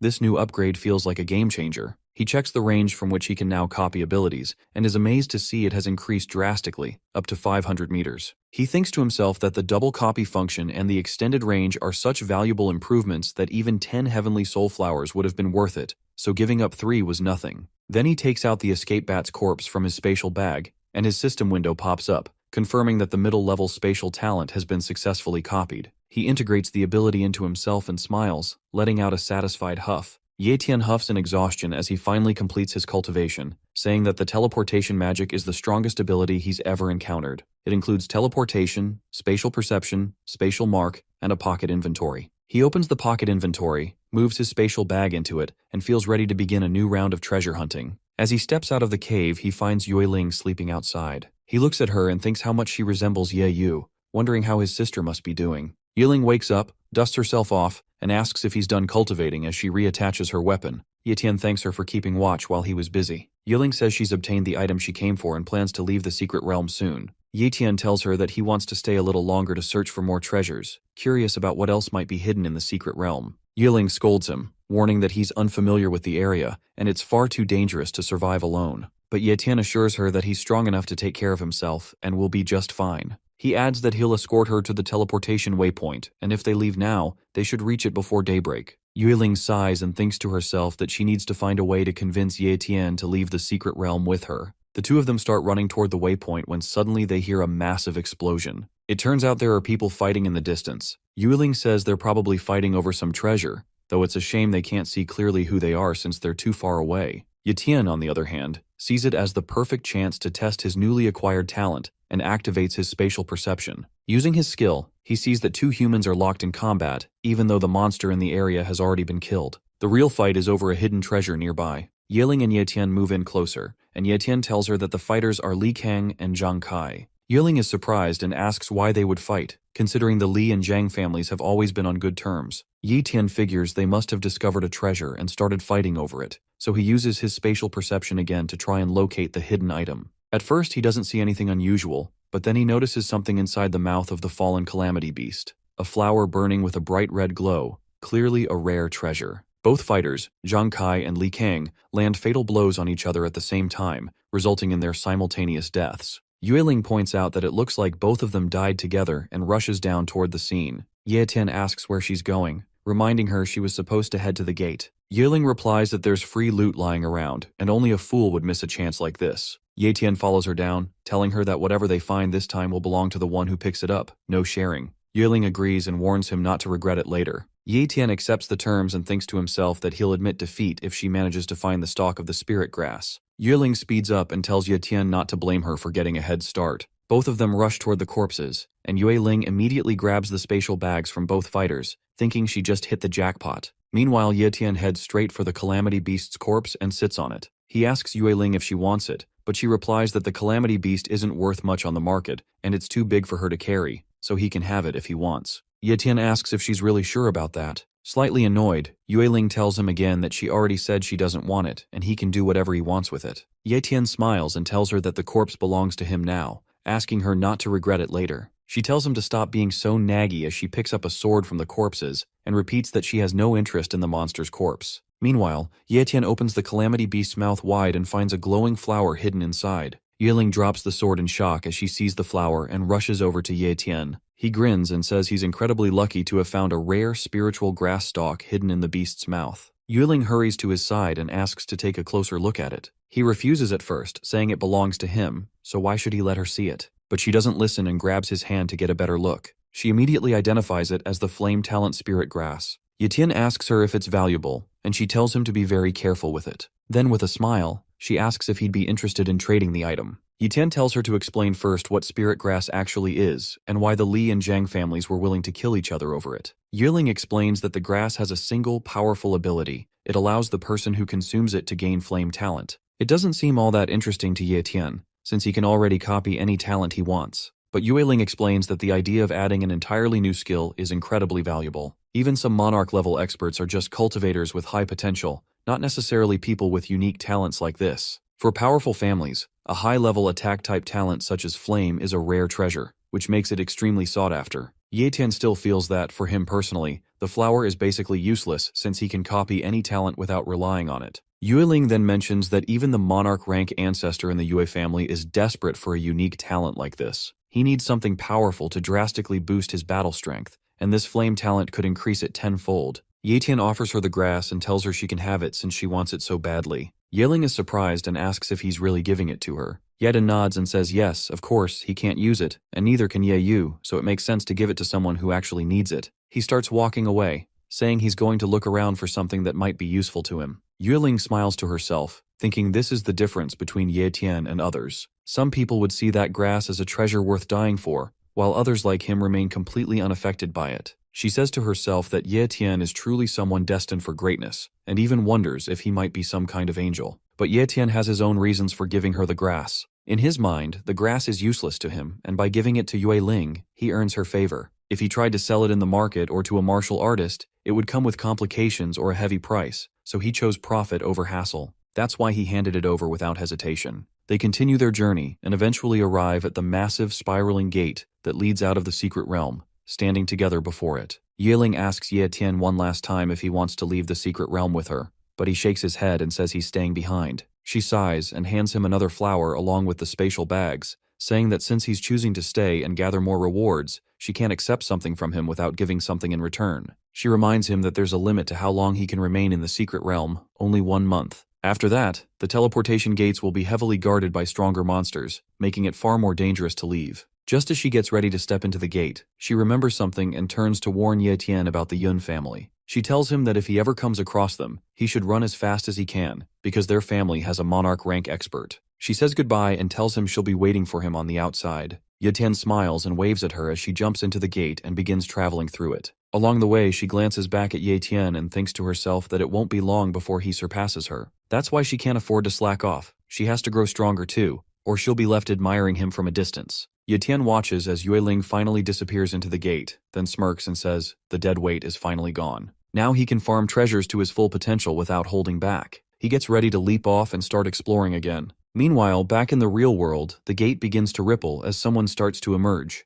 The crowd nearby assumes it's a weak martial artist returning after only 2 days, unable to handle the secret realm. Suddenly, something crashes violently to the ground. 2 thugs glance over and spot the figure, thinking there might be valuable treasures to steal from whoever just returned. As they move closer, they realize it's Yue Ling, now badly injured and barely conscious, her body lying almost lifeless on the ground. Just as the thieves get ready to rob her, Uncle Ben pushes through the crowd and rushes to her side. Recognizing her immediately, he kneels beside her and urgently asks what happened inside the gate and how she ended up in such a critical state. With a weak and fading voice, Yue Ling whispers that he should take her to the clan first. Meanwhile, Yunho stands on a nearby rooftop, watching the scene below with a wicked grin as he waits impatiently for his so-called cash cow to appear. Back on the ground, Uncle Ben looks at Yue Ling in shock and asks about her injuries. She calmly explains that the wounds are superficial and she isn't seriously hurt. She faked the condition because many experts lurk around the gates, waiting to ambush raiders coming out of the secret realm to rob them of their gains. Her act was meant to make her look weak and empty-handed so she could slip away unnoticed. She then drinks a health potion and begins healing her minor wounds. Curious, Uncle Ben asks if she found anything valuable inside. Yiling nods and reveals the flame talent spirit grass. The sight of it sends a chill down Uncle Ben's spine as he stares at the rare treasure capable of granting a talent to its user. Yiling tells Uncle Ben that she needs a favor regarding the flame talent spirit grass. Uncle Ben, clearly impressed, says she's made an incredible contribution to the Yue family by obtaining such a rare treasure and asks what she needs. She tells him that she wants to meet the family's ancestor in person. She admits that she understands the gap in their status means she normally wouldn't be allowed such an audience, but insists it's very important and hopes Uncle Ben can help her. She adds firmly that if she's not allowed to see the ancestor herself, she will never hand over the flame talent to the family, even if it means destroying it. Uncle Ben tries to reason with her and asks if there's any other way she'd be willing to part with the grass, but Yue Ling refuses. She says her only condition is meeting the ancestor, no matter what. After a moment of silence, Uncle Ben agrees and says he'll make the necessary arrangements. Later, at the Yue family penthouse, Yue Ling steps out of the bath with a towel wrapped around her body and another in hand to dry her hair. As she stands by the door, she stretches slightly and thinks to herself that it's been a long time since she enjoyed a proper bath. Her mind then drifts to Ye Tian, and she wonders what he might be up to right now. Meanwhile, in the secret realm, Ye Tian sits atop a pile of monster corpses with a knife in his hand, looking completely unbothered. He mutters that things are getting boring since there's no one left who can put up a real fight against him. Back at the Yue family mansion, a maid enters Yue Ling's room and informs her that Elder Ben has summoned her to the meeting hall. She gets dressed and makes her way there. Inside the hall, the ancestor Yueji is seated calmly, sipping tea. He looks at her with a composed expression and says she has done well in obtaining the spirit grass, then asks what kind of reward she would like in return. Yue Ling stands silently for a few moments, then raises her eyes to meet his and says she wants permission to meditate and attempt to comprehend the Enlightenment Stele. Uncle Ben is stunned by Yue Ling's bold request and asks if she truly intends to comprehend the Enlightenment Stele. He warns her that the stele is the very foundation of the Yue family, and that even he doesn't have the authority to approach it, much less comprehend it. He tells her plainly that her request is far beyond acceptable limits. But Yue Ling looks directly at Yueji and reveals that she obtained 6 stalks of the divine soul flower from the secret realm. She offers to hand them over to the family's disciples, on the condition that Yueji grants her access to the stele. She tries to strike a deal, determined to negotiate. Weiji's expression darkens as he tells her to make another request, calling her demand absurd. But Yueling refuses, saying she isn't interested in anything else and won't back down. Yueji's patience snaps, and with a flick of his aura, he sends Yueling flying out of the building. She crashes onto the ground and coughs up blood, her body barely able to move. Yueshi rises to his feet, his voice filled with fury as he shouts how dare she try to bargain with him. He begins walking toward her with heavy steps. Struggling to rise, Yueling breathes heavily and says that no matter how much she cultivates, her level won't surpass Grandmaster. She isn't content with her current potential. She wants to become stronger, to break her limits and rise beyond what fate has allowed. Yechi floats in front of Yueling, towering above her as she looks up with fear in her eyes. He gazes down coldly and releases his monarch-level aura. The pressure slams into Yueling like a mountain, forcing her to the ground. The earth beneath her begins to crack from the sheer force and she struggles to breathe. Her limbs feel like lead, and fear slowly creeps through her body as she realizes just how terrifying a monarch's aura truly is. Uncle Ben rushes in, alarmed, and pleads with Yueji to stop. He falls to his knees and begs, saying that Yueling is still young and has made a mistake, but it isn't worth lowering himself to punish her like this. Yueling, barely able to move, grits her teeth and tells Uncle Ben to stay out of it. With pure willpower, she starts to lift herself, inch by inch, defying the crushing weight of Yueji's aura. Her body trembles, blood still at the corner of her lips, but she pushes through and stands once more. She declares with unwavering resolve that she must comprehend the Enlightenment Stele, no matter the cost. Yeji watches her in silence, his eyes narrowing as surprise flashes across his face. Despite being under his full aura, she's still standing. With a casual flick of his arm, he sends a wave of wind that dissipates the pressure around her. He descends slowly to the ground. Yueling drops to her knees for a moment, catching her breath, but quickly realizes that the crushing aura is gone. She steadies herself and rises again, her eyes filled with determination. Uncle Ben bows his head and thanks Yueji for showing mercy to Yueling. Yueji looks at Yueling and tells her that just as there are laws in this country, there are rules within their clan that must be respected. He says he cannot and will not break those rules lightly, not even for her. But after a moment of pause, he raises his hand and summons a small glowing plaque. He tells her that this is his personal secret plaque, an item of rare authority, and with it, she will be permitted to comprehend the Enlightenment Stele. He extends it toward her. Yueling's eyes widen as she reaches out to take it with both hands. Relief washes over her face, and for the first time in a while, a gentle smile appears. She finally holds the ticket to what she's been chasing, a chance to comprehend the Stele and break past her limits. After some time, Uncle Ben enters Yueji's chamber carrying the divine soul flowers and the flame talent spirit grass.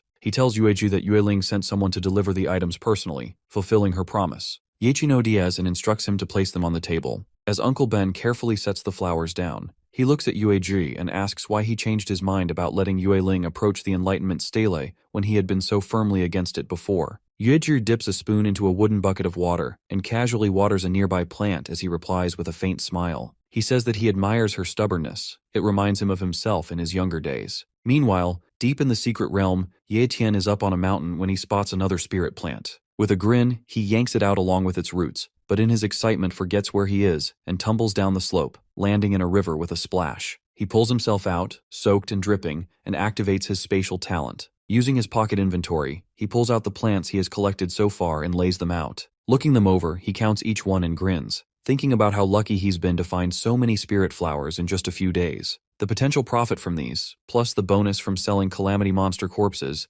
makes him feel like he's struck gold. Glancing down, he wrinkles his nose as he realizes he smells awful. Remembering Yeyu's nagging, he pulls out clean clothes from his inventory and changes on the spot. Unbeknownst to him, a monster hidden in the distance watches his every move. Ye Tian finishes changing his clothes and stores all the spirit flowers back into his inventory. His stomach lets out a loud growl, reminding him that he hasn't eaten in a while. He grumbles to himself and decides to hunt something edible before continuing his exploration. Just then, a boar-like monster crashes out from the brush, snorting aggressively. Ye Tian stares at it with wide eyes, momentarily startled, but a few minutes later, that same monster is sizzling over a fire, turned into a mouth-watering barbecue. Ye Tian slices off some meat and starts devouring it eagerly, savoring the flavor. Suddenly, out of nowhere, a rat dashes in at lightning speed, snatches a piece of meat from his hand, and bolts off into the forest. Ye Tian freezes for a moment, then shouts in disbelief and jumps up to chase the rat. After a long winding pursuit through the woods, the rat finally stops and begins munching on the stolen meat.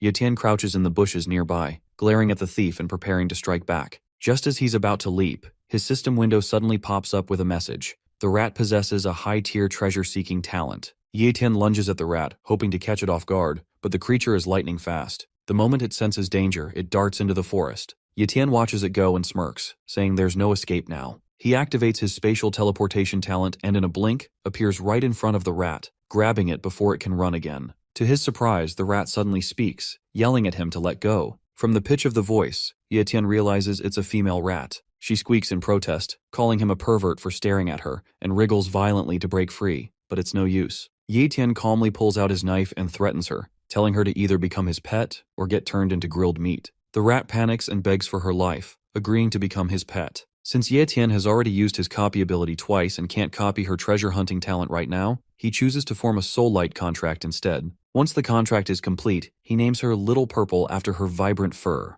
He grins to himself, knowing that purple treasure hunting rats possess apex tier talent, and she will be a valuable asset. As he pets his new companion, Ye Tian recalls what Yue Ling once told him. The most valuable hidden treasure in the entire secret realm is the energy stone mine that the Yun family is after. Ye Tian thinks to himself that even though the Yun family is powerful and influential, he now has a treasure-hunting mouse, so why not try his luck at finding the mine? He asks Little Purple if she knows where the energy stone mine is. The mouse proudly says that she absolutely does, thanks to her apex tier treasure hunting talent, which allows her to pinpoint the exact location. Ye Tian is thrilled and tells her to take him there immediately. Little Purple agrees and climbs onto his arm, ready to lead the way. Ye Tian apologizes in his heart to Yue Ling, remembering how she warned him not to mess with the Yun family, but he knows now that clashing with them is bound to happen. He grins and says he's going to steal everything from right under their noses. With that, he and Little Purple head out, moving swiftly through the forest as she guides him toward the mine. After a while, Little Purple tells Ye Tian that they are close,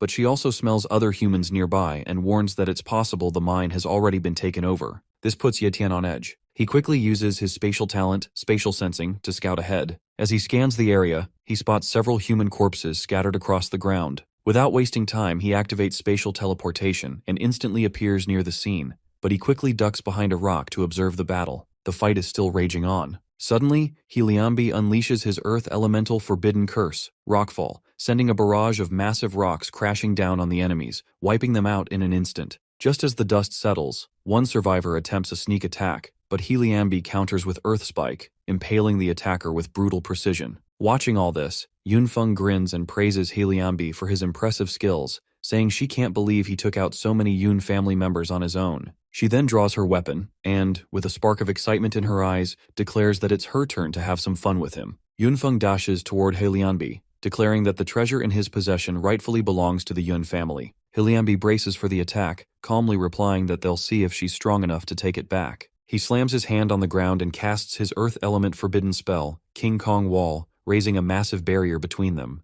But Yunfeng pulls her sword back and unleashes her technique, Wind-Shattering Slice, cutting through the wall like it was made of paper. Heliambi watches in disbelief as his strongest defense crumbles to rubble. His mind races, trying to understand how she infused her weapon with wind talent and sliced through the King Kong Wall so effortlessly. Caught up in his thoughts, he doesn't notice the incoming danger until it's too late. Yunling appears in a blur, her foot smashing into his face with such force that it breaks the sound barrier and launches him backward into a stone wall. Groaning, Heliambi pushes himself up and retaliates with Rockfall, hurling a wave of sharp rock projectiles at Yunfeng. For a moment she's caught off guard, but she regains her footing and shatters the rocks with precise swings of her blade. She smirks and taunts him, asking if that's really all he's got. Heliambi activates his greater earth forbidden spell, Fallen Skies, and a massive boulder begins descending from the sky toward Yunfeng. Her confident expression shifts to shock as she recognizes the danger. In her mind, she quickly identifies it as an apex-tier earth element skill. Without wasting a second, she taps into her speed talent and dashes out of harm's way just in time.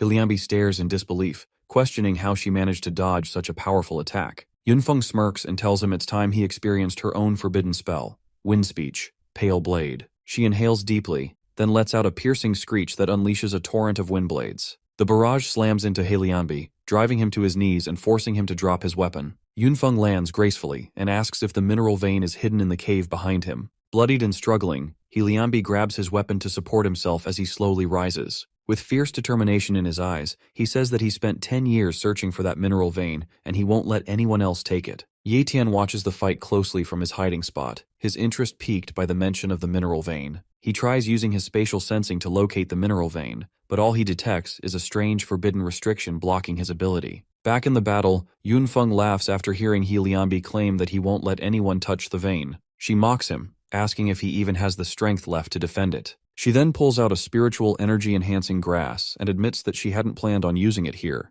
Normally, consuming such a powerful item directly is extremely dangerous and often fatal, but she's so determined to kill him now that she throws caution to the wind. Without hesitation, she bites into the grass and swallows it whole. Ye Tian watches in shock from afar, thinking that she's gone insane. Consuming that kind of spiritual grass raw could easily make someone explode on the spot. As soon as she eats it, the veins on her neck bulge, her eyes begin to glow a fierce pink, and her blood surges uncontrollably through her body. She collapses to the ground, screaming in agony as a beam of light shoots into the sky from her body. Moments later, she rises again, glowing with a powerful pink aura that leaves energy trails from both her body and her sword. Liambi is gripped with fear as he realizes her cultivation talent has skyrocketed to transcended tier. Yunfeng smirks with new confidence, her expression wild and hungry for battle, as if her fangs are ready to tear through anything in her path. Ye Tian opens his status window and is stunned to confirm that Yunfeng's cultivation talent has truly jumped to the transcendent tier. Yunfeng looks down at Liambi with a wicked smile and says she might consider leaving his corpse in one piece if he gets on his knees and begs for his life. Liambi's eyes burn with rage as he snaps back, demanding how she dares speak to him that way. He says that even if her talent has improved, it doesn't guarantee victory. He begins forming a powerful spell, but before he can finish, Yunfeng vanishes and reappears beside him in a blink. Her blade flashes multiple times, cutting through him so fast he doesn't even realize he's been struck until blood pours from his mouth and he collapses.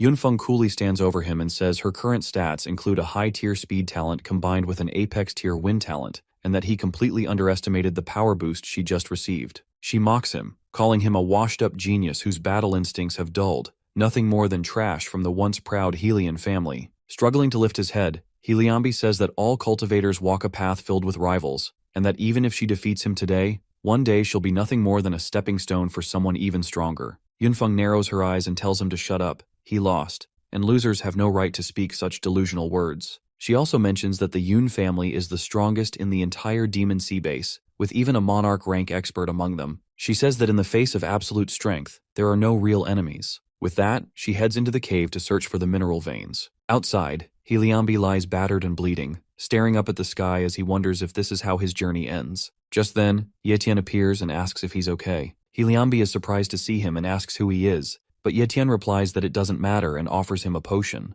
Liambi says it's useless, as Yunfeng's last attack shattered his internal organs and his time is running out. He then asks Ye Tian if he's here for the mine as well, and Ye Tian confirms it. Liambi chuckles and says at least Ye Tian is honest. When Ye Tian asks about the mine, Liambi explains that if it were an ordinary ore cave, he would have mined it long ago. He says this cave has an apex-tier calamity beast guarding the vitality stone ore, and that the beast has tunneled the cave full of passages to confuse intruders. Anyone who enters is bound to get lost unless they have a purple treasure hunting rat, which possesses a rare talent for tracking hidden treasures. He says such rats are incredibly rare, and that he searched the secret realm for the past 10 years and still hasn't found one. Ye Tian shows him Little Purple and asks if this is the kind of rat he was talking about. Liambi's eyes widen in shock as he coughs up blood and stares at the purple rat. He can't believe Ye Tian not only found one but also managed to tame it and form a soul contract. Little Purple hops onto Liambi's knee and lets out a soft squeak. Liambi looks at the rat with a faint smile and says he never imagined he'd actually see one before his death. He slowly reaches out a trembling hand toward the rat and says it feels foolish now,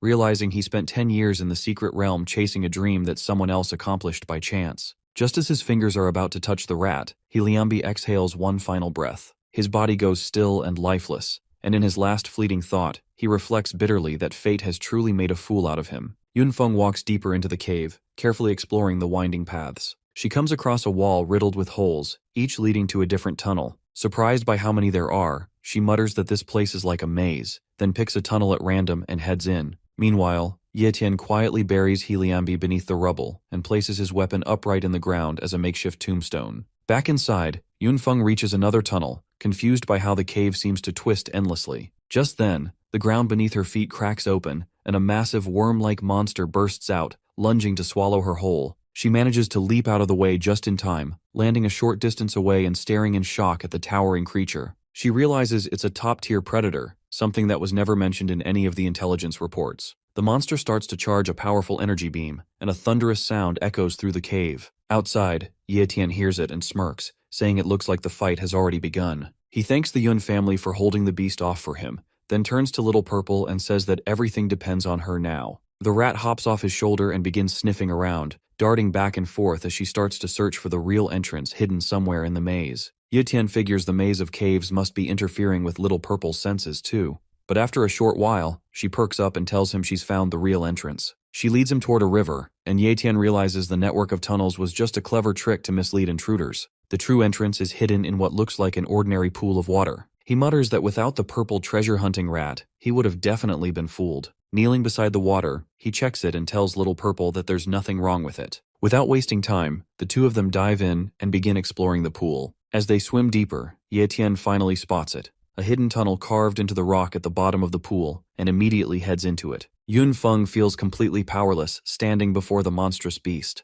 No matter how fiercely she fights back, her strength simply isn't enough to match its overwhelming power. Realizing she has no other choice, she reaches into her storage ring and pulls out a monarch rank magic tool, her last and only hope. With fierce determination, she launches another attack, aiming to make the beast taste the power of a monarch's weapon. With the every ounce of energy she's got left inside her, she manages to activate the monarch magical tool somehow, piercing that nasty monster with this pillar of condensed energy. Let's switch the perspective to our boy, who senses the collapse of the mine. The wave of energy he just felt is so strong that it couldn't possibly belong to that girl from the Yun family. Nonetheless, he activates his speed talent and flashes out of the place to get his hands on the treasure he's been searching for, before things get even crazier. Meanwhile, that giant monster has been pierced through and through, with no strength left to stay upright.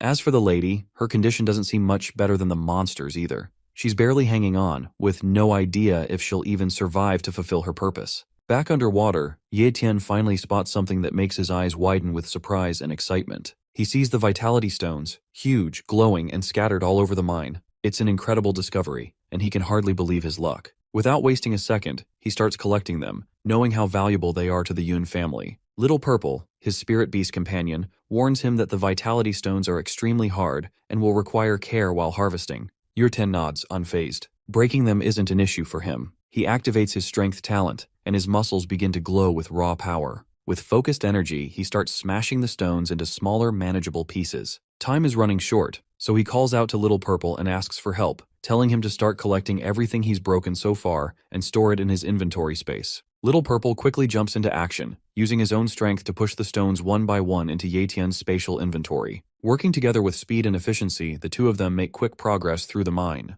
While working, Little Purple suddenly stops and starts heading in another direction. Yet notices and frowns. Little Purple looks back and tells him to follow quickly, saying he's found something really important. Without hesitation, Yetian rushes after him, curiosity and a hint of anxiety pushing his pace. As they move deeper into the mine, Little Purple explains that he's picked up the scent of a treasure, something possibly tied to ancient legends. His serious tone grabs Yetian's full attention. They eventually reach a hidden chamber glowing with soft, radiant light. In the center of the cave rests a luminous object pulsing with deep golden energy. Little Purple points to it and says, "It's the vitality core, the very heart of the entire mine." Every vitality stone was formed from this source. Yetian stares at it, completely stunned. The vitality core shines with a powerful aura unlike anything he's ever encountered. This isn't just a rare find, it's the most valuable treasure in the entire secret realm. Yetian is stunned to learn the vitality core can raise him to monarch level, one of the continent's strongest ranks. Excited, he approaches the glowing, pulsing core, awed by its power. But just as he reaches out, Little Purple blocks him, warning that the core's energy is too intense and could destroy his body. Yetian begins to feel the heat and pressure, his skin tingling and sweat dripping. But he's not afraid. He remembers the powerful talents he copied back at the Demon Sea base, especially the endurance and defense ones. Those abilities help him stay calm and hold his ground even in the face of danger. He activates them instantly, and a glowing shield of energy wraps around his body, easing the heat and pressure. Little Purple is stunned again. He never realized Yetian had copied so many high-tier talents. His respect for Yetian grows even deeper. With steady hands, Yetian reaches out once more and touches the vitality core. The moment his skin connects with it, a surge of energy blasts through his arm like a bolt of lightning. The power is overwhelming, shaking his entire body. Even his strongest defensive talents begin to falter. His skin starts to crack, and a wave of intense pain shoots through him, threatening to knock him out. But Yetian doesn't let go. He knows this is a once-in-a-lifetime chance, and no matter how painful it gets, he has to push through. He activates his recovery talent, quickly healing the cracks and burns forming across his body. The power of Vitality Core gets so overwhelming that our boy had no choice but to activate one of his spatial talents, known as Pocket Inventory, to absorb the excess heat before he is burned to crisp. Eventually, the power finally subsides, and he is flung backward, hitting the wall behind him. At last, all that suffering he went through pays off when he finally takes hold of the vitality core. Even that little one is so proud of his master. Suddenly, the place begins to collapse. The core's energy was keeping the structure stable, and now with it removed, the cave starts to collapse. Rocks crash down from above, and deep cracks race across the walls. Without hesitation, Ye Tian scoops up Little Purple and makes a run for it. Using his spatial teleportation talent, he dodges the falling debris and slips through the crumbling tunnels. After a tense and chaotic dash, they finally make it out into the open, just as the entrance caves in behind them. Far away, Yunfeng feels the ground tremble beneath her feet. She glances around, startled by the sudden shift. The mine is collapsing, and she starts to wonder if someone has taken the vitality core. She didn't realize anyone else had entered the cave, and now her curiosity is burning. She wants to know who it was. Meanwhile, Ye Tian stands just outside the cave, looking back one last time. He notices a number of smaller vitality stones scattered across the ground. These stones may not be as powerful as the core, but they're still incredibly valuable. Not wanting to waste a single opportunity, he rushes back in despite the danger. Using his talents to move quickly and stay safe, he begins picking up each stone and placing it into his pocket inventory.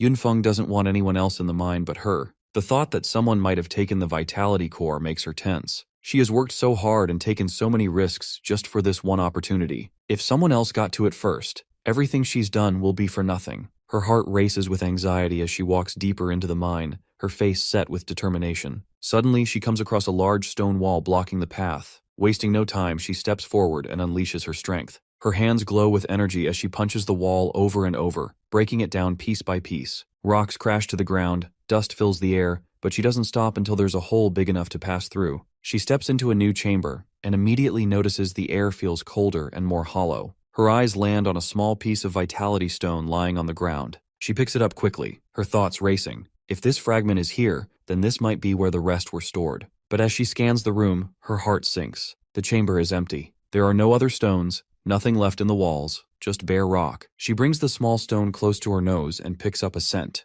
It smells like a human. That means someone was already here. Someone beat her to it and took all the vitality stones. Every single one. Sweat starts to drip from her forehead. Her hands begin to shake, and a sharp pain stabs through her chest. Her legs give out, and she falls to her knees, completely crushed by the realization that everything is gone. All the stones, even the core she risked her life for during her battle with the monster, have been taken. She knows going back empty-handed means punishment. The head of the Yun family had personally given her this mission, but then her expression shifts. The sorrow on her face hardens into rage. Her eyes narrow, her jaw tightens, and her fists clench with fury. She refuses to accept defeat like this. She swears she will find the person who stole from the Yun family, and when she does, she will show no mercy. That person will pay the price. Meanwhile, far away, Ye Tian feels a wave of gratitude as he looks at Little Purple. Without him, finding the vitality core and gathering so many stones might not have been possible. He smiles and pats his little companion on the head, saying he's lucky to have him by his side. But Little Purple laughs in his playful way and says it wasn't just him. His master has incredible luck. Even he didn't expect such a massive treasure to be hidden there. The two of them leave the area together, full of excitement for the next part of their journey. Meanwhile, back at the Yue family residence, peace is hard to find. A brown-haired girl walks quietly down the hallway, holding a food tray in her trembling hands. The tray carries a warm meal, but her fingers shake slightly. She is taking the food to the young miss, who has locked herself in her room and hasn't eaten in days. Her heart urges her to help, but her mind echoes Elder Yue Ben's strict command. No one is allowed to disturb the young miss, not even to bring food. The young miss had been gathering some sort of energy for a long time, and now it finally begins to appear. After days of silence and isolation, a strange yet beautiful light starts to shine from her room. A soft glow spreads through the air, and soon, a butterfly made of pure energy gently flies out. It sparkles as it dances through the sky, rising higher and glowing brighter with every second. The energy spreads quickly, lighting up the entire sky and radiating from the Yue family residence. It draws the attention of many powerful individuals in the area. A man standing far away looks up, surprised by the glow. He senses that this kind of power can only belong to a grandmaster, and it seems that someone new has awakened. He thinks to himself that the Yue family is about to produce another famous figure, which amazes him. With such a strong legacy already, this new rise will only add to their fearsome reputation. Not far from there, an old bald man also watches the sky, his eyes narrowing as he studies the energy. He nods slowly, thinking that the young miss truly holds great talent and hidden potential. It may have been buried before, but now it is rising like a powerful wave. He is certain of one thing: she is no ordinary girl. Inside her room, the young miss remains calm as she slowly opens her eyes. She takes a deep breath, fully aware of the feeling of finally reaching the realm of a grandmaster. The power flowing through her is unlike anything she has ever experienced. Her body feels light yet incredibly strong, and her soul feels completely free. A faint smile appears on her face as she realizes there's no longer any need to sit and cultivate. Her body is now in perfect harmony with nature, effortlessly absorbing all the vital energy in the air. Her soul resonates naturally with the world itself, allowing her to sense everything around her with newfound clarity. Her senses have become sharper, more refined than ever before. Along with this, she now possesses all the physical abilities that come with the rank of a grandmaster. Her strength, speed, and awareness have reached an entirely new level. She knows that the next day is the last day before the entrance to the secret realm closes, and there's no time left to waste. She must leave soon. She has to find him before it's too late. At the entrance of the secret realm, people are already gathering again. The energy in the area hums with intensity, as many feel a powerful presence approaching. Everyone senses that someone is about to come out. Two jacked macho brothers finally drop down from the portal with style. The other believes that whoever just returned from the secret realm this time must have found great treasures, because only the strong and lucky ever make it back from a place like that. Among the crowd, the spiky-haired man stands with his brother, both wearing firm expressions. They had come to look around and now want to exchange the treasures they collected for a good price. As they walk toward a busy trading area filled with eager buyers searching for rare items, they spot a wealthy-looking trader who appears to be offering high prices. Thinking this might be their best shot, they approach him. The spiky-haired man pulls out a piece of spirit grass and presents it to the trader, asking for an estimate. The buyer examines it carefully, turning it over in his hands before speaking in a calm tone. He says that because the spirit grass is young and slightly damaged, he can only offer 10,000 gold coins. He clenches his fists and begins to raise his voice at the trader, unable to hold back his frustration. The buyer, however, remains calm and tells him that if he's unhappy with the offer, they can always negotiate. He explains that everything in the market is open for discussion, but the spiky-haired man doesn't want to talk anymore. His brother quickly steps in and stops him from saying anything more, reminding him that this isn't the place to start a fight. With so many powerful people around, causing trouble could bring serious consequences. They both decide it's best to walk away and look for another buyer, since there are still plenty of traders in the area who might offer a better price. At that same moment, Ye Tian suddenly appears. Using his spatial talent for teleportation, he quietly takes that same buyer away to another location without drawing attention. The buyer is shocked but doesn't resist, sensing that Ye Tian isn't someone to mess with. Once they're alone, Ye Tian turns to Little Purple and tells him to hide his presence completely and not to come out under any circumstance. He explains that his spatial talent allows him to sense the gaze of monarch-ranked experts, which means someone powerful could be watching from far away. If they're not careful, they could draw unwanted attention. One of the buyers makes an announcement, calling out in a loud voice for everyone to check out the latest items. He tries to catch people's attention by saying they can get rare items at a fair and great price, instead of overpaying for treasures from the secret realm. Ye Tian, meanwhile, thinks about watching the entrance of the secret realm to see who is coming out and what treasures they're bringing. But then he considers visiting the Yue family instead. With that thought, he makes up his mind and teleports away without another second of delay. The people around him are left stunned. Just moments ago, a calm and powerful man had been standing there, and in the blink of an eye, he vanished into thin air. Some bystanders rubbed their eyes in disbelief, unsure if they saw it right. The spiky-haired man is thrilled, confident that he and his brother will get rich from the treasures they took from the secret realm. He's already dreaming of gold and fame, but his brother stays cautious, warning him to keep quiet. Boasting in a place like this could attract dangerous attention. Suddenly, the two macho brothers step onto a transportation circle and arrive in a shady, danger-filled place. The mastermind behind their teleportation is none other than King Yunhei, who brought them here to interrogate them about the treasure they've managed to obtain.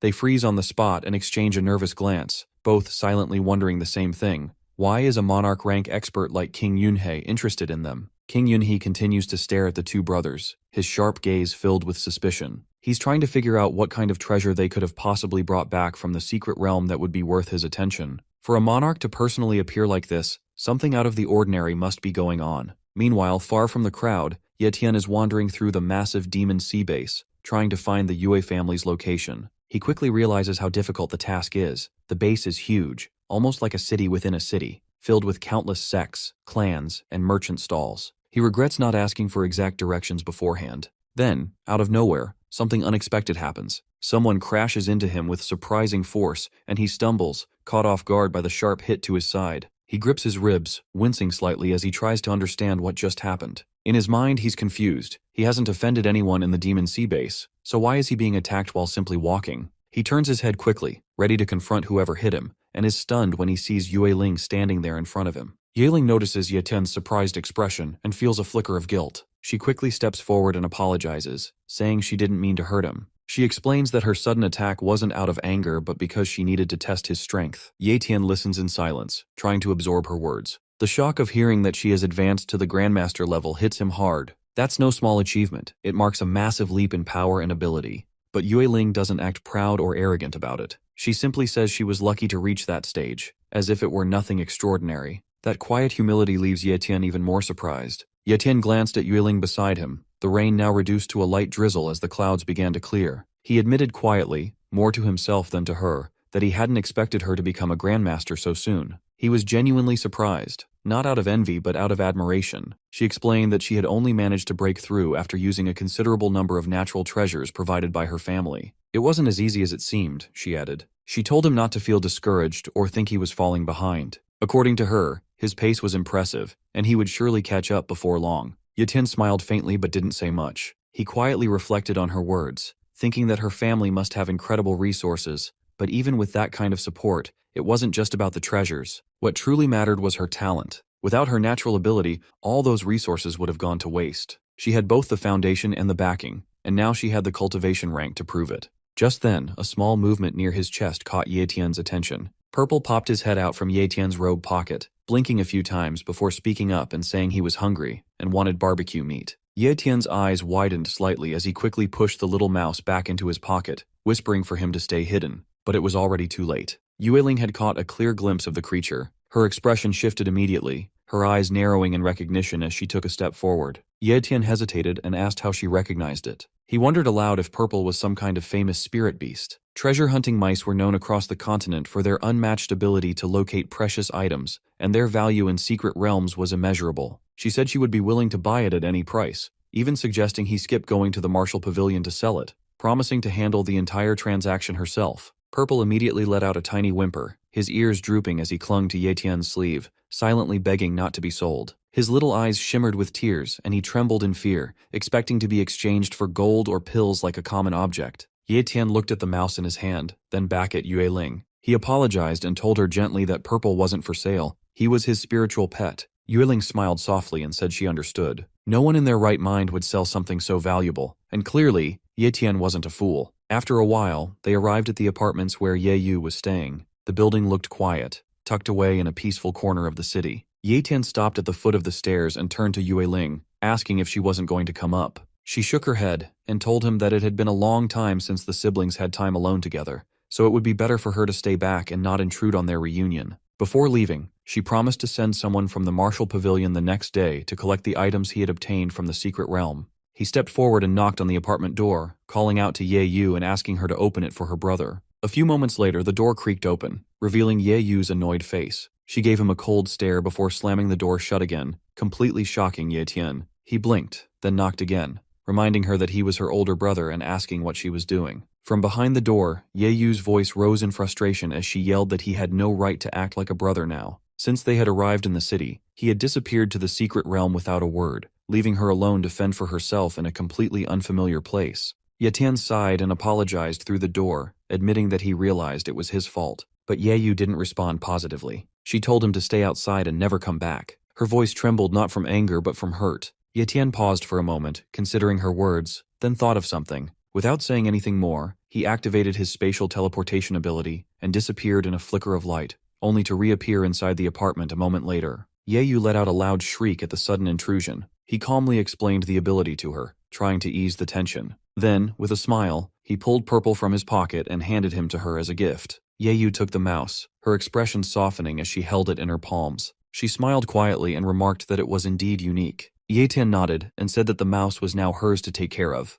Just as things were beginning to calm down, Jin, the spirit cat, emerged from one of the rooms. He looked at Purple with a sulking expression and muttered about Ye Tian getting another pet. His eyes narrowed at the little mouse's round belly, clearly unimpressed. He poked it and commented on how fat it was, questioning how it could ever hope to fight in its current state. Purple shrunk back, clearly intimidated, while Jin puffed up his chest and declared himself the boss from now on. Later that night, Ye Tian stepped into the shower and let the warm water run over his tired body. The events of the past few days spun through his thoughts as he leaned against the tiled wall. He knew that Purple would be happier and safer with Ye Yu. She needed something to keep her company, and Purple's personality was oddly compatible with hers. After drying off, he wrapped a towel around himself and sat on the bed, muttering to himself that he would begin copying Purple's treasure hunting talent now. If he could combine it with the other abilities he had copied so far, he would gain another edge against the danger surrounding him. By the end of the night, Ye Tian had successfully copied the high-tier treasure hunting talent, which now joined the ranks of the other powerful abilities he had obtained. Meanwhile, at the Yun family mansion, tension hung in the air like a thundercloud. The silver-haired girl flinched, trembling where she knelt on the floor. He shouted at her, calling her useless and trash, his voice booming as he demanded to know how such a simple mission could end in failure. Her voice shook as she tried to explain that she had been tricked. She told him someone had taken advantage of her while she was distracted during the battle with the Calamity Beast. In that moment, an unknown individual had managed to steal not just the Vitality Core, but all the surrounding Vitality Stones as well. The ancestor's eyes narrowed as he asked if she had at least seen the person. She lowered her head even more and admitted that the man's speed was unbelievable. She hadn't even been able to confront him directly, and by the time she realized what had happened, he was already gone. Enraged, the ancestor screamed again, accusing her of being blind and incompetent. He roared that she hadn't even been able to confirm the thief's gender. Stepping forward with his face twisted in anger, he grabbed her by the hair and yanked her head up, snarling as he asked how she could still call herself the Demon Sea Base's #1 genius among the younger generation after delivering such disgraceful results. He asked her if she truly believed she still deserved to be alive or remain at his side. The girl gasped, fear flooding her eyes, and immediately begged for another chance. She insisted she would find the Vitality Stones no matter what. After a long moment, he released her and pushed her aside. He muttered that the thief might be someone from a major family, given the boldness it took to steal from the Yun family. He ordered her to start investigating which noble families had sent their disciples into the secret realm, and warned her that if she failed again, the punishment would be far worse. Without another word, he turned and walked out of the hall. The next morning arrived with a calmer breeze. Ye Tian and Yue Ling stood outside the Martial Pavilion headquarters, the enormous building towering above them like a monument of power and authority. Yue Ling warned him in advance not to be too surprised at the scale of it all. Ye Tian nodded silently, though his thoughts were elsewhere. Now that he had copied Purple's talent, this was the perfect place to put it to use. Inside a structure filled with rare and ancient items, the treasure hunting ability would serve as a sixth sense to guide him toward the most valuable finds. The hall inside was spacious and filled with display cases, each glowing faintly with spiritual energy. Rows of weapons, pills, books, and artifacts lined the area, neatly organized in tiers and sections. Ye Ling mentioned casually that he could even try out the items if he wished. Ye Tian browsed through them quietly, scanning each one while letting his newly gained treasure hunting sense awaken. He took note of the colors, their glow, and the quality. Blue glows indicated mid-tier treasures, and there were many of those. He picked up one of the blue-colored swords and weighed it in his hand. At first glance, it looked fine, but the moment he pressed its edge against a training dummy, it chipped slightly. Alarmed, he quickly placed it back on the rack before anyone could notice the flaw. Just then, an older man stepped out from the side corridor. Yue Ling greeted him right away and introduced him as her uncle, the man in charge of the Martial Pavilion's marketplace. He nodded at her with a warm smile and then turned to Ye Tian, introducing himself with polite formality. Welcoming Ye Tian with surprising warmth, he told him to take his time looking around and even offered a discount if anything caught his eye. Ye Tian gave a respectful nod and continued browsing. Then, out of nowhere, a strange scent struck his senses. It was distinct, golden, powerful, and pure. His treasure hunting talent lit up immediately, like it had been waiting for this exact moment. His eyes snapped toward the source of the signal. In the far corner of the hall, tucked away almost too neatly, sat a small glass case. Most people wouldn't have noticed it, but Ye Tian's instincts zeroed in on it. The name etched beneath it read, Heavenly Warrior, Blood Dragon. Yue Ling smacked Ye Tian on the shoulder, snapping him out of his daze. He blinked, realizing he had zoned out again, and quietly apologized, admitting he'd been lost in thought. She narrowed her eyes, half amused and half concerned, and told him to hurry up with his choices since her uncle was a busy man. Ye Tian gave a small nod and turned to Elder Yue, boldly stating that most of the items on display were low-ranked, and that he was looking for something more valuable, something fitting for someone with his needs. He added that money wouldn't be a problem. Elder Yue let out a hearty laugh at the boy's confidence, clearly entertained. Yue Ling, standing beside them, murmured under her breath, wondering when Ye Tian had learned to bluff so smoothly. Elder Yue reassured him that the Martial Pavilion had everything, natural treasures, cultivation techniques, and even transcendent tier divine weapons, and as long as Ye Tian had the funds, he could get anything he needed. Without hesitation, Ye Tian reached into his storage and pulled out a shimmering vitality stone, holding it up for the elder to see. Elder Yue's eyes widened in surprise and admiration, praising the stone and emphasizing just how rare it truly was. Yueling, just as stunned, immediately asked where Ye Tian had managed to acquire such a treasure. He scratched the back of his neck and answered casually that he'd gotten lucky and found it in the secret realm. Elder Yue, clearly intrigued, asked what he was hoping to exchange for it. Ye Tian explained that he was looking for a high-tier cultivation technique, one that would let him grow all the way to the Grand Master realm, and a weapon similar to a short sword. Elder Yue beamed and nodded enthusiastically, confirming that just one vitality stone was enough to cover those requests. Ye Tian found it a little unbelievable that a single stone held so much value and couldn't help but wonder just how priceless the entire vitality stone core in his storage must be. Before he could fully process it, Yueling suddenly stepped close, cornering him with a sharp look. She demanded to know where he really got the vitality stone from. Her intuition told her he was hiding something, and Ye Tian could only look away. He told her, almost guiltily, that telling her the truth might put her in a dangerous position. That only made her more upset, and she insisted on knowing. Eventually, he confessed. He told her he had stolen the stones from the Yun family. Her mouth dropped open in sheer disbelief. She immediately raised her voice, exclaiming that he must have lost his mind. The Yun family had been guarding that treasure for ages. She suggested returning the stone immediately, maybe even begging the ancestor for mercy. She asked, half panicked, how many stones he had taken. Ye Tian replied in a low voice that he had obtained a mine's worth of vitality stones and stored them in his spatial inventory. Yueling's legs gave out slightly as she slumped onto a nearby bench, holding her head in her hands. She murmured to herself, saying they were doomed for sure. The Yun family was bound to investigate, and once they connected the dots, she feared the consequences for both of them. Ye Tian, trying to be reassuring, told her he'd made sure to cover his tracks completely. He didn't believe there was any way the Yun family would trace the theft back to them. She warned him in a trembling voice that the ancestor of the Yun family was someone no one could afford to offend. He wasn't the type to forget or forgive such humiliation. She added that if anything happened, Ye Tian better not blame her. Despite her sternness, her concern was clear. While they were talking, Ye Tian's eyes wandered across the shop. Something golden glimmered faintly on one of the shelves, and intrigued, he walked over and reached for it. Elder Yue soon returned with the requested items,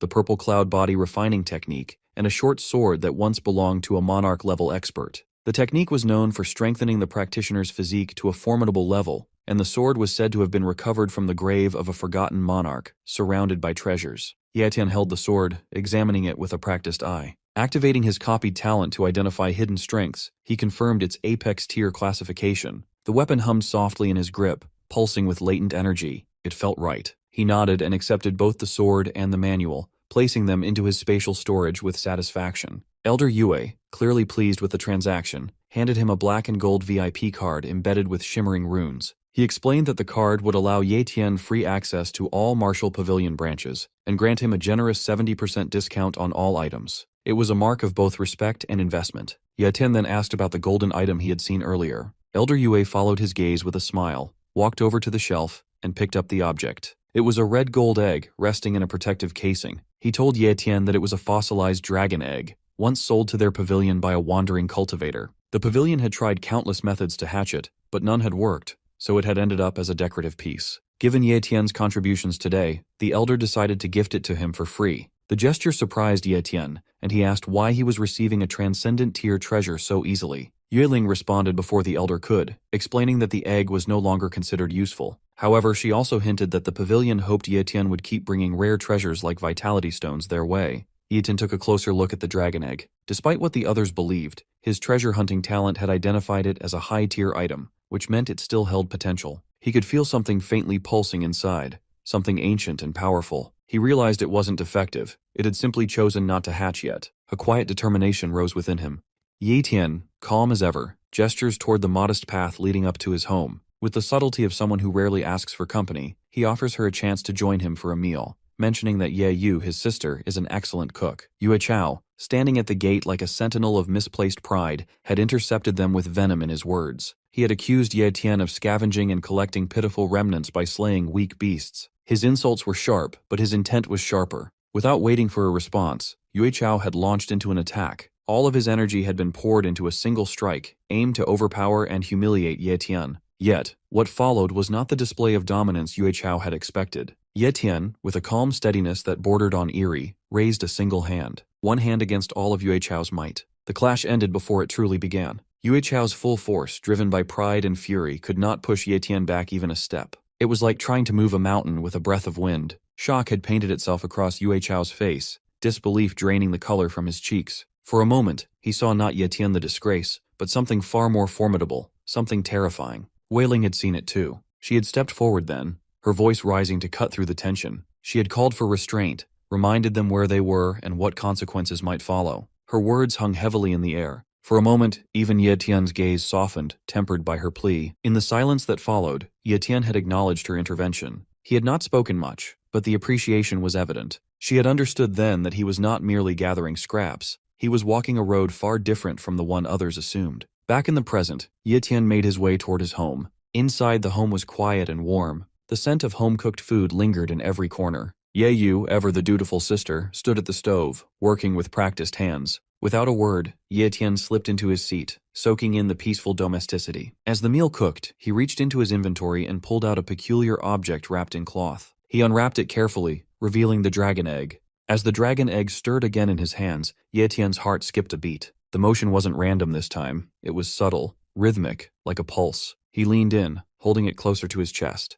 A heartbeat. A faint but unmistakable heartbeat. The realization washed over him like cold water. Suddenly, his small black cat, Little Jin, bolted from the edge of the bed where it had been curled up. Startled, the cat leapt to the floor and began darting wildly around the room, eyes wide and tail fluffed in panic. A soft voice chimed from his side. It was Little Purple, his tiny, ever-curious treasure-hunting mouse. The little beast blinked up at him, clearly unsettled. The question came innocently. Why exactly did Ye Tian have a dragon egg in his possession? Ye Tian replied in thought, recalling how he had picked it up from a group of rogue cultivators who were discarding it, claiming it had no value. Little Purple, after studying the egg, commented with an unusual level of seriousness. Dragon eggs, he explained, carry an innate aura of dominance. Even in slumber, they exude pressure, an instinctual warning that triggers fear in lesser creatures. This presence was not ordinary. It was tied to the hierarchy of beasts, and dragons, it seemed, stood far above the monarch-ranked ones. Ye Tian listened carefully, asking if there truly existed a rank above monarch level. If dragons surpassed that tier, then what lay beyond the known ceiling of cultivation?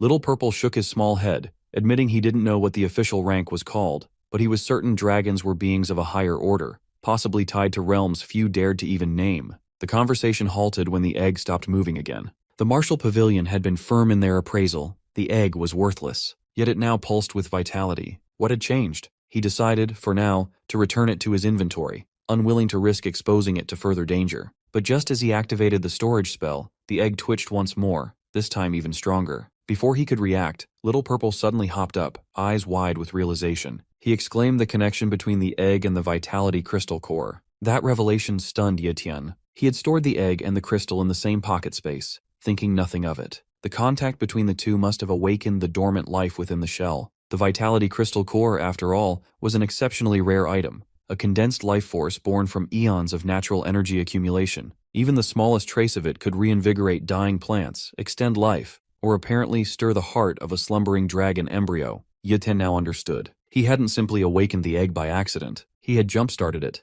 The dragon inside was slowly absorbing the essence of the vitality core, feeding, regaining strength. The bond had begun. Turning to Little Purple, Ye Tian praised his knowledge. When he asked what to do next, Little Purple advised caution. The vitality crystal should continue empowering the egg, and any interference might halt the awakening process. If left undisturbed, and if the dragon truly belonged to a rank above monarch level, Ye Tian might end up with a beast companion of unimaginable strength. The aroma of food drifted through the house, snapping him back to the present. Ye Yu had finished preparing dinner, and as Ye Tian stepped toward the table, she reminded him to wash his hands first. Later that night, long after the dishes were cleared and the moon hung high above, Ye Tian sat alone in his room. His thoughts turned to the purple refining technique. It was known to be one of the rarest and most complex techniques in existence. To truly master it, one needed not just a transcendent tier talent, but a second, complementary talent that allowed for perfect body cultivation, a rare combination that few in history had achieved. Yiling came to mind then. She had only possessed a top-tier cultivation talent, far from transcendent,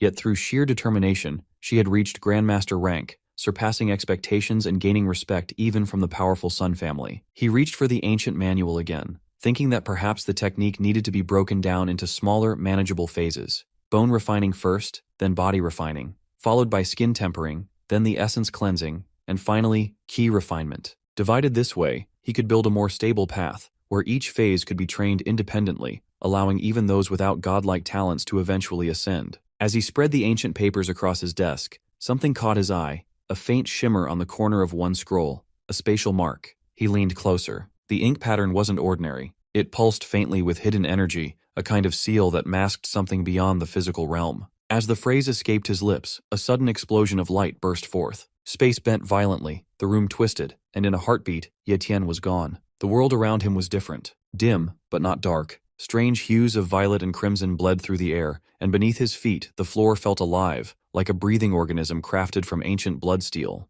He was inside the purple blood refining realm, a secret place sealed away by one of the technique's original creators. Finally, up ahead, he saw movement. As Ye Tian sees that long purple-haired guy, he freezes. Upon the arrival of his successor, Ye Tian, that purple head smirks and introduces himself as the divine immortal of the striking thunder. Meanwhile, a man riding the horse through the dark forest rushes towards a temple where a silver-haired lady is sitting. He informs her that they finally find that person who she asks for. He is someone from the Yue family. They had an outsider enter when the secret realm was opened, and his name is Ye Tian. She asks with concern about who this guy is who manages to get connected with the Yue family. The man explains that he doesn't know about their connection, but Yue Ling brought back this guy from the Yue family from the Linhai Base 15th Academy. He also discovered that Yue Ling achieved the rank of Grandmaster yesterday. She is shocked, and asks if he is sure about that news, to which he confirms it, as everyone in the Demon Sea Base knows about it already, and according to them, she is the current #1 genius in the Demon Sea Base. The lady asks him if he is also happy hearing that news. He hesitates and refuses immediately. She kicks him hard, claiming herself as the #1 genius among the younger generation, and commands him not to further investigate this matter. Helplessly, the man acknowledges it as he is lying down on the ground. She also adds that she will go meet Ye Tian herself,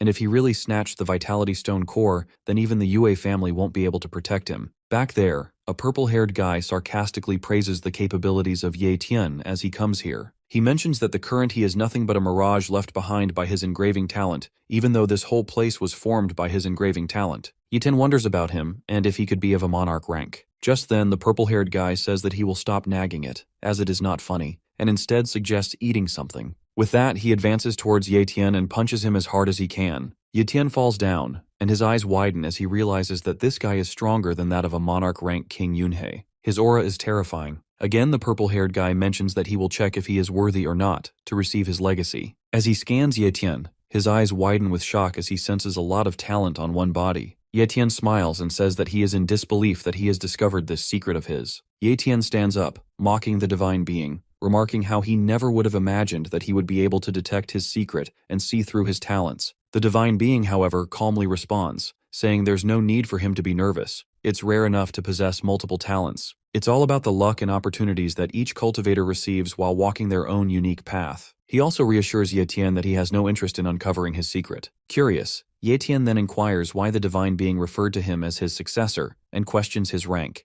noting that he doesn't seem to possess the aura of a monarch expert. The divine being responds plainly, reiterating that, as he already mentioned, he has no interest in Ye Tian's secrets, and thus Ye Tian doesn't need to know his either. He then explains that the only prerequisite to discovering the engraving he left within the book was the possession of a rare talent, such as spatial talent. He states that he has only one piece of advice for future generations: to have some level of talent. Ye Tian, having multiple talents, far surpasses this standard, and is therefore qualified to receive guidance toward ascending to the Grand Master level. The divine being proceeds to explain the nature of Ye Tian's talents. Many of them are low to mid-tier. He states that only true experts, forged through life and death battles, are capable of fully harnessing apex-tier talents to push through tougher challenges. Fighting with a low-tier talent, he warns, could prove dangerous. Ye Tian realizes that relying on a low-tier talent in combat could expose critical openings, especially during life-or-death situations. From now on, he knows he must be careful when copying talents. The divine being continues, pointing out that having an abundance of low-tier talents can hinder one's growth. If Ye Tian wishes to advance further, he must take a new route, by leveling up all his talents to the apex tier. When Ye Tian questions whether this is even possible, the divine being affirms it,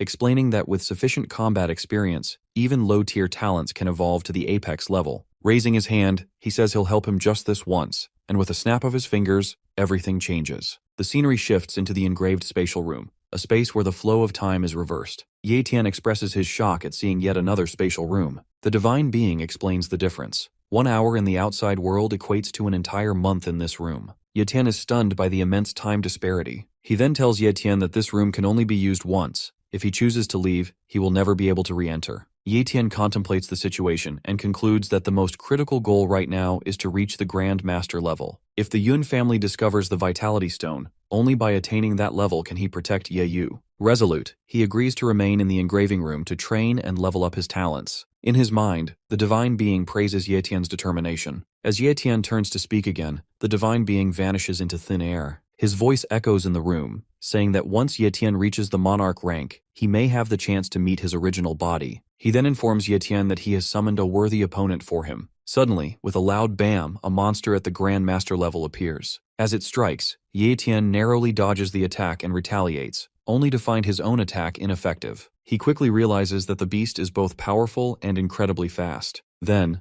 a memory strikes him. When he entered the room, only 6 hours remained before sunrise. He must finish this trial before dawn to avoid making Yu Ye worry. Cracking his knuckles as his power surges within him, Ye Tian steps forward with resolve. Facing the monster head-on, he declares that he must defeat it within half a year. The sun rises as birds begin to chirp, filling the sky with the soft sounds of morning. The bustling market awakens. Vendors set up their stalls, selling everything from medicinal plants to refined pills. Meanwhile, adventurers continue their relentless hunts, still immersed in their killing sprees. Amidst the noise and motion, Yu Ye whimpers softly, calling out for Ye Tian. Elsewhere, Ye Tian remains locked in a fierce battle with the Grand Master-ranked beast. As time dwindles, he charges toward the monster, shouting that he's reached the brink of madness. With a burst of power, he fully activates his apex-tier strength talent, his fist tearing through the monster's defense and sending it hurtling across the room. As he strides forward to deliver the final blow, his long, unkempt hair flows behind him, a silent testament to the months he has endured in the room.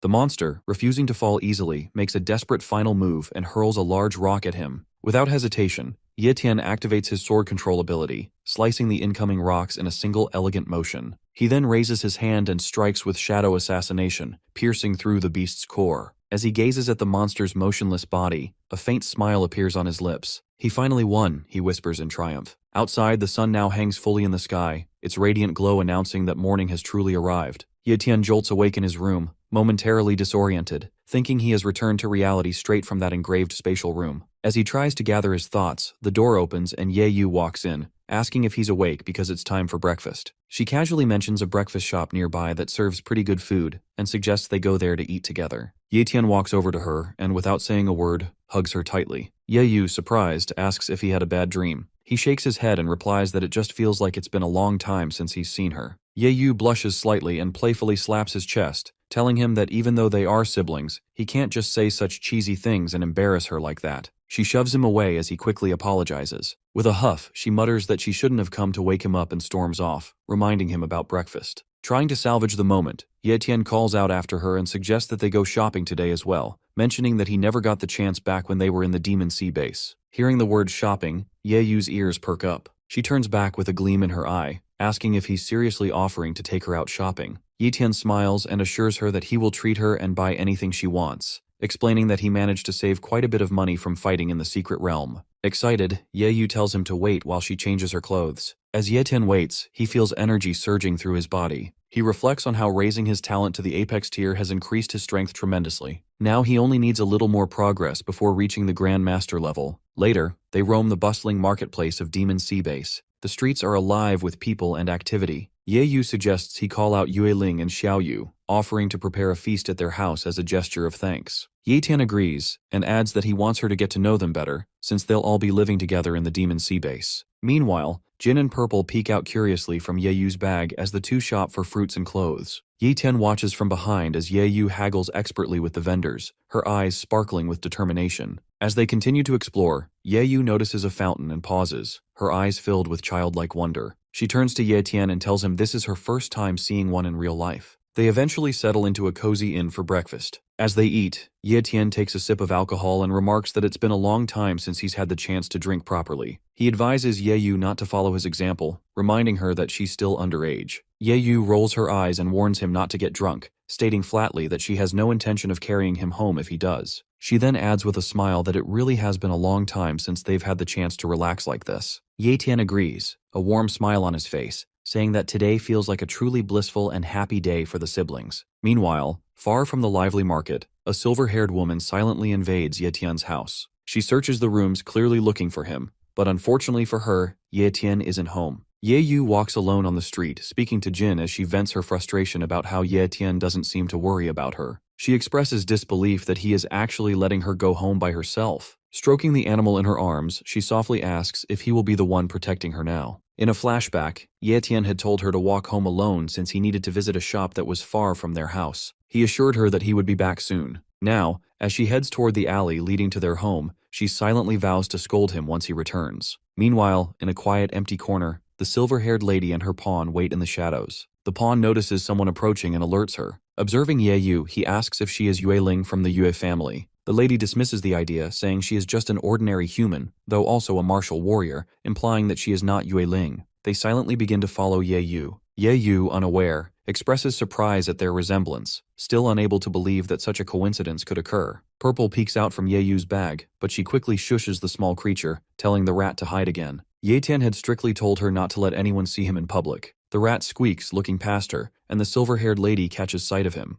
Her eyes widen in recognition. She remembers the rare purple treasure-hunting mouse. Back at the Martial Pavilion headquarters, Ye Tian examines the bone-cleansing pill as the receptionist explains that martial warriors can consume it to enhance their cultivation. She adds that they are willing to give it to him for free, as he is a VIP of the Martial Pavilion. Ye Tian smiles, commenting that the pill could help Xiao Yue raise her cultivation quickly. Hearing this, the receptionist offers to include a martial warrior skill book as well. Ye Tian gratefully thanks her as she instructs a helper to fetch an Apex tier skill book for martial warriors. The helper nods and heads inside to search for the book. Just then, Purple communicates telepathically with Ye Tian, warning him that Ye Yu is in danger. Someone from the Yun family is present, and he must return quickly. Ye Tian immediately drops the pill and informs them that he will retrieve both the pill and the book later, as his sister is in danger. Alarmed, the receptionist asks what's going on, but Ye Tian activates spatial teleportation and vanishes, leaving the girl stunned. Moments later, the helper returns with the book, addressing the receptionist as Sister Xiao Yu. She tells her that she has found the book and then asks where Ye Tian went. Xiao Yu instructs her to inform the clan that Ye Tian's younger sister is in danger and that they should send someone to assist immediately. Ye Tian appears in the alley, his expression fierce as he declares that if anyone from the Yun family dares to harm even a single hair on Ye Yu's head, he will kill them all. Jin transforms into his true form and stands guard over Ye Yu. Ye Yu, confused but determined, asks the silver-haired lady who she is. The lady smiles slightly and suggests she ask her brother instead. He would be better suited to give that answer. Ye Yu then asks if they are looking for Ye Tian, but the lady replies that she is actually after the little mouse, the one that stole something from her. Heavy rain pours down as Ye Tian makes his way toward the signal, rushing through the storm with urgency, determined to reach the location as quickly as possible. He finally arrives at the last place where he detected the soul contract, but to his dismay, Ye Yu is nowhere to be found. Only Jin lies on the ground. Ye Tian picks up the small animal in his hands and asks if he's all right. Jin apologizes to his master, his voice weak and filled with guilt, saying that he failed to protect Ye Yu and is useless in his duties. Just then, Purple emerges from his hiding spot and echoes the same sentiment, apologizing and admitting that he is far too weak to be of any help in a fight, unable to do anything at all. Ye Tian tells them it's not their fault, his tone heavy with remorse. He blames himself instead, saying that he should never have let Ye Yu return alone. He admits that everything that happened is the result of his own mistake. Reaching into his spatial talent pocket inventory, Ye Tian tells Jin and Purple to rest and recover, assuring them that he will take care of things from here. With cold resolve, he declares that he is going to kill the Yun family immediately. A crack of lightning flashes across the sky as Yue Ling suddenly teleports to his location. Startled, Ye Tian calls out her name in surprise. Meanwhile, deep within the Yun family's underground jail, Ye Yu kneels on the cold floor, trembling, yet summoning the strength to rise. With fierce defiance, she demands to be released, shouting at her captors to open the door. She threatens them, vowing that her brother will never let them live after what they've done to her. A servant of the silver-haired girl smirks at Ye Yu's outburst, mocking her for not understanding the gravity of her situation. He coldly reveals that the silver-haired girl had deliberately spared the soul-bound animals, allowing them to live so they could alert Ye Tian through their soul contracts. Ye Yu, confused and enraged, demands to know what he means. The servant explains clearly and without remorse that everything was orchestrated,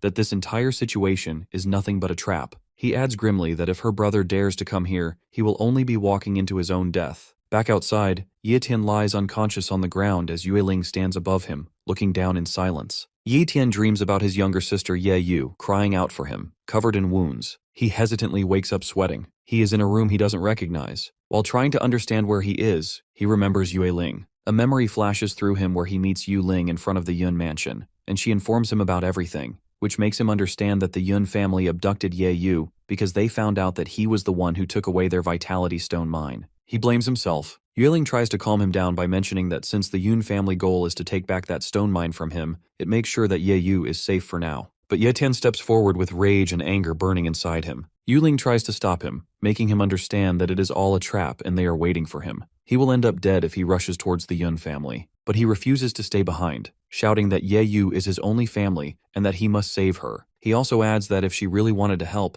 then she shouldn't be stopping him. It makes Yueling a bit hurt, but due to her concern, she pulls out a poison needle and strikes him. His body is instantly paralyzed by the poison, and he falls to the ground. As the flashback ends, Yueling is standing by the door. As Ye Tian wakes up, he asks her about what she did to him, to which she says that she paralyzed him with a poisoned needle and it doesn't have any side effects. He further asks him about the place where he is at. She informs him that he is in one of the external private mansions of the Yue family, and he is safe here. Still full of guilt and worry, Ye Tian says he needs to rescue Ye Yu. He tries to stand up but instantly falls. Yueling tells him that the poison is still there in his body. He is too weak to fight them and to save his sister. She continues that a fight against someone like Yun He, who is a monarch, would be way too difficult for him. He says if it is the vitality stone mine they are after, he is willing to give it back as long as they don't harm his sister. She sits calmly and explains to him that through her spies, it is heard that everything in the Yun family is normal and they are waiting for him to come. If he doesn't go, then Ye Yu will be safe, or else both of them will die in Yun's mansion. She continues that the Demon Sea Base's Yun and Yue families have been against each other for years. The Yun family wished to destroy the Yue family, but they had no reason to do so. Now the Yun family gathered strong people to take the Vitality Stone mine so they could rule the Martial Pavilion and defeat the Yue family, but no one thought Ye Tian would get it instead.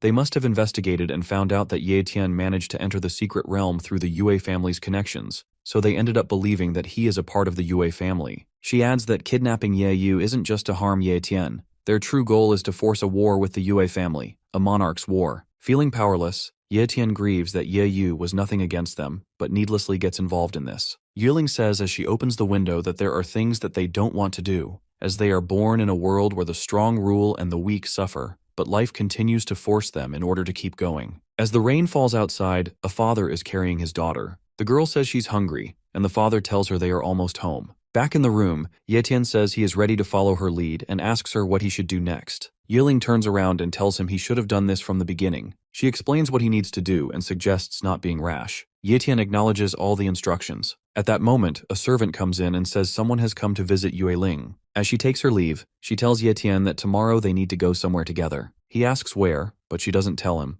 She just says that there he will be able to advance to the Grandmaster. The next day, Yueling takes Ye Tian to the Yue family's mansion. Someone notices them and comments that they weren't supposed to arrive until the afternoon. Meanwhile, Yueling leads Ye Tian through the large courtyard and into an underground passage. Ye Tian grows suspicious and asks her where she is taking him. She simply tells him to stay quiet and follow her. As they walk through a dark underground corridor, Yueling silently thinks to herself that someone has arrived at the wrong time, and that before dealing with them, she must first make arrangements for Ye Tian. Eventually, they reach a large hidden room. Yueling stops and tells Ye Tian that they have arrived and asks him to come inside. As soon as he walks in, a bad and strong smell hits him. Thick green smoke is coming from a bubbling pot in the middle of the room. Covering his nose, Ye Tian makes a disgusted face, wondering what the awful smell is, and thinks sarcastically that it surely isn't the Yue family's pond of waste. But it's not a waste. The pot is filled with a body-tempering potion, a rare and strong mixture that makes the body stronger. Yueling walks in, where an elderly man in white clothes, likely an alchemist, is stirring the mixture. She asks if everything is ready. The man replies it's almost done. Just one last jar needs to be filled and adds that the potion turned out very well this time. Ye Tian follows behind her. Yueling agrees, saying that it looks like everything is going smoothly. The man laughs proudly and tells her that she can trust his skills. As the process is almost finished, Yueling suddenly tells Ye Tian to take his clothes off. Ye Tian hesitates and looks at her, asking if she is serious. She says it again, telling him to hurry up. When he doesn't move, she tries to force him. Feeling embarrassed, Ye Tian quickly says she doesn't need to do it and that he can undress himself. After undressing, Ye Tian asks what he should do next. Yueling points to the bubbling pot and tells him to sit inside it. Ye Tian is surprised and asks if he can really become a grandmaster just by sitting in that thing. Yueling explains that the potion is extremely valuable and shouldn't be underestimated. It's made from lots of mystical elixir, all mixed using the Yue family's secret recipe. She tells him that if he can absorb all the medicine from the 4 jars within the next 2 days, he will definitely reach the level of a grandmaster. Ye Tian steps into the hot green liquid. As soon as he sits down, he feels a sharp pain all over his body. Yueling asks him how he feels, to which he replies that it hurts a lot and it feels like 1,000 needles are stabbing his blood vessels. Yueling explains that the potion is opening his meridians, the energy paths in his body, and that he must go through the pain. She warns him that if he gets out now, all the medicine will be wasted. Ye Tian reassures her, saying he can take the pain and it's not a big deal to him.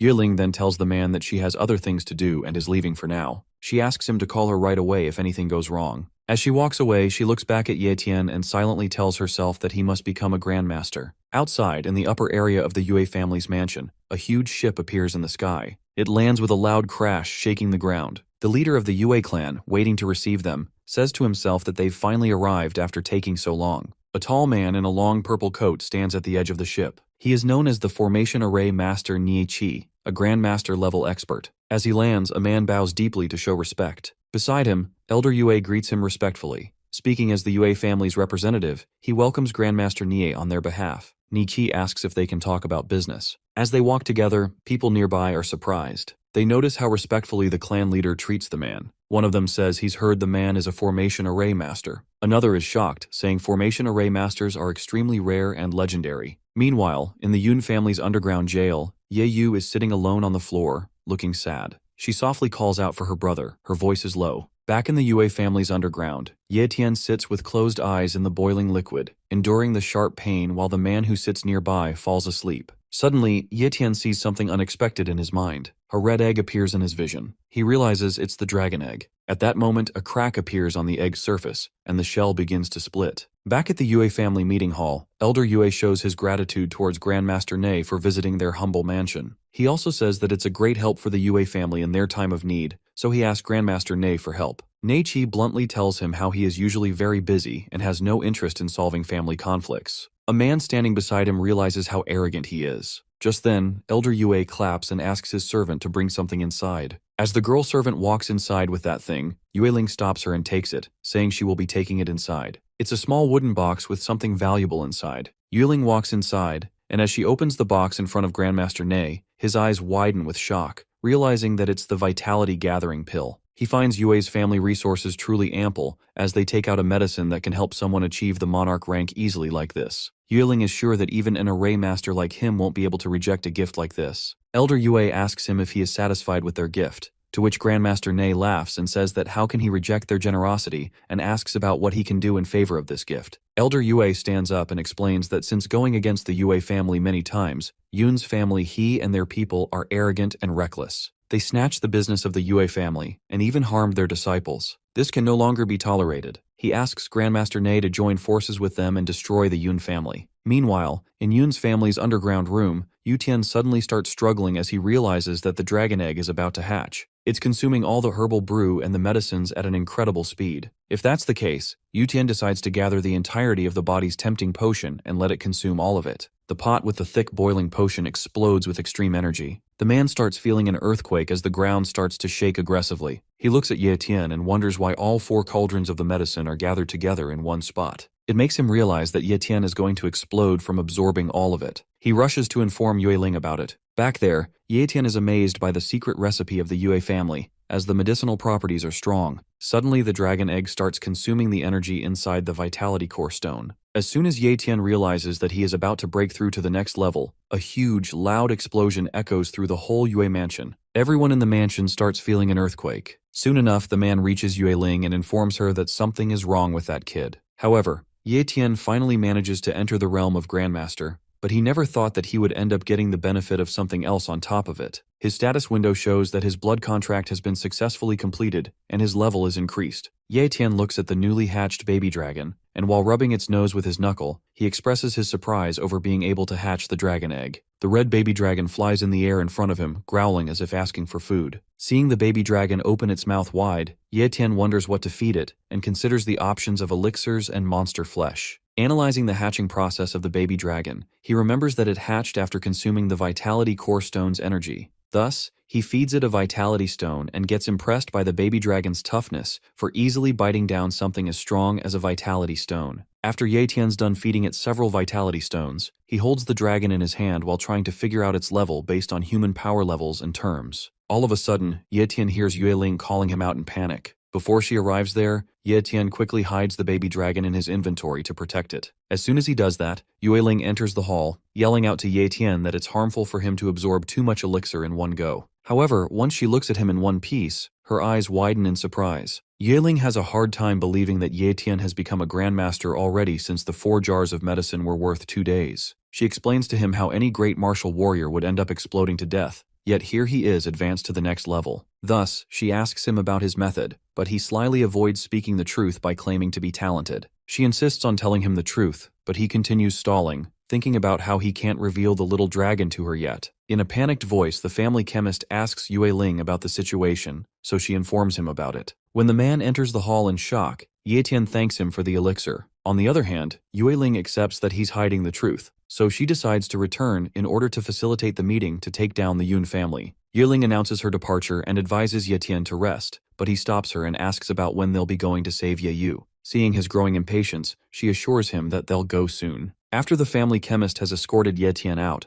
Yue Ling analyzes the empty cauldrons and wonders what method he used. At the Yue family's dining hall, Ye Tian eats to his fullest until a wooden box floats in the air towards him. Yue Ling remarks on how he's already familiarized himself with the psychic energy of the Grandmaster level and elucidates that the thing inside the wooden box is a teleportation talisman. After getting to know about the talisman, he inquires where it'd take them. However, Yue Ling informs him about having a great plan, just like how they made an easy trap for Ye Tian. In the compound of the Yun family, a guard comes to another for the shift change. Upon meeting each other, the second one tells the first one about the rumors of the Yun family being under the danger of an attack. The sudden crackle of purple lightning goes unnoticed by the guards when the first one expresses his disbelief over the rumor. He calls it impossible since King Yun he's a monarch, which means anyone who dares to stir up trouble would end up dead. The second person laughs and agrees before saying that the opponent too needs to be a monarch ranked to be that courageous. Oblivious of Ye Tian's arrival, the guards peacefully plan for an outing for the next day. Ye Tian jumps up to the main building of the Yun family and uses Spatial Talent's spatial sensing technique to analyze the area. He finally spots the building where they've kept Ye Yu, so he bolts towards there. On his way, Ye Tian acknowledges the power of the Grandmaster realm for enabling him to sense more than 10 times what he could previously do. Hearing the loud thuds of Ye Tian's feet over the roof of his room, the King Yun he remarks to himself about the mouse walking into the trap. Ye Tian continues his run towards Ye Yu and enters the building's basement using his teleportation skills. However, as soon as he steps into the basement, his face narrowly dodges a strong punch from the silver-haired woman's pawn. He notices how he couldn't sense this man with his spatial sensing and wonders if he used some mystic technique to hide his presence. Nevertheless, without wasting a second, Ye Tian swings his arm and punches the man right through his face before casting the bind spell. This psychic energy results in breaking the mask of the man, since it's at the level of a grandmaster, and the man isn't even an advanced martial warrior. When the man thuds down into the ground, Ye Tian wonders why the Yun family only had an advanced martial warrior looking over Ye Yu. Nonetheless, Ye Yu spots her brother from behind the cage and calls out to him. Thus, he strides towards her and opens the cage to enter inside. She immediately hugs him and starts crying, but he tries his best to comfort her and takes all the blame on himself for not taking care of her. He then immediately grabs her hand and puts her on his back before running away. While Ye Yu notices Ye Tian's immensely increased strength and thinks about how much he would have suffered to achieve this rank,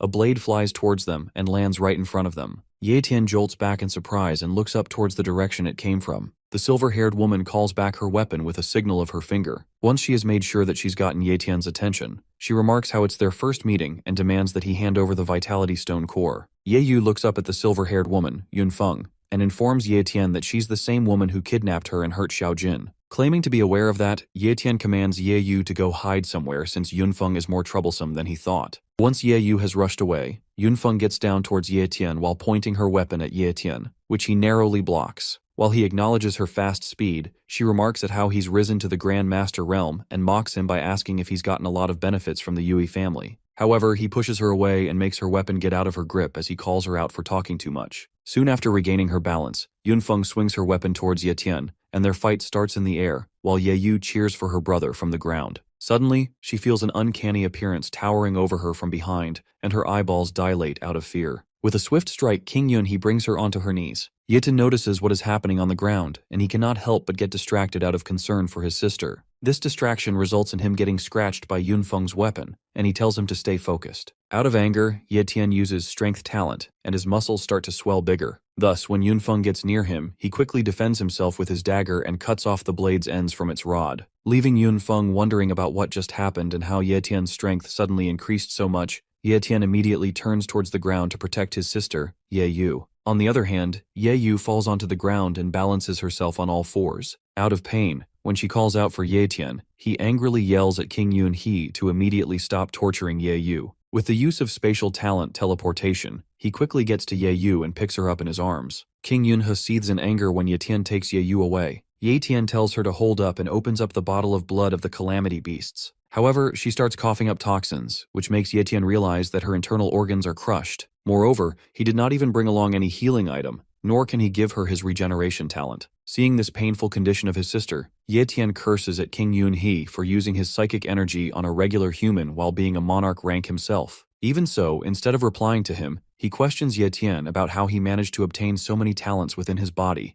like strength, speed, and also spatial talent. King Yun He's arrogance makes Ye Tian even angrier, and the two of them glare at each other. Taking out the teleportation talisman, Ye Tian looks into King Yun He's eyes and claims that he's not going to forget what he did to Ye Yu. Once the teleportation talisman starts working, he picks up Ye Yu and calls out to escape. Seeing them planning to teleport, King Yun He fumes with anger and lunges towards them. He tries to stop them and yells at Ye Tian to stop right away. However, it's too late by now, and they get teleported away after Ye Tian seethes at him, claiming that King Yun He would eventually die by his hand. Yunfeng can hardly believe how Ye Tian managed to escape with the help of the unparalleled speed of the talisman. She gets down on the ground and advises King Yun He to not let Ye Tian go away, because with the help of the Vitality Core Stone, his growth will only spell disaster for the Yun family. Out of anger, King Yun He doesn't say a word and just presses his finger against the void. When the void starts to crack, Yunfeng realizes the extent of his anger, and the two of them enter inside the opening after the void breaks down. After escaping from Yun territory, Ye Tian and Ye Yu teleport to an abandoned train station at a distance of 300 kilometers. He picks her up and starts walking when Xiao Yu gets there. Looking at the condition of Ye Yu, Xiao Yu gets worried about her injuries. Ye Tian requests her to take Ye Yu to the Yue family so she can be healed. Thus she agrees and holds Ye Yu. He suddenly gets reminded about Xiao Yu's slow speed. Thus he takes out Xiao Jin and entrusts the two of them to Xiao Jin. Once the three of them leave, Ye Tian goes to a location where he again meets with King Yun He and Yunfeng. Right after stepping out of the void, King Yun He expresses his surprise over Ye Tian's possession of the teleportation talisman and mocks him for choosing that place to be buried. When Ye Tian counters him with the same dialogue, he challenges Ye Tian to see how many tricks Ye Tian has rolled up in his sleeves. The King Killer formation array is initiated, and King Yun He and Yunfeng get surrounded by the endless, extremely ice prison. He quickly understands that this is a formation array placed beforehand by Ye Tian. As soon as he grabs Yunfeng's arm, they both get struck by ice and get frozen within. Ye Tian is busy acknowledging the awesomeness of the formation array, in front of which even a monarch didn't stand a chance, when he hears a voice. Ni Qi Yueling and Elder Yu arrive there, and Elder Yu praises Ye Tian for being able to make their plan go smoothly. He thanks Ye Tian for bringing Yun He over and remarks that even if his strike was unable to kill Yun He, it deprived Yun He of his fighting skills.